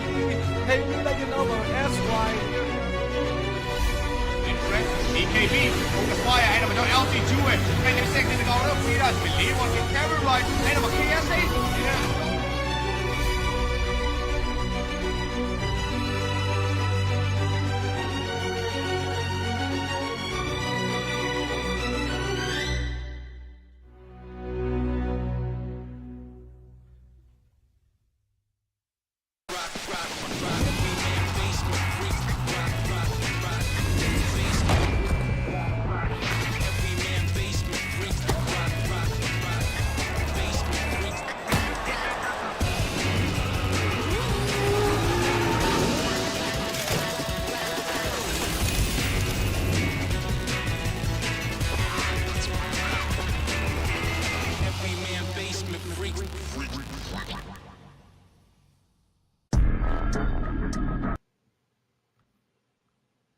Everybody, welcome back to Asian Dragon series, and now we are gonna go for our last matchup of the day. It's gonna be Myth Avenue Gaming versus Ivory. Yep, and we saved I should say the best for last too, right? Ivory, the Filipino squad up against Mag, maybe a couple of Filipinos in there too, and it's a Malaysian-based organization, but still, we are up for a very action-packed series, last series for the week 3 as well. I'm sorry, week 2, and we're gonna be right back at it again for the week 3 in a couple of days time on the 22nd, this Friday, right? And Yeah, yep, yeah. Ivory have a very good record right now, 3-1 out of 2 series. They won 3 times and lost only 1 game. For Mag though, the same cannot be said for them. They are at the bottom right now, losing all 4 series in a sweep fashion. They need this game right now. I think Mag, they're really hungry. They really want to, show us what they're capable of. And of course, they have the potential, but as of late, they're just facing the much more stronger opponents up against Caterpillar, which is a tournament favorites, and I think they face off Xepher as well. But this is their best chance, I should say. Ivory, I'm not saying that they're a weaker team, but on paper, Mag definitely has a chance in this series. Yeah, yeah, they still have a chance here. Again, Myth Avenue Gaming coming all the way from Malaysia, and Ivory coming all the way from the Philippines. It's definitely a match for the ages. Mag definitely coming for redemption here. Ivory just wants to stay in the league and just stay in the tournament. But as you can see in our odds, it looks like it's in the favor of Ivory if you are using a 1x bet, our main sponsor, and just use Asian Dragon X, Asian Dragon 1X when you use that as well. Again, everybody, we're going to be having a one last matchup of the day. It's going to be best of two. Will this be another 1-1 or will this be our first 2-0 in this day, Russell? If the trend continues, this should be a 1-1. But going up in this matchup, I think we're gonna have a very even series, I should say. So we should have a 1-1 here, right? Mag up against Ivory. The bookies are slightly favoring Ivory in this series, understandably so. They have a much more better track record when it comes to tournament results, as in contrast to Mag. And Ivory banning the Ember Spirit. Maybe this is something like Yona likes to play. I think it was Yona or Iris, their mid laner um for Mag. Yeah, it was Yona. One of his heroes, the Ember Spirit, a Terrorblade ban. Okay, finally see a Terrorblade after full day of casting, but on it's on the ban side though. It's definitely targeted bans here for the side of Ivory. They're trying to um take out the heroes that can possibly disturb their lineups and not give the comfort heroes that Mag usually uses. For the side of Myth Avenue, though, they're going to be banning out the supports. Pugna not being able to see in our day here in our tournament, and as well as Shadow Demon. So we're definitely going to be seeing a mix here, but Mag usually goes for a meta style kind of draft, and Ivory goes for an unorthodox pick. Sometimes they pick Meepo here as well, so they can possibly go for that. But right now, let's focus on the banning. They're gonna go for the Enchantress ban on Mag, and we're just looking towards, I think, the next few picks here. Or never mind, it's gonna still be the ban here for the side of Ivory after Mag here. It's gonna be Naga Siren and as well as Do. Morphle first pick for Ivory. Okay. This is a Ken hero though, the Ember Spirit. Ken really a good mid player. During his time in Neon Esports as well, really showed what he can do. So like we said earlier, we are talking about the this matchup coming into the series. Ivory should have the upper hand a little bit. I'm not counting Mag out, but definitely they should show all their cards right now as they're back against the wall 0-4 in terms of games won. They won nothing yet, so maybe this is their time to shine as we see a first pick client for Mag and Ivory with the first pick Morphling though. So are we gonna see another strategy what the other team it was I already forgot the last game. It was Essence, right? It was who likes playing Morphling, the Jicroy Morphling, and it was fully countered by an alchemist that was snowballing, a brood mother who has a lot of broodlings, just closing the map out. Mag can actually do that if if they watch the last game. Yeah, But let's definitely see so. here. Mm.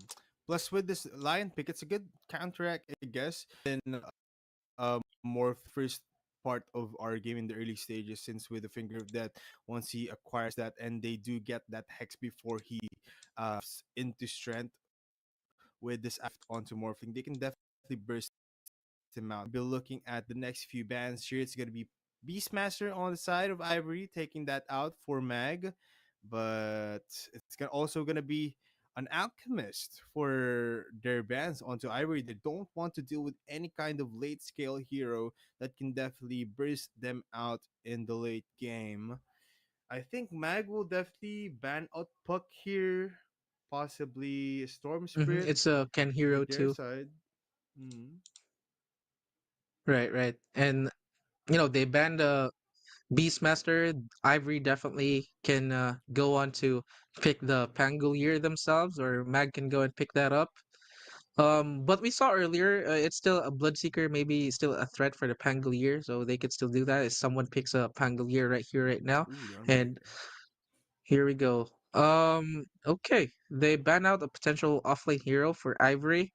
And this draft is not shaping really just yet, but I like this. A Timber Saw, that's something that can deal with the Morphling early game, as a safe lane will be up against an off lane, and a lot of magical damage, has a lot of armor as well with the reactive armor. So this is something that, if Ivory can stop a Timber Saw from dominating his lane, and it's just gonna snowball. So nice counter pick for Mag. Mm-hmm. Definitely. So now we're gonna be seeing Timbersaw here. Ivory goes for the clockwork here. I was thinking a possible Marcy into also an Ogre Magi support system for the side of Ivory. They can go for Dark Willow here instead, since there is a Timbersaw on the other side. But they can also go and pick out this hmm the hero for Rupido here, since there is a lack of offlane here as well. Doom being taken out, Beastmaster, Dawnbreaker, one of our stop spots, as well as this Ooh, um Rubik. Terrorblade. But they're gonna go for the Rubik here, possibly mid. It can still be going as a mid hero, but right now let's put it at the position 5 position for Ivory. Right, right.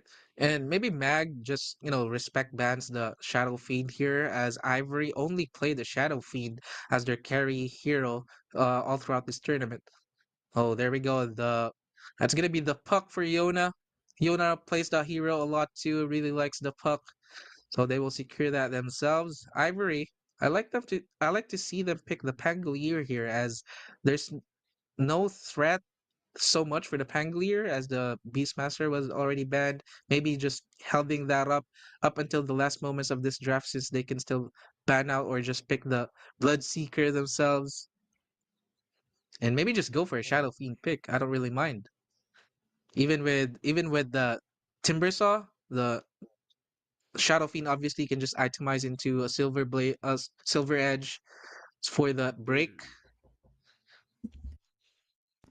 Yeah, but the problem here is that there's already a morphing for the side of Ivory, so possibly Shadow Fiend might not be in their mindset right now, but Oh still yeah, completely might be forgot in about favor that. of Mag.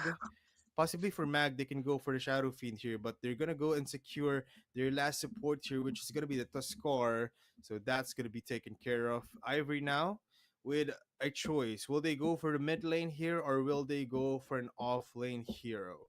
They can definitely score out any kind of hero here, but Definitely an SF is good for Mag here, especially with the Tusk 2 tag team.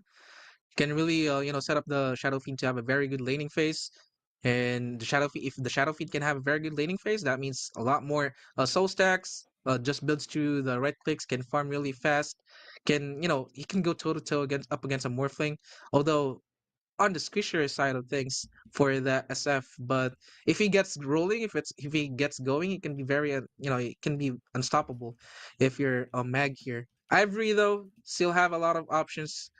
Still have two picks for them and two bans, taking their time and making a decision on their third or fourth pick coming up into this first game of the series. And again, huge shout out to 1xBet, our sponsor in this tournament. And if you're gonna go ahead and sign in or register to 1xBet, please don't forget to use our code Asian Dragon 1x for you guys to get the bonus as well. And we're doing an Ava exclusive merch giveaway. We're gonna be showing the QR code shortly so that you guys can join to that giveaway as well. right now, everybody, we're going to our last set of bands here. They're taking their time, they're taking their precious time. 26 seconds for the side of Ivory. There They're we going to go, be the picking up Pango. as well as the Pangolier, but just like what we've been saying, Shadow Fiend can be used for Mag here, so they take that um, possibility out there. Luna can also be banned, Weaver can also be banned in terms of um, a shutout against Aizen. Dragonite as well, still possible, but they do lack that immediate damage if they go for the Dragon Knight. But Underlord now being taken out for Myth Avenue. Hmm. They're Still by actually the running books. out of options. The Medusa is not really good up against a Pangolier, and you have the Cogs too, because the Pangolier is just gonna be building into that diffusal blade. A Luna, we saw the Luna earlier, so maybe that's something that Mag can utilize. Ivory, they're just floating this Pangolier, right? It can be a mid hero or an offlane hero. Ban a Templar Assassin, of course. The Templar Assassin, you dish out a lot of physical damage. And this TA can be a surprise for the Morphling too. The meld strike damage can be very overwhelming for you to just shift attribute into the strength. So Ivory will be taking care of that. Ooh, Ooh. Alina pick. Okay, Mm-hmm. I see you, Ivory. They're cooking something, so it's gonna be a Ken hero, and then an offlane Pangolier. Luna is available for Mag though, so I don't mind picking up the Luna here. Definitely so. They're gonna have like around a minute and 10 more seconds for Myth Avenue to maybe think of a hero here. But I like the Lena pick here for the side of Ivory, a natural carrier of a Shadow Blade into that the upgraded one wherein they break the instances or the passives coming in from Mag, which is crucial for this Timber Saw to be melted down if they do want to fight that. But they still have some other ways of doing that. Of course, Spirit Vessel or even the Urn of Shadows onto the hands of Grims is going to be enough. But going into the late game, of course, Shadow Blade into or Silver Edge into the hands of Lena might be a good pickup. Now with 34 seconds remaining for Myth Avenue Gaming, what can they pick here? They're losing a lot of time and they don't have a lot of choices anymore. Let's see. Medusa again, just like what you've said, can't be used here because the fusel on this Spangler can easily deplete all of the mana there onto her mana shield. But with the last 10 seconds remaining, they're really using their last seconds here to pick off their position 1 carry. What is Myth Who's Avenue gonna be thinking of? okay? Okay.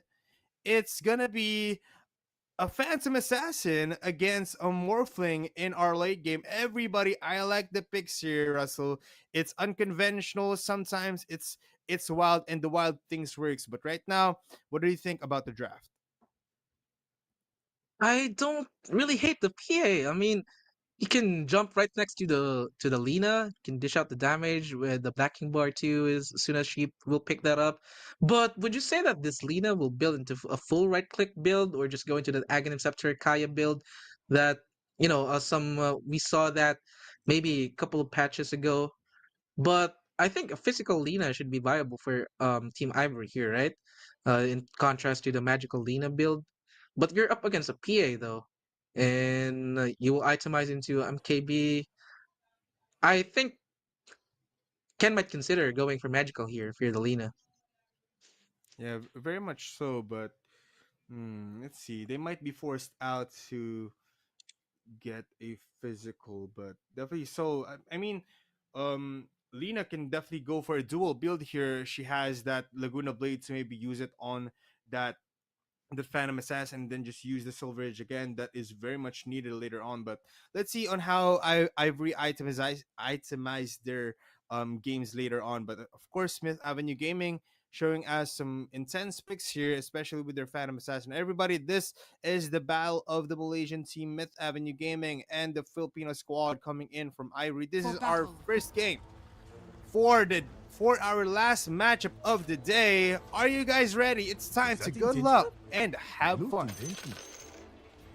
Well, I am definitely ready. Like I said earlier, Lena might go for a magical build here because so that the Ivory's damage can be not so one-dimensional with the Morphling. Morphling builds a Kanda anyway, so I guess either way it works out. If you're up against a PA and the Laguna is basically the burst of the Ivory anyway, and a lot of spells to steal here for the Rubik as well. The Timber Saw, if he can get a Chakram, he can really go for the wave clear pretty much easily, I should say. And not a lot of 30 huge seconds spells to though, battle. but those spells that can easily clear out the lanes, Ruby can definitely be looking for those spells to seal. Okay, everybody, we have a very great matchup here. Let's see. It's gonna be an interesting last two matches of the day. Ken with that Lina Chucky onto this Tuskar trying to secure the top runes of the Dar side. The No battle action here begins. whatsoever. No first bloods in our first horn of the day. It's gonna be 2-for-2 exchange. Uh, As we go on to our laning phase, everybody, how about you, Russell? How are we after like 4 games in the day? um, for 2 series, both 1-1, so I should say both of those series was close, right? But last game or last series was 2 dominating games, I should say. I mean, it's close on paper since it's 1-1, but both of those are very stomping games. I like to see Ivory and Mag be neck to neck right here, just so that we can have a little bit of spice coming into the last series, into this day 3 of week 2. This is the last day of week 2 as well. But you're not gonna miss this, guys. We're gonna be back in a couple days time, since we're gonna be starting our week 3 as well. Like this Lion and the Timber Saw laning for Mag. I imagine the Lion is gonna be maximizing the mana drain here, just draining the mana, or just give after raid the mana that he needs as well.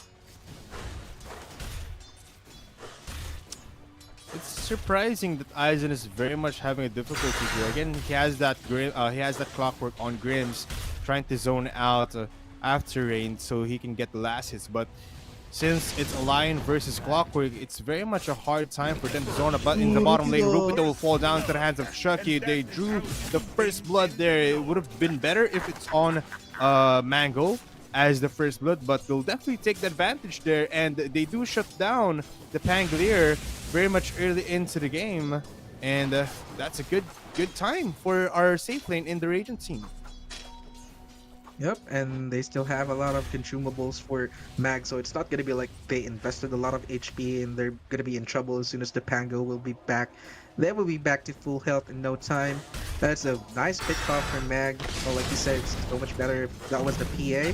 So this PA is I'm really interested if she's gonna go for a Battle Fury build or just go for the Desolator kind of build, just dish out the damage right away. Ooh, Courier though, that's a lot of items from Chuck. He's gonna be missing that for the next 90 seconds. It's the same kind of ball game right now. We're just gonna be focusing on the go. We're just gonna be farming and getting those levels before we get those actions. But it's kind of deadly right now for the side of Ivory, since Chucky has that ice shards and as well as the snowball to maybe dish out some lockdown and get those skills for this Phantom Assassin. But in the middle lane, there's a little bit of a skirmish there. Puck almost falling down into the hands of the Light Strike Arrays and as well as the Dragon Slave. Coming in from Lina into the top lane. It's gonna be a hard time for Aizen, just like what you've said. The Whirling Death coming in from this Timber Saw is gonna hurt him a lot, and it's gonna require a lot of tangles, a lot of salves for them to bring back those HPs. But right now in the middle lane, Ken is definitely stomping on this puck. Even with the face shift from the puck, Ken is just saving the Dragon Slave when, you know, she knows that the face shift's not available anymore, and they go again. The tag team will be popped. Mango Rose, not enough damage though, but this is good harassment from Mag, constantly getting Ivory's HP in the red, and Mango Rose getting the CS that she requires, 17-1 compared to the Morphling, pretty much even, 15-1 as well. And the happiest guy right now is the Timber, so he's uncontested at all. Look at him go. He doesn't care if he gets cogged. He doesn't care if he gets battery assaulted. He knows that the Lion is right next to him. But the mana though. Yeah, the only problem here for After Rain is gonna be the mana issues coming with the cogs play coming in from Grims. That's their only fallback right now for the safe lane. But here onto the bottom lane again. Rupit a little bit. It's a Battle Fury PA. It's gonna be a Battle Fury PA. Not gonna be going for the Desolator since there's no one that's really high armor value target there. But now Drake feels the presence of Mango as well as the shield rush coming in from Rupido. There will be the snowball, and of course, as the dagger hits Drake, Mango claims his first kill of the day, and that's gonna be a dagger on the floor. They're very well played from Mag. They understand that they have a lot of physical damage right now, and the slowdown from the tag team is just too much for Mag. And Magdaros can just go for a casual Blightstone right here just to, you know, remove the armor, especially with Rupido shield crashing on in. And yep, it's a good lane for the PA. And what she want to do is just to stay in this lane as long as possible, building towards that Battle Fury, and she goes jungle, gets a couple items, and it's go time. No Grims though. I can hear Grims right now being mad because the mana issues coming in with the mana drain is gonna be a hell of a situation right now. After and doesn't even care. He just wants the Ring of Basilius going into the Soul Ring, and then he will be Gucci in this lane. He will definitely be happy, and he's just gonna be staying here for a while right now. Eris or Eris onto this Lion is just becoming really a big problem for this Clockwork to zone out this Timbersaw from getting the farm that is deserving for Morphling. Russell, I think this is gonna be a stomp right now in the top lane, even the bottom lane. A silver lining for Ivory though is Lina is just winning the lane. Look at her go. 35 and 12 denies. Definitely first level 6. So the Laguna can be a threat for another solo kill, or Puck didn't die yet. I thought she died earlier. A solo kill for this Lina. So Yona must be very careful. There we go. Laguna, but the raindrop damage or damage reflection was there. But you know, Ken doesn't really mind. He's just spamming those kills, keeping the harassment up, forcing Yona to use all her regeneration. Yona's level 6 too, so at least she escaped the threat of that first level 6 from the Lina. Oh, Dream Coil will be there. And then Chucky now trying to get that kill, but eats up all of the damage of the tower. A good response coming in from Drake, and I thought Lina was dead there, but without any hits coming in from Puck, ultimately Ken just roams around the map and roams around the tower, and he gets that kill instead. Now it's gonna be Grims versus Eris trying to get the Wisdom Rune, but with the frog in hand, he might get this, definitely. He can definitely die here right now because that is gonna be worth a while. They'll have 2 Wisdom Runes, and Grims right now is just having the time of his life. He's just buying time, and he's just wasting the 2 times of these 2 supports. Totally worth it. Totally worth it. He gave up his life there. He gets 2 Wisdom Runes. So early levels for the Ivory supports, much needed as well. This kid's level 5 already for Drake. But you know, they were punished a couple times here down bot, but that Wisdom Rune can come in handy for Mag. And Rapido, going to go for Magdaros. Morphling here as well. What a rotation from Morphling, but after raid, he's gonna go here as well. Rupido, he's so low, but he's level 6 though, and Rolling Thunder is still available, and the Lion will not be here on time, and Rupido is turning now. He wanna go for more, but his HP is too low, so I think he's happy that he was able to escape there, and the Phantom Assassin got caught without any trade whatsoever. So Ivory with a 1k gold lead now. Regen Rune was secured by the Puck as well. Now there's gonna be engagement onto this Rubik. Drake might have seen 2 players, but with telekinesis out, Chucky will be stuck here between Rupido and also Grims. Rupido now goes into the high ground with a swashbuckle, but no engagement there. We're just gonna be respecting each other because he knows Magdaros. Oh no! The whirlwind coming in from that wildling pushed him back into the hands of Mango, and now with a Dream Coil onto Grims into the snowball. He's just gonna die. Yona claims that kill, and what an unfortunate turn of events for Ivory. Neutral creep, man. The Gaven RNG. A little bit unfortunate for the Pangolier, but I think even if without the help of the neutral creep there, he still falls, because that's 3 heroes right next to him, and that's a Phantom Assassin who can just jump on in with a dagger slow too. So there's no way around for the Pangolier. A little bit greedy for him to stay on a triangle, wanting to get that farm, knowing that he's in the red. So Mag taking full advantage of that. And then against Puff, I should say, early into this game. Another Rolling Thunder. It was forced though. Are you okay? Are you really No one's okay? sleeping Chucky out says here as well. But I think. Wait, Mike. Alright. I think Rupido should have this one. There's no one to snowball to. Chucky. And a very ambitious TP attempt from Chucky as well. He thought he was saved. I mean, saved from the shards, but Rupido. Nice solo kill from him. You know, tips going out right now.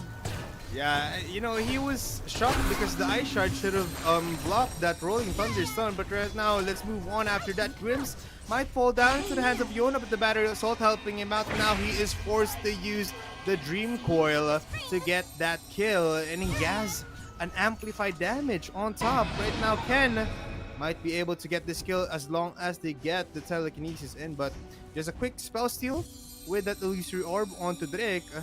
Again, coming back to that, they tip each other because I think Chucky thought that the Rolling Thunder could block out the I mean the Ice Shards could block out the Rolling Thunder stun, but ultimately that was a shocking factor, not just for them but for all of the viewers right here.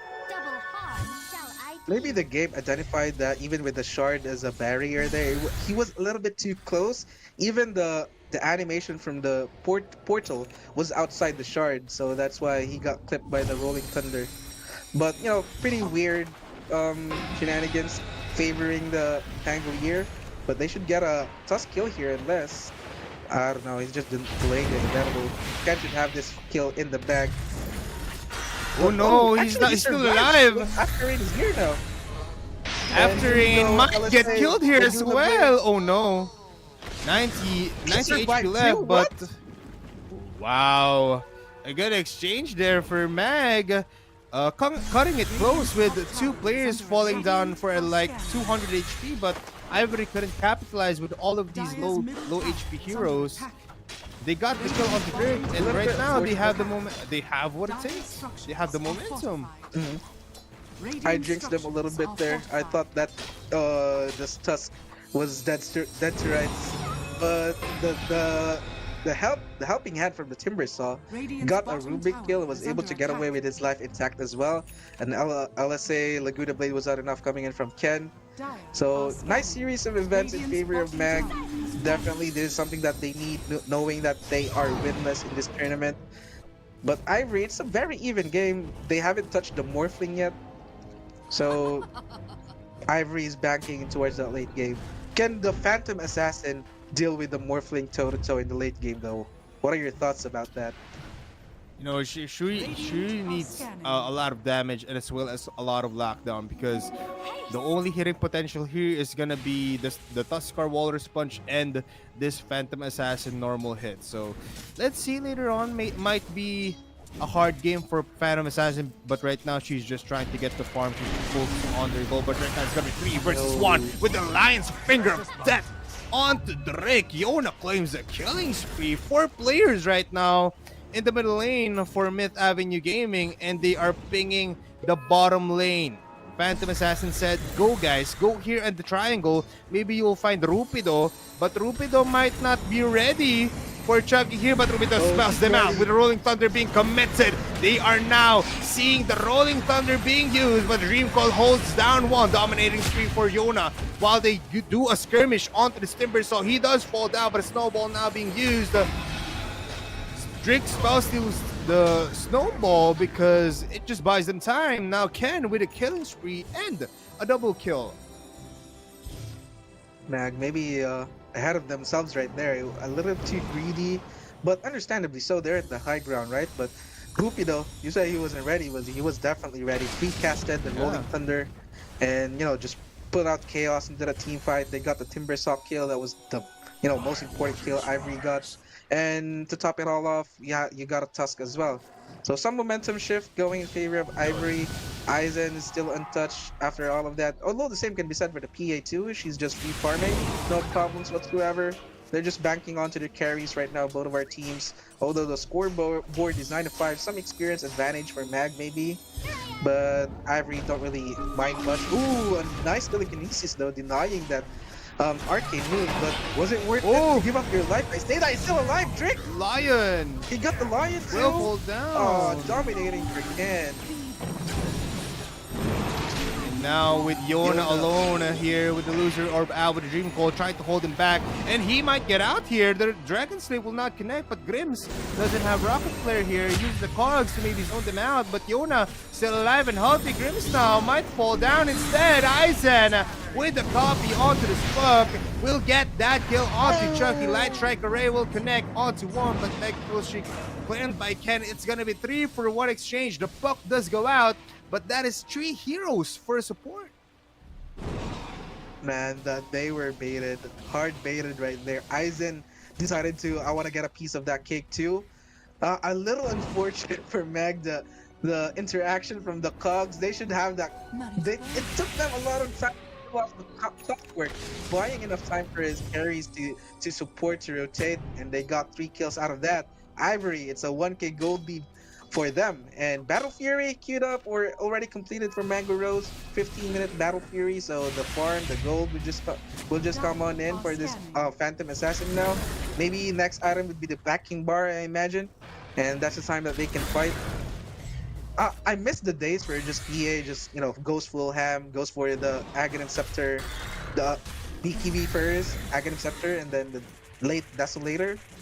I mean, we have a chance to see that again in this game. After Rain just farming that camp out, the 2 core heroes of Ivory is on top of the network right now, but Timbersaw in fact is not too far behind, so it's pretty much a very even game, and they can take this tower as well. Rupido will not even bother to deny.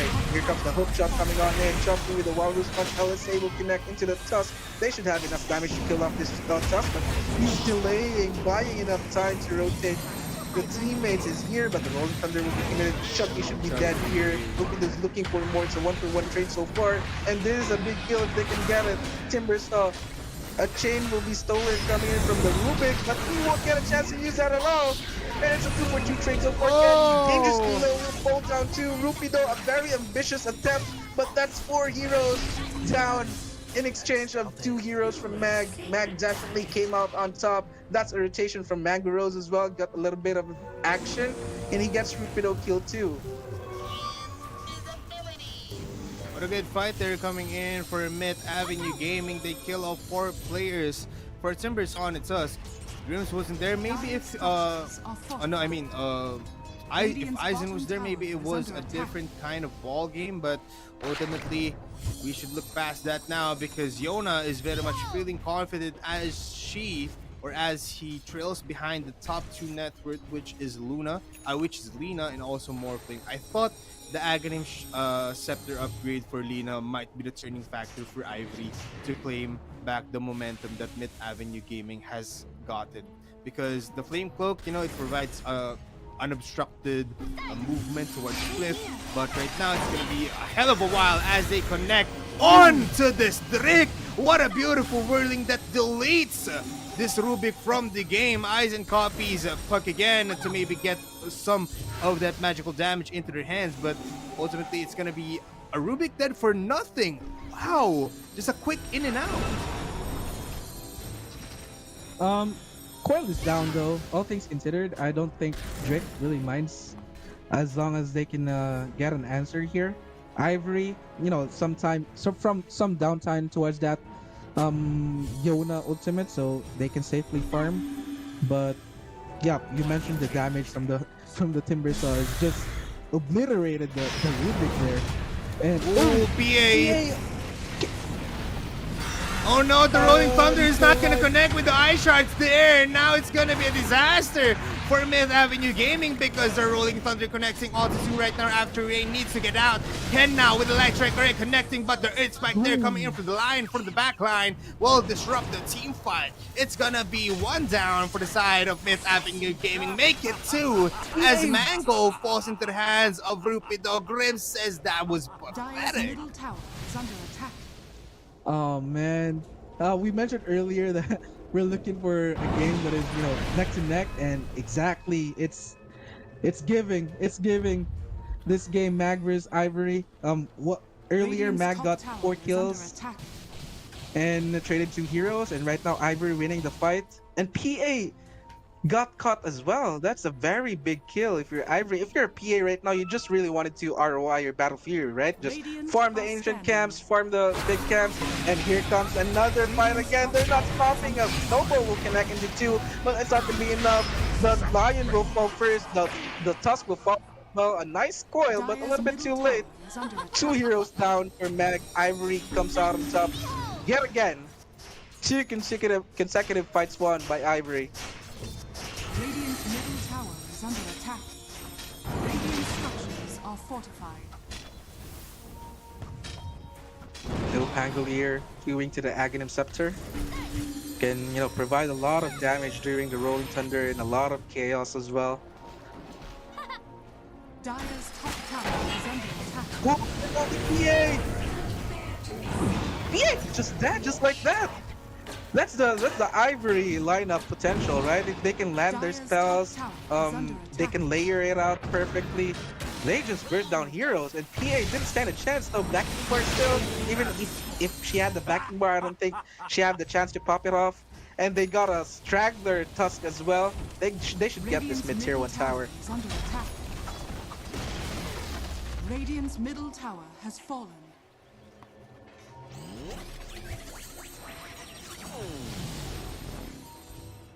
All right, folks. As you can see, it's a 2K gold lead now for Ivory. Very good series of events in favor of Ivory as of late.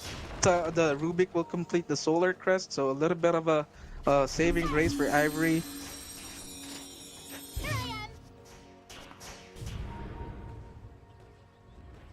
This morph thing though is 13k.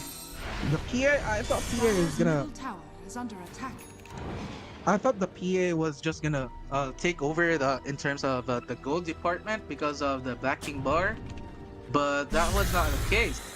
Ivory, they're just relentless on their approach right now. Look at this, another fight might break in yet again, and it's gonna be 5v5. All of the heroes are right here down bot for the rush, anticipating the rush fight. Here comes Yona, catches 2, a beautiful foil, but the damage coming in from the leader was too much. The PA is getting low, a buyback from the Tusk, but I don't think you're gonna help so much, sir. That's a 4-2 trade in favor of Ivory, considering the buyback from the Tusk. And it was a disaster, ladies and gentlemen. Ivory should have this Roshan, no contest whatsoever. Oh my days, I thought Yona has that in the bag with a beautiful foil, Top tower is under attack. but that was not a case. Got it. Beautiful play from Ivory though, just holding their spells, waiting for the PA to come on in. A PA without a backing bar at this point of the game, Roshan has you don't really fallen want to into fight. damage. If you're Mag, just wait for the PA, right? But that was not the case. Ivory again Ready to burn. with the superior team fight and an Aegis advantage as well. It's a 4k lead now for Ivory, 22 minutes into this game, and they will find after raid. He doesn't have any idea at all that the heroes of Ivory is here. LSA will connect. Where's the telekinesis? A little bit too late, but it is not needed. Ken with a mega kill streak. So practically solo killing that Timber saw. Ivory, they're on a roll right now. It's a 5k gold lead. Oh my days.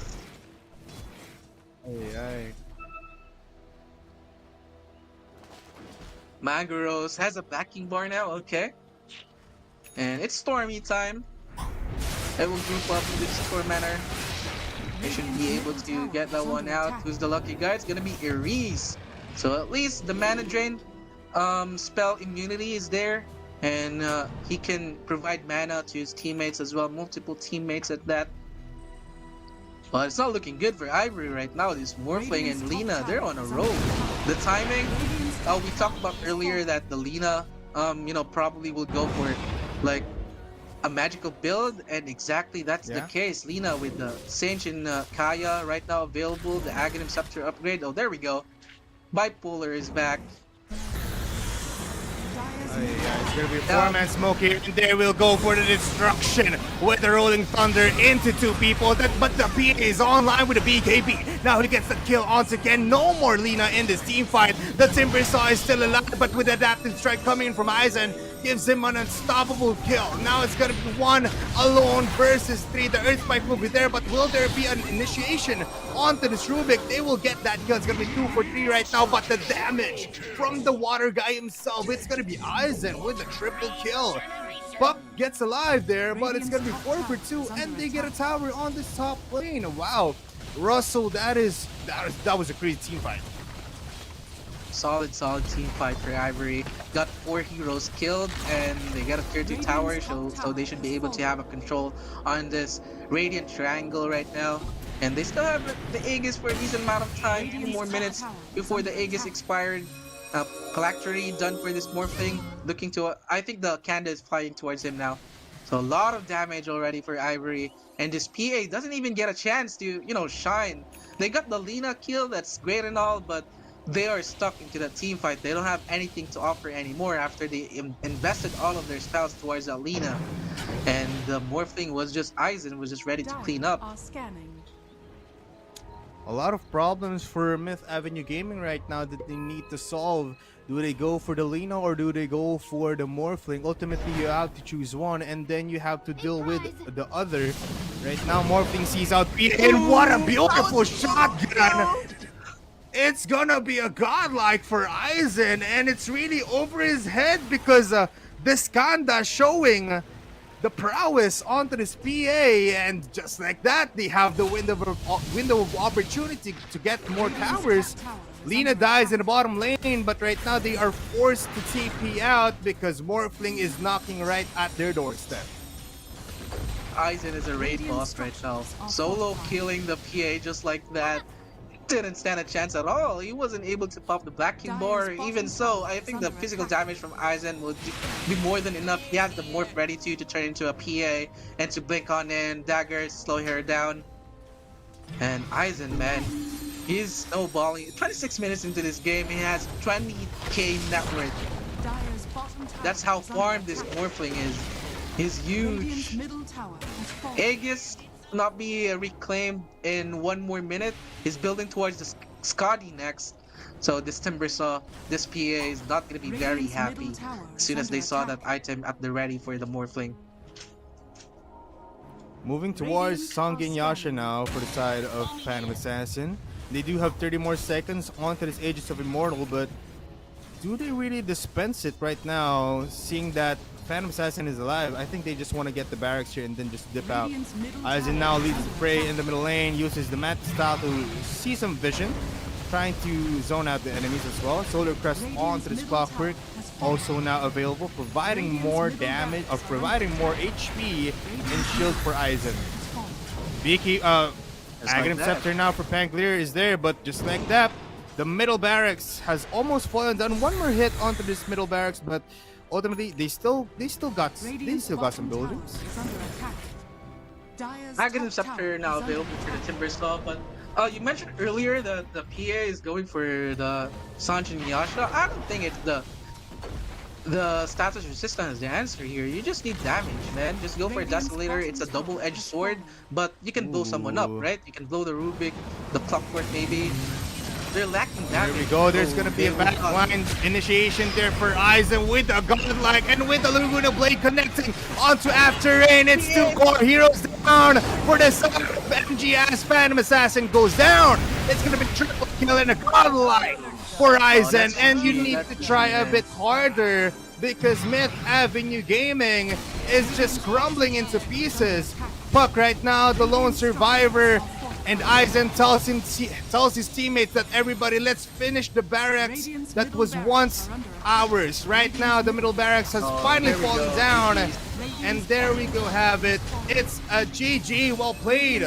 For our first game between these 2 teams. Russell, what a first game between Ivory and Myth PA Avenue is not Gaming. a hero, man. Do not pick PA under all circumstances. She's practically garbage.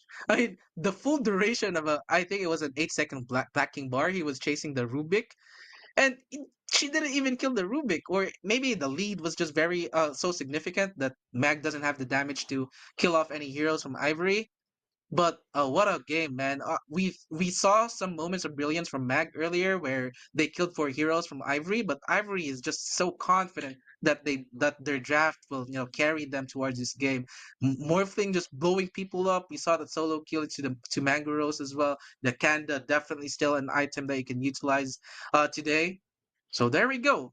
Convincing victory, I should say, for Ivory. They will secure 1 game. Mag still winless into this tournament. They still have one last chance for them to score at least a win against Ivory in this second week of the Dragon Series Regional Collision.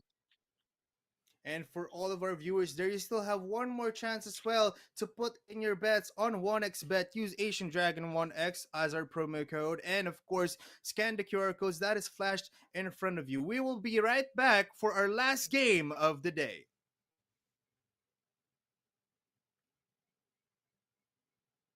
Be right back.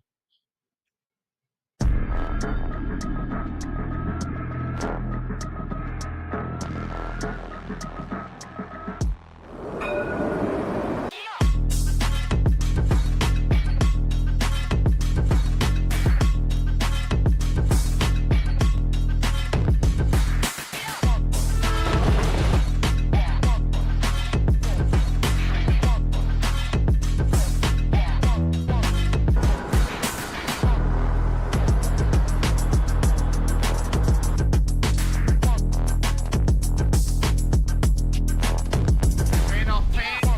Oh, the one is awesome.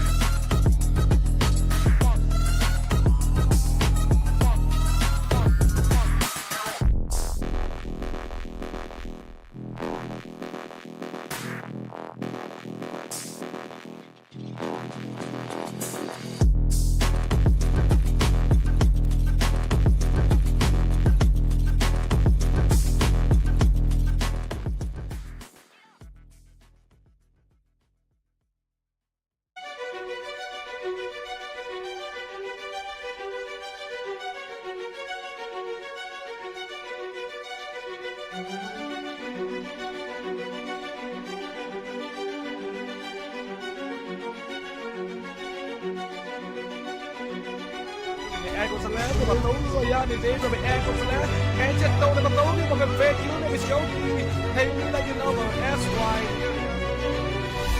Interest, BKB, focus fire, hay naman yung LC Jue. 20 seconds na gawin ng Piras. Believe on the camera right. Hay naman KSA.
May air ko sa left, may bato. Ayan, ni Xavier, may air ko sa left. And jet daw na bato. Yung mga fake yun, may Shoki. Hey, nila yun over. SY. EKB, focus fire, en naman yung LC Jue. 20 seconds na gawin ng Piras. Believe on with Kevin Wright. En naman KSA.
May air ko sa left, may bato.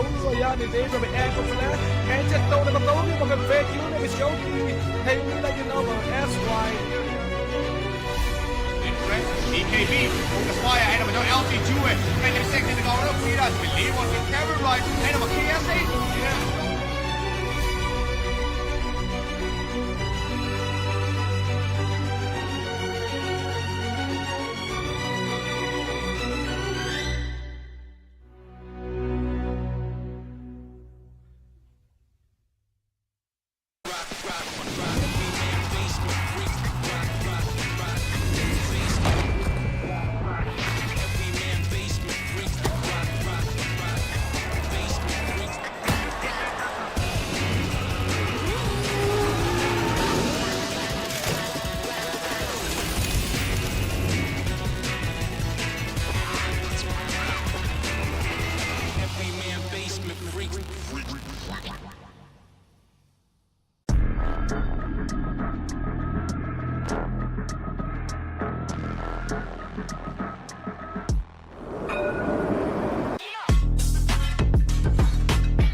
e ko sa left ประตูရနေသေးတယ် e ko sa left အဲချက်တော့တဲ့ประตูဒီမှာ fake you နဲ့ show hey legend over SY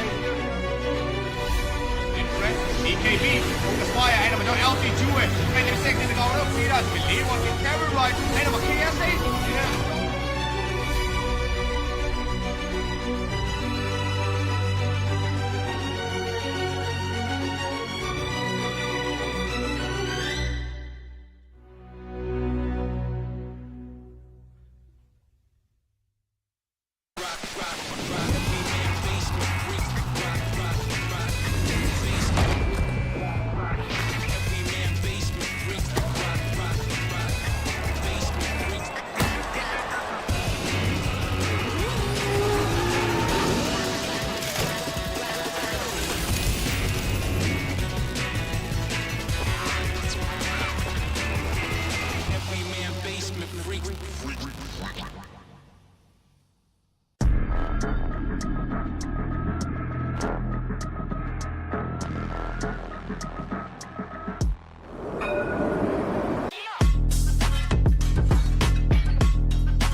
e ko sa left ประตูရနေသေးတယ် e ko sa left အဲချက်တော့တဲ့ประตูဒီမှာ fake you နဲ့ show hey legend over SY In front, EKB, focus fire, en dan met LC Jewett. En de second in de goal, Midas, believe what we carry right. En dan met KSA.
Everybody, this is the last game of the day. It's gonna be Ivory versus Myth Avenue Gaming.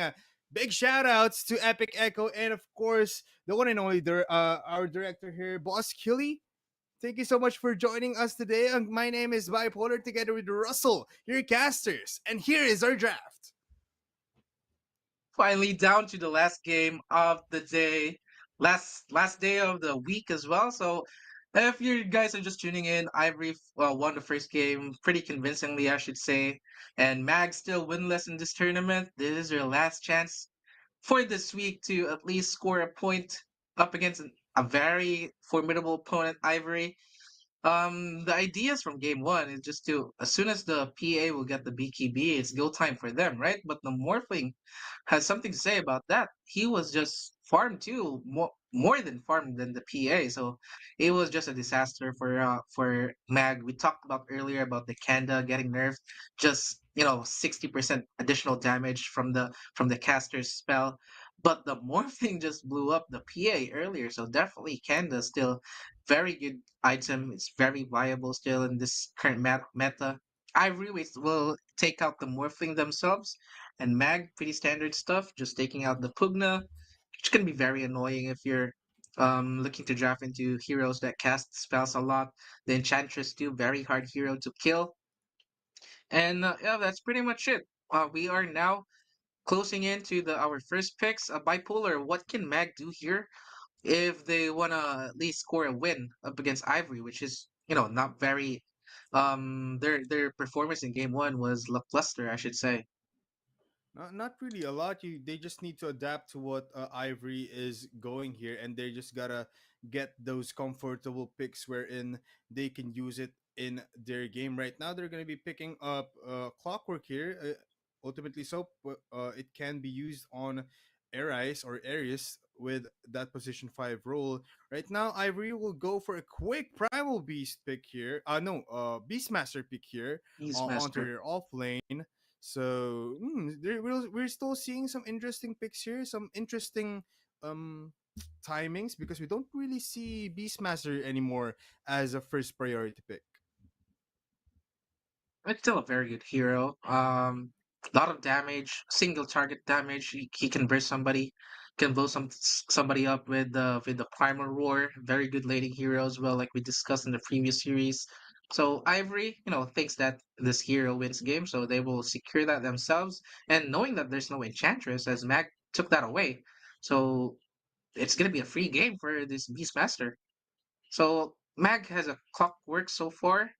We saw this Ivory picked up this hero, and it was a very good pick from them as well. A lot of beautiful hook shots. The rotations was on point. Even the cogs during the laning phase was really annoying for Timbersaw. So let's see if Meg can utilize the same as Ivory utilized this hero. And Hmm. Alchemist is out of the equation. Same can be said for the Dark Willow as well. So waiting for the second picks now for both of our teams. Just showing the support for Mag now. Ivory have their offlaner already queued up.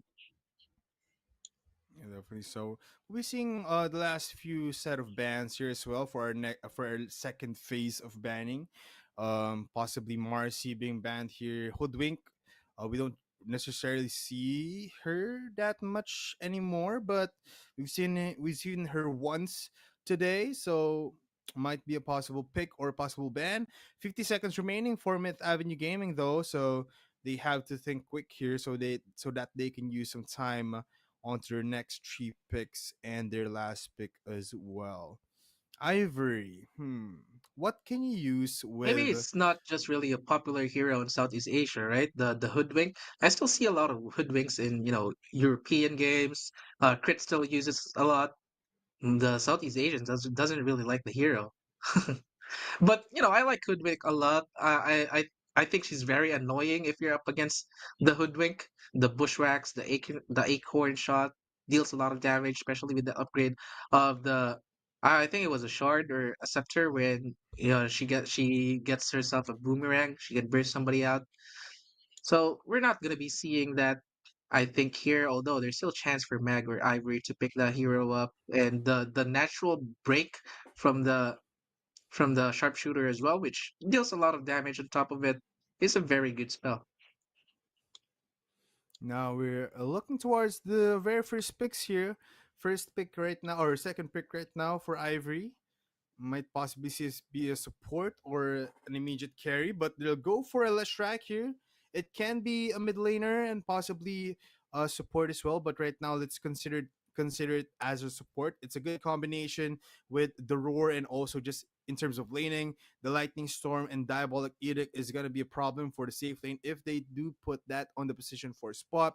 But we'll definitely see that later on if we do get the full draft right now. Next set of picks are Oh, that's still, a I Ken think, hero for sure.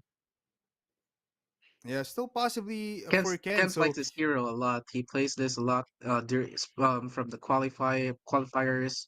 So yeah, maybe they're just floating it out.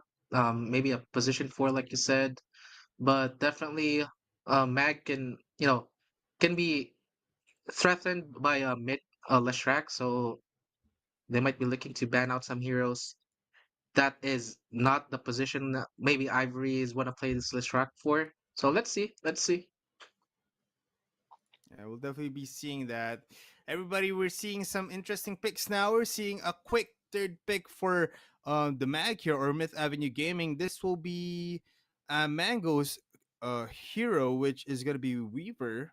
Interesting, very much interesting. They Ivory can definitely counter pick this now, since it's a very early Weaver pick, but might be Myth Avenue Gaming might be cooking something here with their next pick for Ivory right now. Possibly support. They can go for the Rubik again, and even the score is also open. Finally, we see the Weaver, right? Last game for today. Finally, see ourselves a Weaver. Although they're still floating it around. Do you still see? Do you still think of support Rubik or support Weaver is still viable in this current meta? I mean, the Aghanim Yeah, we Scepter Weaver, we've seen that a lot in the past. So, yep, maybe Mag can actually utilize that as well. I'm not seeing a lot of carry Weavers as of late too. So yep, yeah, there we go. The shadow feed for Aizen. Definitely. we This don't. is their fifth game. Or this is their third game, third series for Ivory. And all of the series they played SF. So definitely that's gonna be an Aizen hero. We don't really necessarily see Aghanims as a support role for Weaver here, but we do see it as a pseudo carry, as a position for that is a support but doesn't necessarily pick up the Aghanims. Right now, we'll be seeing a quick Invoker pick here for I think this is Jonas hero for the side of Mid Avenue Gaming, and now we're definitely be seeing some bans here. Myth Avenue Gaming not necessarily considering that this is going to be a Leshrac Ken because they banned out Puck still for their side. Mhm. Possibly we'll be seeing a ban for the Storm Spirit, possibly even an Earth Spirit ban as well for their side if they are centering around Ken's hero. Terrorblade offlane also taken out for the side of Ivory. Primal Beast is also open. They can still ban that out, but Underlord as well. But let's see, they still have a lot of time in their hands. Not like Mid Avenue Gaming, they just have like 30 minutes every pick and every ban right now with just 16 seconds of research time. Ivory, they took out the Medusa, and like you said, if this Leshrac is not gonna be put in mid, definitely he's not gonna go for the misanthropy facet. So the edict will still deal a lot of damage to the towers if it's gonna be a support Leshrac, and you pair that up with a Beastmaster, which builds the zoo build and also the aura from the SF. They just demolish buildings, man.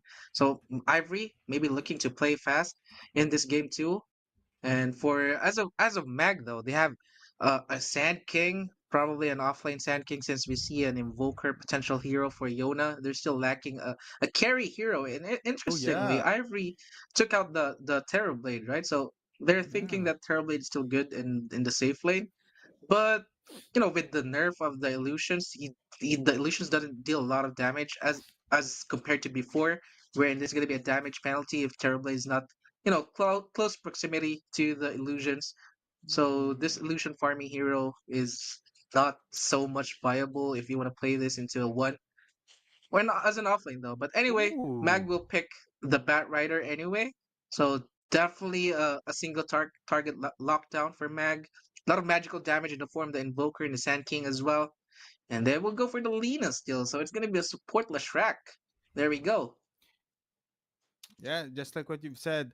Now it's gonna be an interesting matchup because with this Batrider pick for Mag, it's item dependent. Batrider needs that force staff after that blink dagger. That blink dagger's timing is around 10 minutes. He just needs some stacks in the triangle. So we need to look out for that later on. But ultimately, I think it's going to be a great last match of the day. Everybody use your Asian Dragon 1X Definitely, promo code when you definitely. use 1xbet.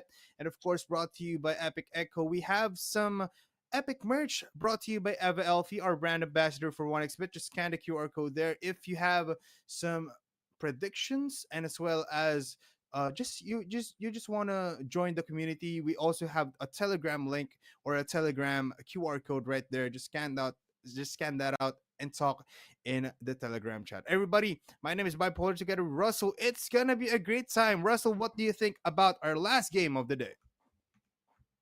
I'm low key rooting for Mag, man. I mean, I feel bad for them a little bit. They at least for this week two, they can get a win up against Ivory and their draft. It's looking good so far. I mean, the Shadow Fiend threat is still there, but they have a lot of ways to deal with the Shadow Fiend, right? With the single target lockdown that they have available. But if they cannot stop the pushing potential from Ivory's draft right now, it's gonna be hard for them.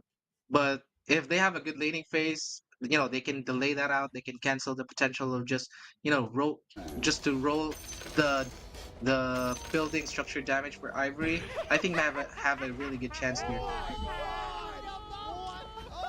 here. And here we go for our game number 6, our last game of the day. Again, for the new watchers there, it's going to be Ivory on the Radiant side and Myth Avenue Gaming all the way from Malaysia on the Dire side. Everybody's having great time. They know this is the last game, so they are going for an aggressive smoke right now, putting out wards, putting out everything to deny the farm.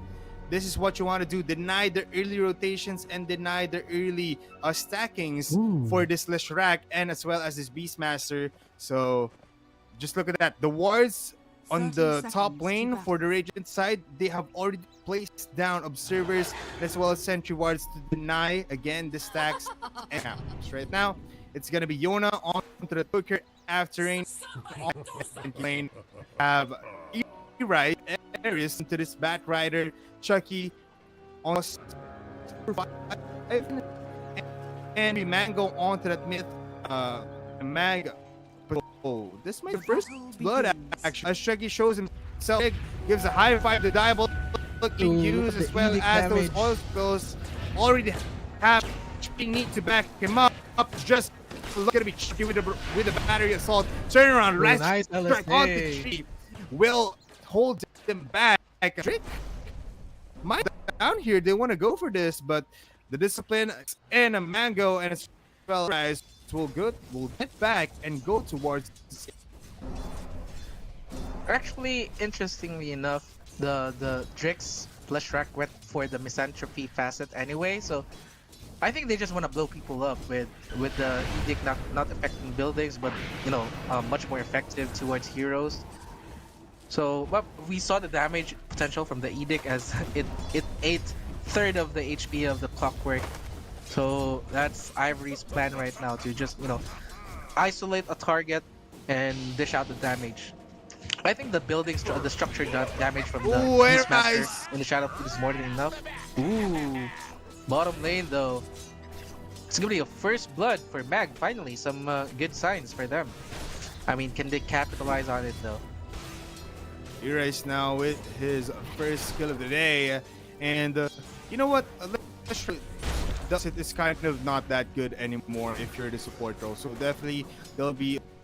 Plus they have the pushing already. They have the Lina, they have the Shadow Fiend, and they also have the Primal Beast. So not really necessary to pick out the other facet wherein it's not targeted on the heroes. But in the bottom lane, Aizen showing his presence into After Rain. Might be a difficult lane for Aizen once after gets that level 4 and gets that level to possibly Burrow Strike. But still, the advantage leans toward Myth Avenue Gaming, even though the gold lead is leaning towards now. Aizen uses that flame break, might be up here because the Burrow Striking, and with 2 more hits, possibly might get him the kill. But the one is there from disaster.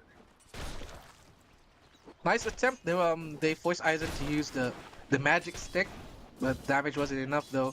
So we're talking about the damage for the Leshrac earlier. I think those are very valid points. Just prioritizing the damage towards the heroes.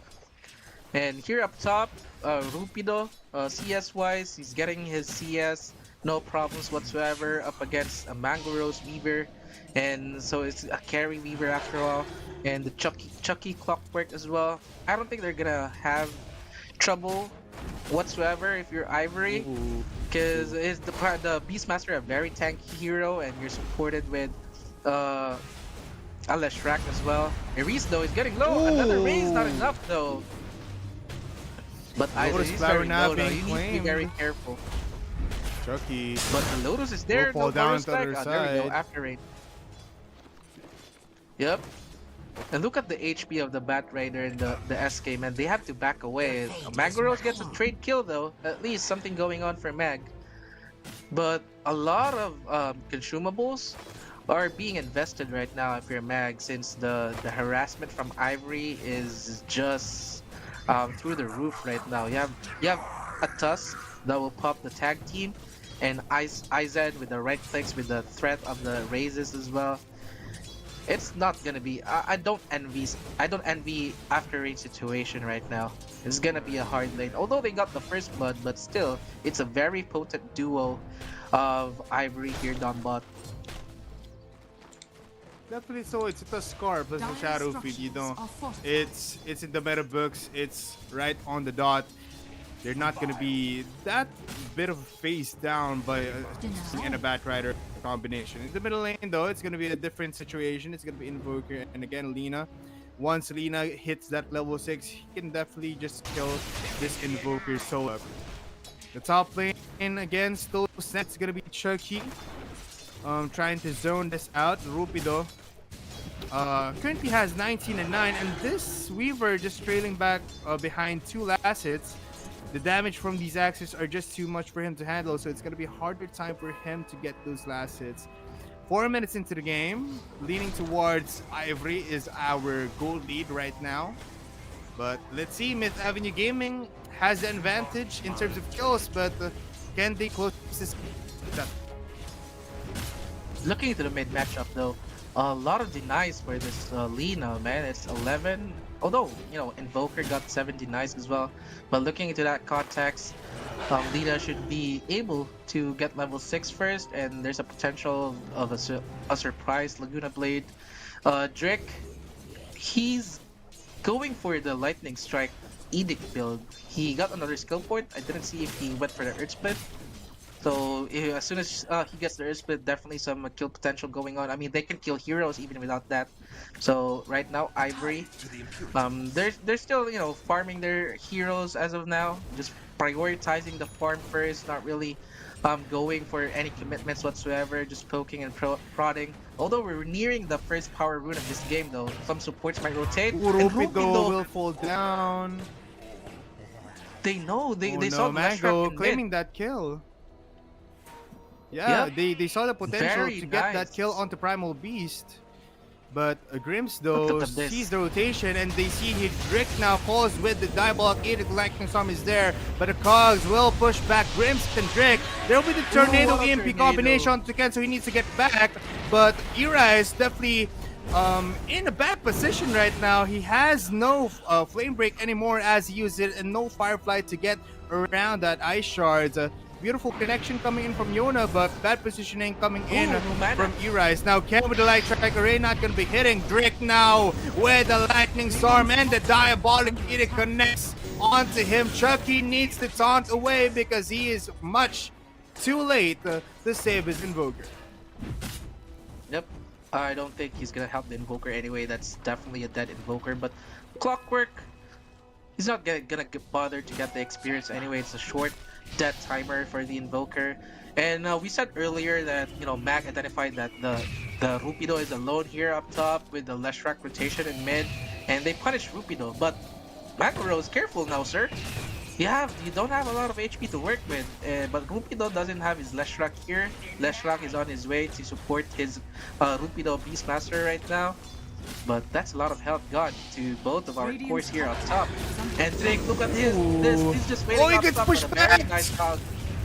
Yeah, oh no, Chucky is getting low too, but yeah, the damage was just too much. Oh, Rupido level 6! As soon as he gets Mango Rolls, he should be able to roar, but very nice Sikuchi away coming in from Mango Rose. He got the experience from the clockwork kill, and Mango Rose wisely backing off right away.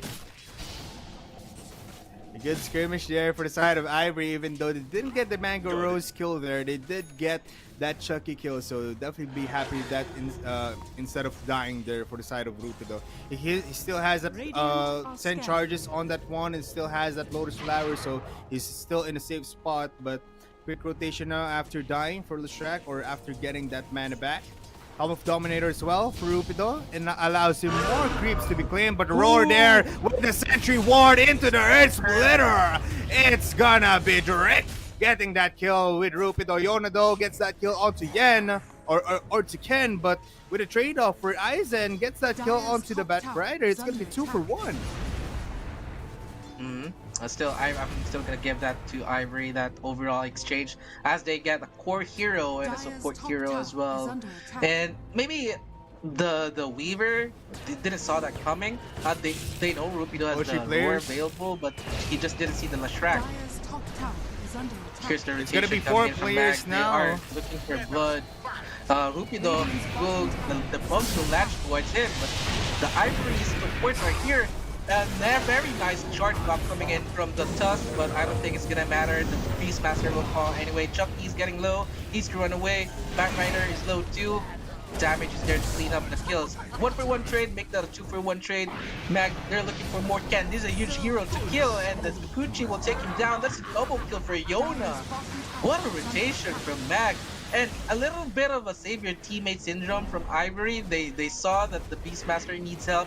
The initial shard block was nice, but Mag, they just have so much firepower in their arsenal for them to take that 4 heroes. Now they claim the neutral creeps here, the stacks that were once for Leshrac and also Shadowfiend and also Beastmaster now falls into the hands of After Rain. A good skirmish all the way from top lane going into the tier 1 tower of Ivory. Rupido gets that kill onto Mangoro. Surprisingly, I think that was a possible hawk kill. Again. It's I gonna think be he a has great his, kill there. Roar again. As you can see, he doesn't have his roar now. I was another roar kill, supposedly for Rupido, or am I miscalculating it? I don't think the Hawk was gonna be enough though, but yep, you're right. Yeah, the Drake Earth Split is there anyway, but another misstep from this Weaver. They cannot afford to commit those kind of mistakes by Polar. That's twice in a row now that the Weaver was caught off guard. Yeah, definitely so. I mean, we just didn't see it. And as you look at the cooldowns right now for Rupido, there will be a cooldown onto the Primal Roar. So they did use that to get that kill onto Weaver. Myth Avenue Gaming did get almost a team wipe in the top lane, but right now with a kill onto Weaver might be detrimental to what they want to achieve. 2-man smoke for Bat Rider and also Clockwork on Myth Avenue Gaming. They're moving towards Ken in the middle lane, but in the top lane they're just pushing out the towers. They're just claiming all of the farm that is for this Weaver. But now with a tornado into that EMP combination, that flame break into that lasso will get that kill. Chucky claims it, but ultimately that is a kill onto this Lina, and they are happy with that, and they still have the hook shot. I don't think the lasso was necessary, but they just want to, safely secure the kill as they see the Leshrac porting in. So very nice kill for Mag. They got the mid hero of Ivory. So at least there's something going on for Mag, right? They punished Ken twice now. But but for Ivory they punished the Weaver twice as well. But here comes the push coming in for Ivory. That's gonna be a lot of damage for. You have the Rupido dominated creep. You have the auras from Aizen. The Lina's not here though, but so yep, Mag will successfully defend their tier 1 tower in mid. Very important tower to defend as well. But look at this ward from Mag, just scouting things out. Oh, the hook shot connecting onto the Scar with the EMP, but there's a snowball to buy them some time. The Cubs holds him out, but Aizen with the roar from behind kills off the Bat Rider. It's gonna be 2 for 0 exchange. Now with the tornado holding them back, Drake is using this Diabolic Edict. Yona tells Mango, get the hell out of there, because that is 4 heroes in our base already, and I think they want to go for more, but they are now going into the bottom lane. As you can see in the minimap, I think they want to get a revenge kill onto the Selena, but I think it's much too late because do they have what it takes? It looks like they're going to be connecting as Yona used to ghost walk into the EMP with a pulse snap into that alacrity charges. Now Ken might get out, but he still gets killed now, dominating for Yona.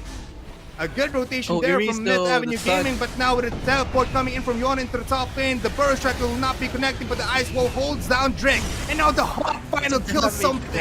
Rupido with a killing spree and a dominating. He is unstoppable. Yona though with a trade-off now gets a make a kill streak. Now the TP coming in from Mango Rose might be enough to kill this man. Rupido, everybody. Chucky holds him down, and it's an unstoppable kill for Yona. And that is 4 players, I think. Make it 3, I think. Well, they want to still go. Ivory, they found a clockwork, but I think that's all what they can get right now. Yona's still here, even with low HP, With low cold mana as snap. well. He will cast Cold Snap.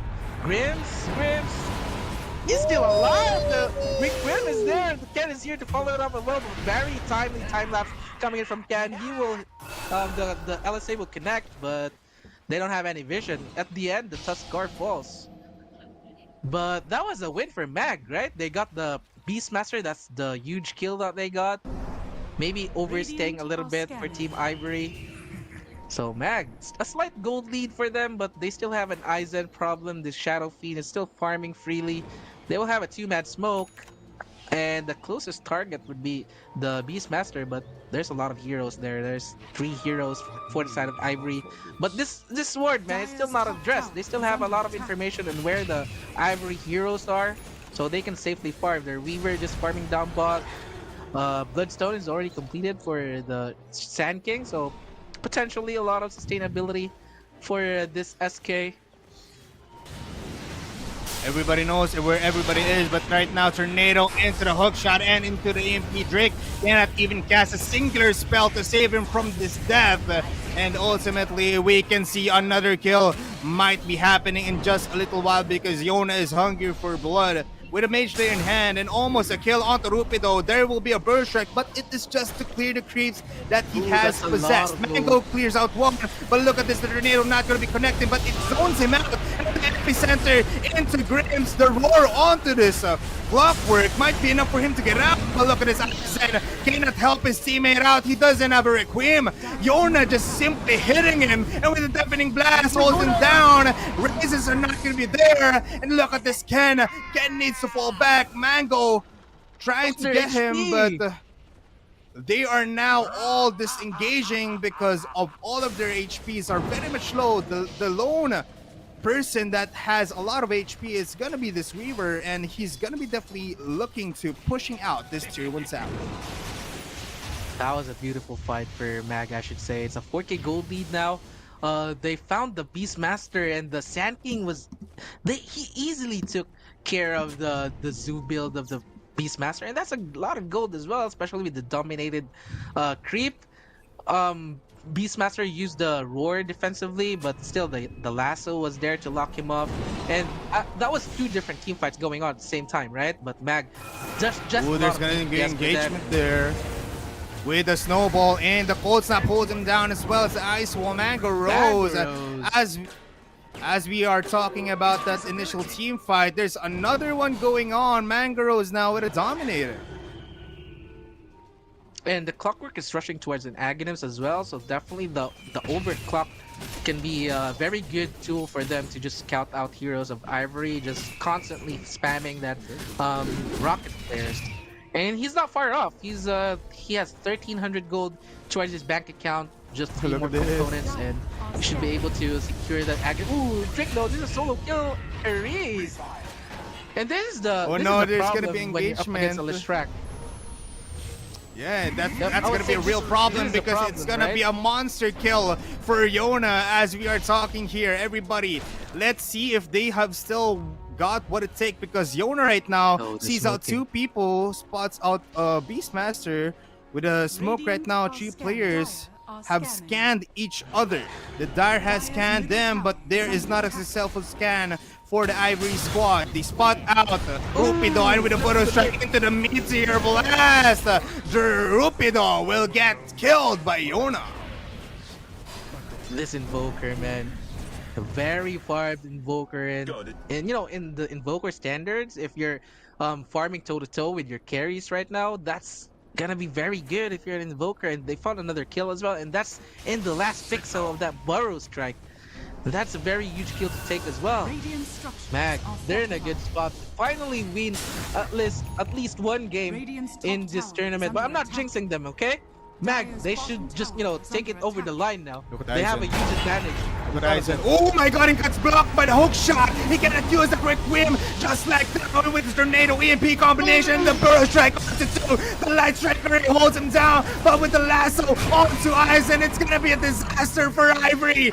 As Mag gets those kills, but Rupido is still alive. Roar onto Yona. He doesn't have what it takes to hit him because he is currently gotten with the deafening blast. Yona will fall down. Mango Rose with an unstoppable kill on the back lines. Rupido alone trying to get what is left. Iris will definitely fall down, but Mango Rose, the last remaining of the 10 heroes here with a triple kill. 6 charges on that Desolator, and now a tier 1 tower. And it's a very greedy build for a Weaver to build as well towards the Desolator, but it's paying off right now.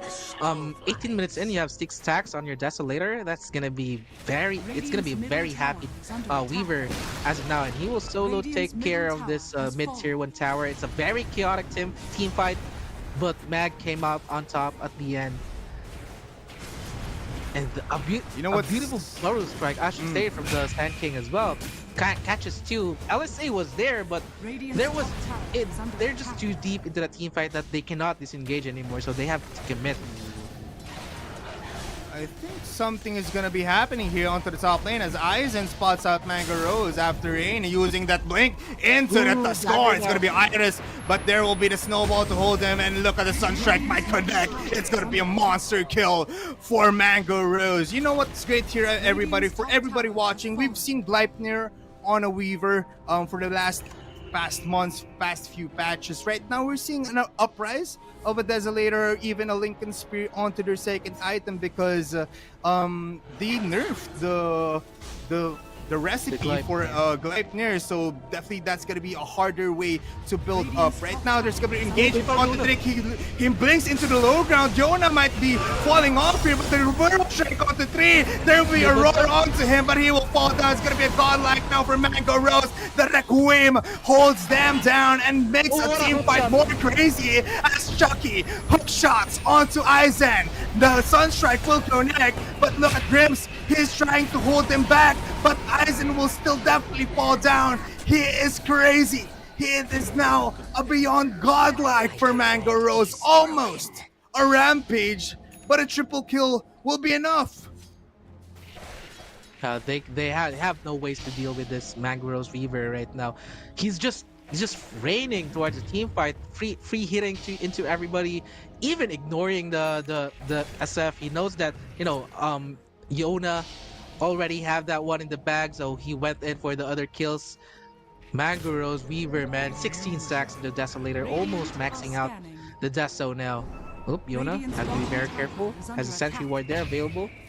But the initial jump from Ivory, they found the Invoker first, but I think the lead was just really significant right now because they cannot burst Yona fast enough for them to be ready to the second wave of team fight. And Mango Rose just in time, a beautiful hook shot from the Clockwork as well, locking down that SF. But still, we see the damage of the SF coming on in. It's still, the potential is there for Ivory just to in the damage department, but the execution from Mag is just really on point towards this game. Boots of Bearing already completed now for this Beastmaster. So let's see if that will pay off in the next couple of minutes. It's really under item this Shadow Fiend coming in from Aizen. He has Shadow Blade, I think he has Hurricane Spike and possible treads at least, but I think that's not gonna be enough to out damage this Weaver with all of these damage items. He has the Desolator, he has the Falchion Blade, and he has other means of it. He also has the Genet attack, which is just gonna be doubling that damage output. Right now we have the Aegis of Immortal onto Mango Rose, making him more confident. Just look at the minimap, everybody. They're just scribbling all out. They are ready to focus and they are ready to get these kills. Mango Rose though, Courier killed. He can't get that Lincoln Spear that we've been waiting for. Blink Dagger onto Batrider. They do know, and I think they know where they are, where they're at. A TP in coming in from Batrider onto the tier 2 tower, and right now Ivory needs to disengage because there is a lasso onto this Rupido, but with all of the creeps in hand, he can kill him off with just 1v1. Now EMP Tornado combination onto the Scar. He will definitely fall down, but there is now a TP cancel with that hook shot. Gonna be Rupido falling down, but he falls down with Chucky. It's gonna be 2 for 2 exchange, and still a beyond godlike streak for this Weaver. At least a Beastmaster got 1 kill there at the end. I don't know how he got that, but yeah, that's a bad sign if you're an Ivory side. This Weaver just cannot be stopped right now. Another stack into that Desolator. He's building towards the Daedalus next, so he will just melt people as soon as he will complete this. Yona's Invoker, Hurricane Pike, Mage Slayer, building towards that Lincoln's next, so this Beastmaster is not going to be as much as potent as before because of the Lincoln Sphere, but they found the SK though. The Bloodstone, can he sustain it? No. The Walrus Punch is there to finish him off, but they have to be careful. Mag is here in the vicinity. They don't have a lot of spells to offer now, but they will cleanly disengage. At least they got an SK kill, Team Ivory. That will slow down the push of Mag. Definitely so. Let's see if they can bounce back after the little bit of a skirmish. Aegis of Immortals still hasn't been used, still hasn't been popped. 6k gold lead though for the side of MG or MAG. And just look at the net worth, everybody. It's scattered all throughout. This is one of the most balanced games that we've seen in our day here at Asian Dragon Series. It's gonna be Weaver on the net worth on that top spot. Following him is that Shadow Fiend, next is Invoker, and next is the Primal Beast, wherein he's just like a one-man army with all of these neutral creeps. Everybody, I hope you guys have placed your bets in 1xBet and use the Asian Dragon 1x promo code so you can have more wins in this tournament. Right now, there's still a Flame Cloak available, Flame Cloak available with this Aghanim Shard onto this Lina, but it's a little bit, underwhelming that they don't have the necessary items to maybe dish out more damage. But Mango Rose now eats up all of the Light Strike Array and all the damage coming in from Grims. The Aegis has been popped, but look at this Tornado dividing the team fight, and this shot not connecting anymore. Look at Rupido. He is eating up all of the magic damage. Godlike skill for Mango Rose, and they are wanting to get more. The Sunstrike not connecting. This is going to be a free tier 2 tower. Bottom, very nice disruption coming in from Mag. They saw the Weaver was just, nuked out right away, gives out the first life, and the Shadow Fiend was queuing for the Requiem as well to chain the stun. But yeah, it was a little bit mistiming for Ivory, or the Shadow Fiend was initially stunned, so he wasn't able to time it out. So Mag still came out on top. They got a Beastmaster kill. He gets a tier 2 tower as well. They can go ahead and secure the outpost now, just securing a lot more map control. And I think the Crystallis is now flying towards Weaver, so additional damage into this Weaver if he isn't a menace already for Ivory. But we see some couple of disconnections though for Ivory. Hopefully it's just a quick ISP issue. It should be fixed any moment now. I didn't realize Ken has the Ags already, but you mentioned earlier Aizen, even he's second in net worth, but the damage is not really felt from this SF, right? Because if you're playing in an SFTA heroes like that, they don't really want to play behind usually, or more often than not, they're playing ahead. So if you're playing from behind and you're a Shadow Fiend, your presence is not really felt much, right? So that's the issue now for Ivory. After Rain has a lot of sustainability as well in the form of the Bloodstone, and I think he's one more component for the Shiva's Guard, or a couple more components actually for the Shiva's Guard. So a lot of armor and a lot of damage or regeneration denied for Ivory as soon as he completes this. Chucky has the Aghanim Scepter for quite some time now, so he will just, spam those rocket flares, scouting things out. And look at this, Yona. Especially with the changes from the Invoker from last patch, where he can invoke during the Shadow Walk. I think this hero just really, evolved. Oh, but they found the Invoker though. and they will deal with that Invoker pretty much easily. That was a misstep. Maybe a little bit of overconfidence from the Invoker, knowing that they're very ahead right now. But the damage from Ivory is still very much there. But they will steal a Tormentor though. Another item denied. Oh, for Ivory, Midget for resource coming in from Rims, and there will be a lasso into again, but they have been killed off just like that in a snap of a finger. We've got a team wipe, and the godlike 10k streak goes into the hands of Aizen. What just happened there? Wow! They're doing it. They're doing it, Bipolar. Not like this, Mag. Not like this. The ward scouted them out. So the TP, the mass TPs were just coming on in, and you know they're initially low because of the damage from the Tormentor. So just like that, in the blink of an eye, they were wiped from the face of the earth. Ivory taking full advantage of the fact that they have the information. Yes, you get an Aghanim shard, but for what? You lose 5 heroes, and that's a 5k gold sweep. Oh no, Mac, you're in trouble, sir. Just like that, Ivory is back into this game. Plus, they don't have buybacks here, so if Ivory decides to push these towers, especially with Rupido acquiring the Stone Golem, providing them more HP and more pushing potential, it's gonna be a hard time. Mag needs to be careful right now, because with 1 or 2 more team fights, they might be out of the game if they lose those. But let's see. Amplify damage being spotted out by Chucky. They need to claim it before Ivory gets it, but Ken bottles it all up, and he can use it later on to the team fight. But it looks like Ivory is gonna hold back a little bit. They wanna try and get more items before they engage again, especially as Myth Avenue Gaming has respawned already. And Ooh, look but at this in now. the bottom lane. Gohan is already in top of the network, and you know you're an SF, and I like that he's building for the butterfly next. He saw the Weaver is basically committed into this Daedalus now, so he gets the butterfly completed first before Magdaros goes in to counter that out with an MKB. But by the time that Weaver will get an MKB for himself, this butterfly pickup from the Shadow Fiend is already paying off. And he's not far off. I see that he has 4k gold in his pockets earlier. He can definitely go for it if you want to play it greedy, not saving for a buyback. And I don't think a buyback is necessarily at this point of the game. There's no Roche for 23 more seconds. Potentially a long respawn for this rush. But definitely the momentum from Mag already switched to Ivory, right? You can feel it. As you can see, Ivory is not very confident. Ken did not have a very good game, but he's confident right now, especially after that one team fight up top. And Butterfly essentially is now completed for SF.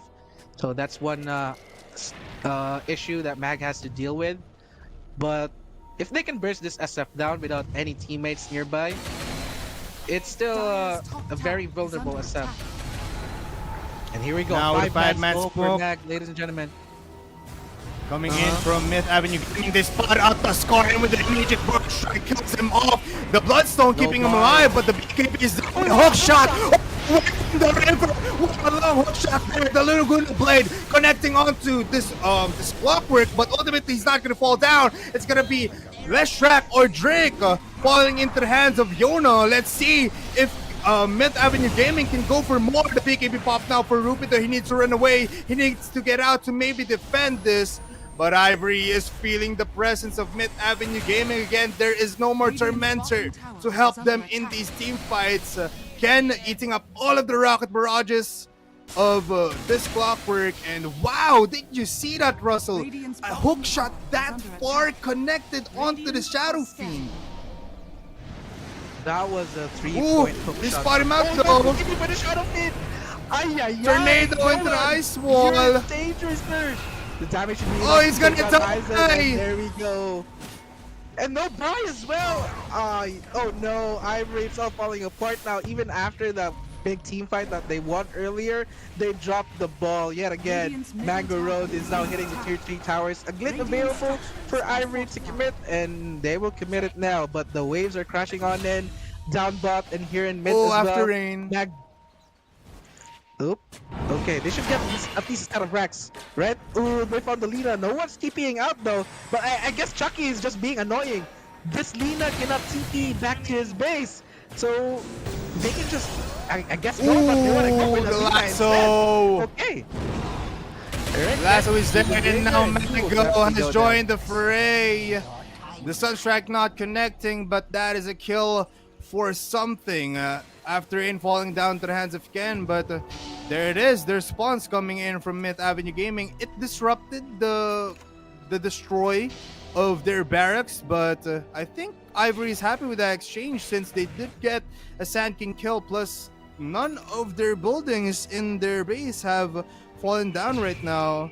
Again, now But BKB still, on Mag. Rupido, allowing him more initiation. But yeah, but still Mag still has the advantage here. And the Rush just respawned as well. The Sand King will respawn just in time for him to help his team. Or it's not really necessary for Sand King to join here. Then the Lina doesn't really want to buy back right now as she's just 35 more seconds for her to respawn. And this is a free Roche for Meg. And this is a second Roche, right? So a banner will be available for Meg. I don't know, I forgot. Is it the first Roche or the second Roche? But I don't know, Tableless we'll already be completed definitely for be the seeing Weaver that. as well. Roshan has fallen to the dark. Mm-hmm. Yeah, but There we go, now Roshan it's gonna be for Roshan Weaver. banner.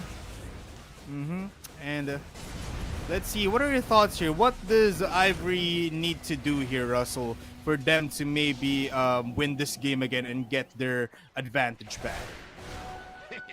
Maybe if they will catch Mag again in a surprise, they can. The damage is still there. The singular target from the Beastmaster as well, but I don't think it's gonna happen again. Mag is, grouping up. They're not letting Radiant's anybody bottom tower unless is the under the Batrider is in mid. He's not with his teammates, but still. Man, it's gonna be very hard for Team Ivory. It's an 8k advantage now for Mag. They still have a banner to utilize in the high ground. But earlier when they lost the team fight in the Radiant jungle, where Aizen or Gohan was able to get out with the help of the Black King bar, he went in to show himself in mid without a Black King bar. So I think that's a little bit of a mistake for Gohan. A little too greedy in the carry. Shadow Fiend definitely needs those farm, but Mag was able to punish him. If they don't make those kind of mistakes again, it's still definitely doable for Ivory. It's only an 8k gold lead. It's a very manageable lead at this point of the game. 34 minutes in. It's not really that much in the caliber of Dota games right now. So Mag, they still have to be very careful. And understandably so, Mango Rose has a Lincolns. And he's building towards the Hurricane Pike next. That's gonna allow him more reach and more range to get maybe on his opponents, but it's gonna be a 5-man smoke coming in for the side of Ivory. They're moving towards their own triangle. They're pinging out their Tormentor. Radiant's Might bottom be tower a deja is under vu attack. situation there, might be their lucky spot for these team fights, but I think Myth Avenue Gaming knows what they are doing because they are just waiting for them in that high ground onto the sidelines. But Wisdom Rune has been claimed for Mango Rose, might be level 30 now. For him, it's level 25, so that's gonna be a crucial level for him. Let's see if there is gonna be initiation coming in from the Sand King. He's gonna be our highlight here, but look at the damage coming in from the LSA and as well as the Dragon Slave. He uses that time lapse, but now into the back line, there will be initiation with the water splash. And this asset, but the roar is not being used. He doesn't want to use it. He doesn't want to use it. This Invoker is still alive, and ultimately there's no buyback. And there's no more BKB for Rupido. They are now crumbling into pieces. No buybacks for 3. Mango Rose is dominating, and they are now going for the racks. Can these two players defend their barracks? Again, there's still an Aegis of Immortal being used, but now EMP into the bottom strike. Kills off Ken, a mega kill streak. Instant buyback, and now the Laguna Blade connecting onto Erax. It's gonna be a 4-for-1 exchange for a buyback here. and they do defend. They push them back into the lanes. What a hook shot from Chucky, man. He waited perfectly for the lasso to be over, maximizing the amount of time where the Shadow Fiend was disabled. Wasn't even got a chance to pop his backing bar. And he doesn't have a buyback too. They scouted the items from the Shadow Fiend that he recently just bought an item and just went ham on him. And this is mega creeps. There's 17 more seconds for the SF to respawn. No glyph available. Surely Mag knows about the buyback situation. But maybe they should respect the respawn time a little bit now since SF is now coming back. Initiation now with Grims. Ooh! There's a full staff in. He will fall down. Mango Rose though kills off 2 people. There's buybacks for 4 of these players, but they don't want to use it anymore. They don't want to risk it. Let's see if they can still push with just 3 players alive. But now there's gonna be going back to their base. It's a roller coaster here, Russell. Right. Going back to their base again, maybe if they want to play it safe, wait for the next Roche. It's not going to respawn in at least 3 more minutes. But for Ivory, though, it's kind of bad. You kind of feel bad because Ken has the damage, right? You saw the potential of the magical damage come in from the Lina. Just a couple of spells to the Weaver, and the Weaver's HP just melts, man. But the execution, they're always caught off guard by the Iris lasso, by the Chucky hook shot. So they cannot really show the full potential of their draft right now. Maybe an Aghanim's Tusk is their answer right now for Ivory. Just, displace one hero and focus all the damage towards that hero. And definitely that's a way in for Ivory to come back into this game. But that's gonna be miles away. This Grims doesn't have a lot of money.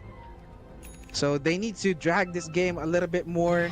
An Ethereal Blade for the Lina. Okay, yeah, she can burst somebody out. Ethereal Blade, and then the LSA Laguna Blade combo. You're definitely gonna die with the magical damage Ken's gonna dish out. So Mag should need to consider that. And we need to consider that there is a 20k gold lead right now for Myth Avenue Gaming. Let's look at the buybacks here. The buybacks are only available for Weaver and Bathrider right now. 5 minutes before the buyback refreshes for Lina, and a lot of farm required for Aizen or Gohan, and even the supports need a little bit more money for their buybacks. Let's see if they can finally push this out in the bottom lane. They're moving towards it, but there's a lot of things to defend here if you're Ivory. You're looking at the top lane, you're looking at the middle lane, and you're looking at the bottom lane. And a potential team fight might be occurring right now with a smoke see play coming in from Mid Avenue Gaming. They go in with a Swaller's Punch and let the bonus strike. Look at that with their equipment holding them back. And he's gonna die without any help from his team. Sunstrike off the mark, but Iris goes in, but he doesn't have the lasso there to latch on. There you go, And there that is you a go. successful defense for Ivory. Wow. What a jump from the Tusk, man. He does not have any regard to his life at all. He's willing to give up his life there just to get the Weaver killed. And they were successful to do so. Maybe a little bit of a misstep from Lina committing the Ethereal Blade into the Weaver, since they have a lot of physical damage coming in from the Shadow Fiend, but all is good. They got the Weaver kill with the help of the Primal War from the Beastmaster as well. So maybe a couple more of that. Ivory can definitely come back into this game, and that's going to be a lot of gold injection into the heroes of Ivory as well. Some experience too. Gohan is nearing towards his 25 talent, the Shadow Fiend, and they actually want to force this buyback from what it seems like. They're pushing mid right now, and it's only 30 more seconds for this Weaver to respawn, and still a glyph is available, so I don't think they can force that buyback. Maybe the Roche though. They can position themselves into Roche now, as it will possibly respawn in 10 more seconds. So that's definitely a neutral objective that you don't want to give up to Mag. There we go. The glyph has been popped, and the Weaver will respawn in 15 more seconds. So Ivory will call it off. They will back off for now. Unfortunately though, it's going to be a very long Roshan spawn. 2 more minutes for the big boy to be back and up again. Radiant are scanning. Four-man smoke now for Myth Avenue Gaming, and it's gonna be five as Weaver joins them in that smoke. They do buy their own smoke for the side of Ivory onto the hands of Drake. They do spot them out. They spot out Rupido here, and they are pinging out the small camps here, even circling three players there for the side of Ivory. Aries now very much ready to engage. Once he sees someone, he will blink and lasso them back to their teammates. Blink in now, but Ooh, sees nice out Tusk. reaction. But the blink out coming in there. He goes to the tree line, and a bad prediction there from Erise, and he gets out definitely well. So right now, no kills there. But the gold lead all the way from 20k has been Radiant are scanning. dropped down to 15k. Mm-hmm. And the Shadow Fiend definitely has a lot of damage right now. Maybe just waiting for the 25. He needs a 25.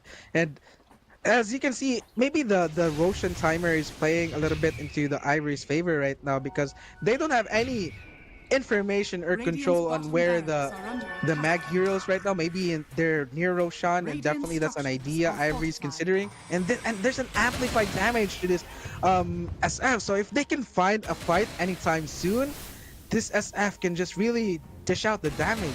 And that's the Radiant's plan bottom right now. They're barracks are smoked up. 4 heroes smoked inside of Ivory, and they're looking towards that rush pit, and they have a good idea on where the mag heroes are.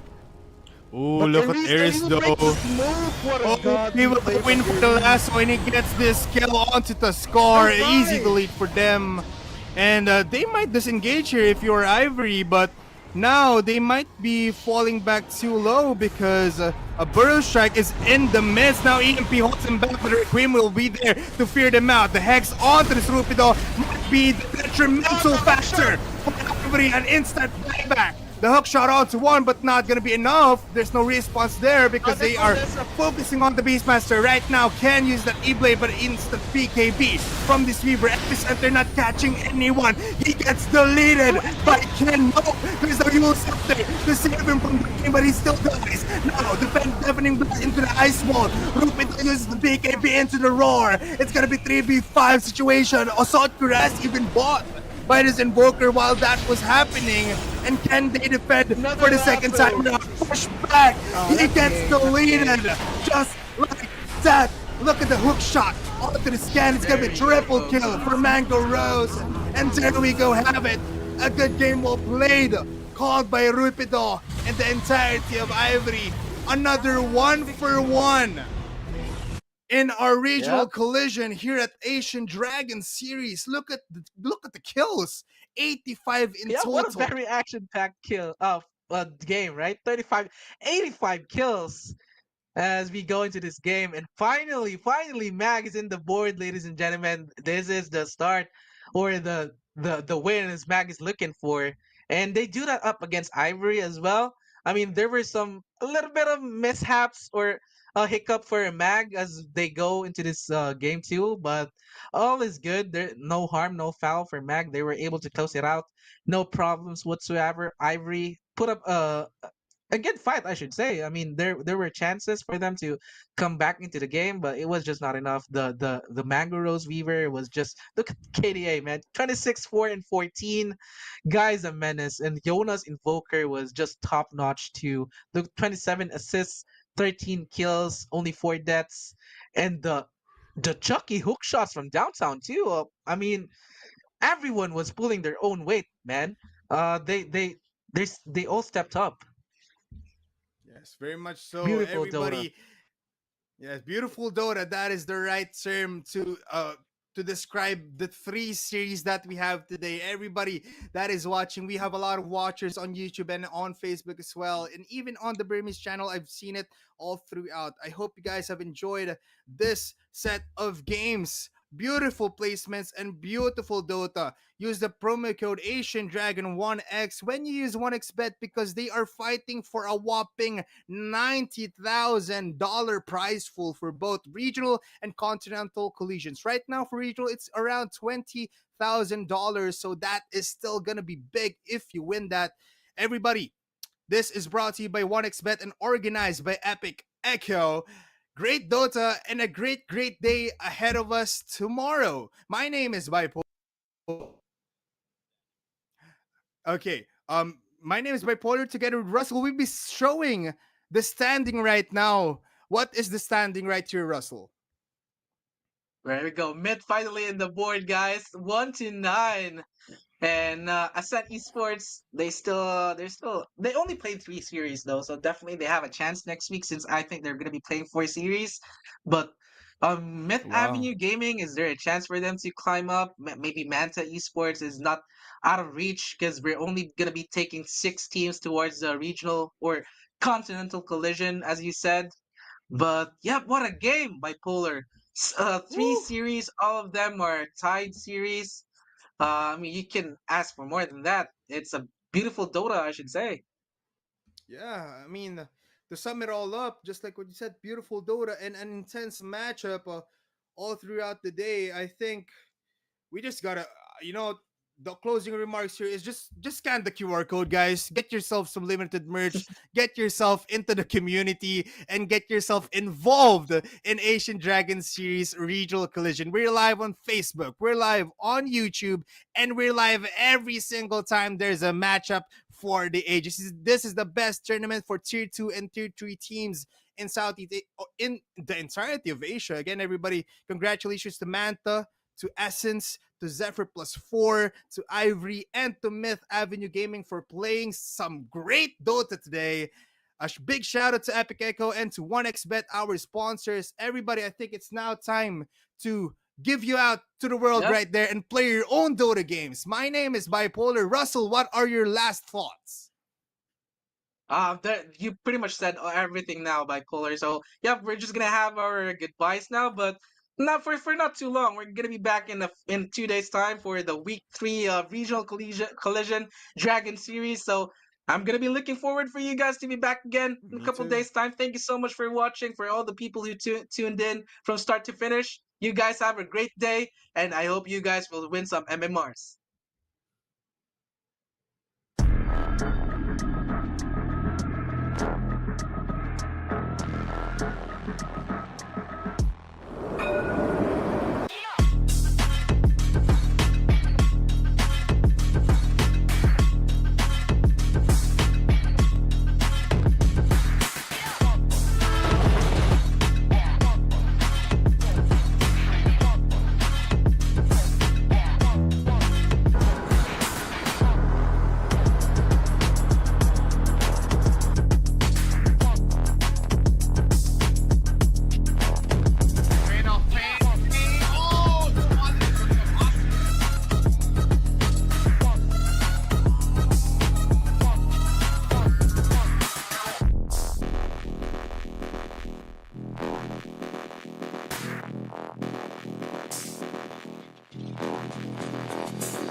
Bị e con Celeste từ bật tấu rồi nha, thì dễ rồi bị e con Celeste.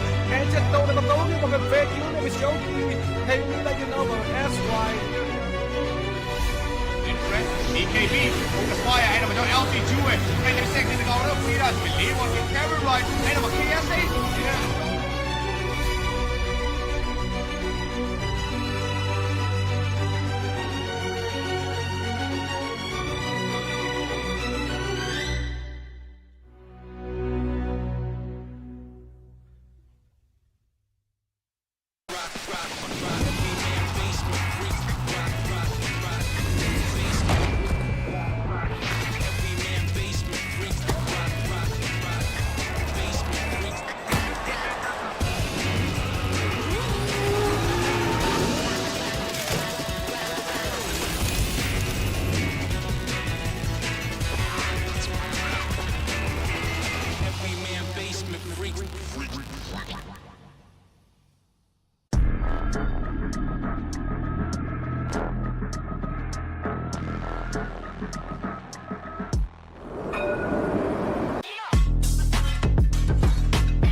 แอร์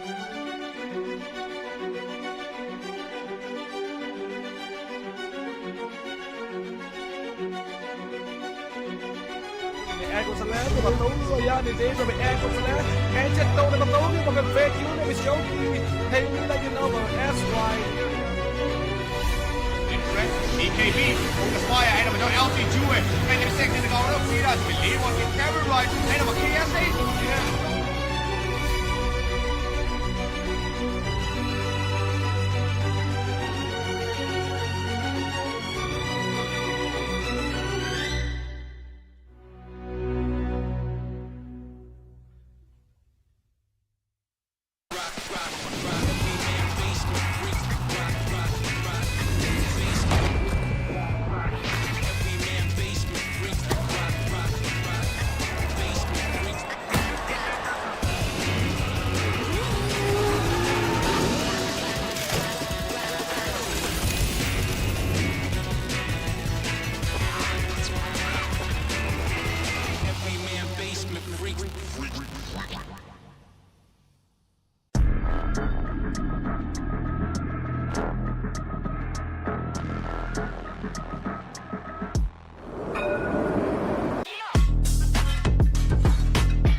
แอร์กดซะแล้วตัวประตูยาในเดย์เป็นแอร์กดซะแล้วแอร์เจ็ดโตในประตูนี่มันเป็นเฟกยูเนี่ยเป็นโชว์ดีให้รู้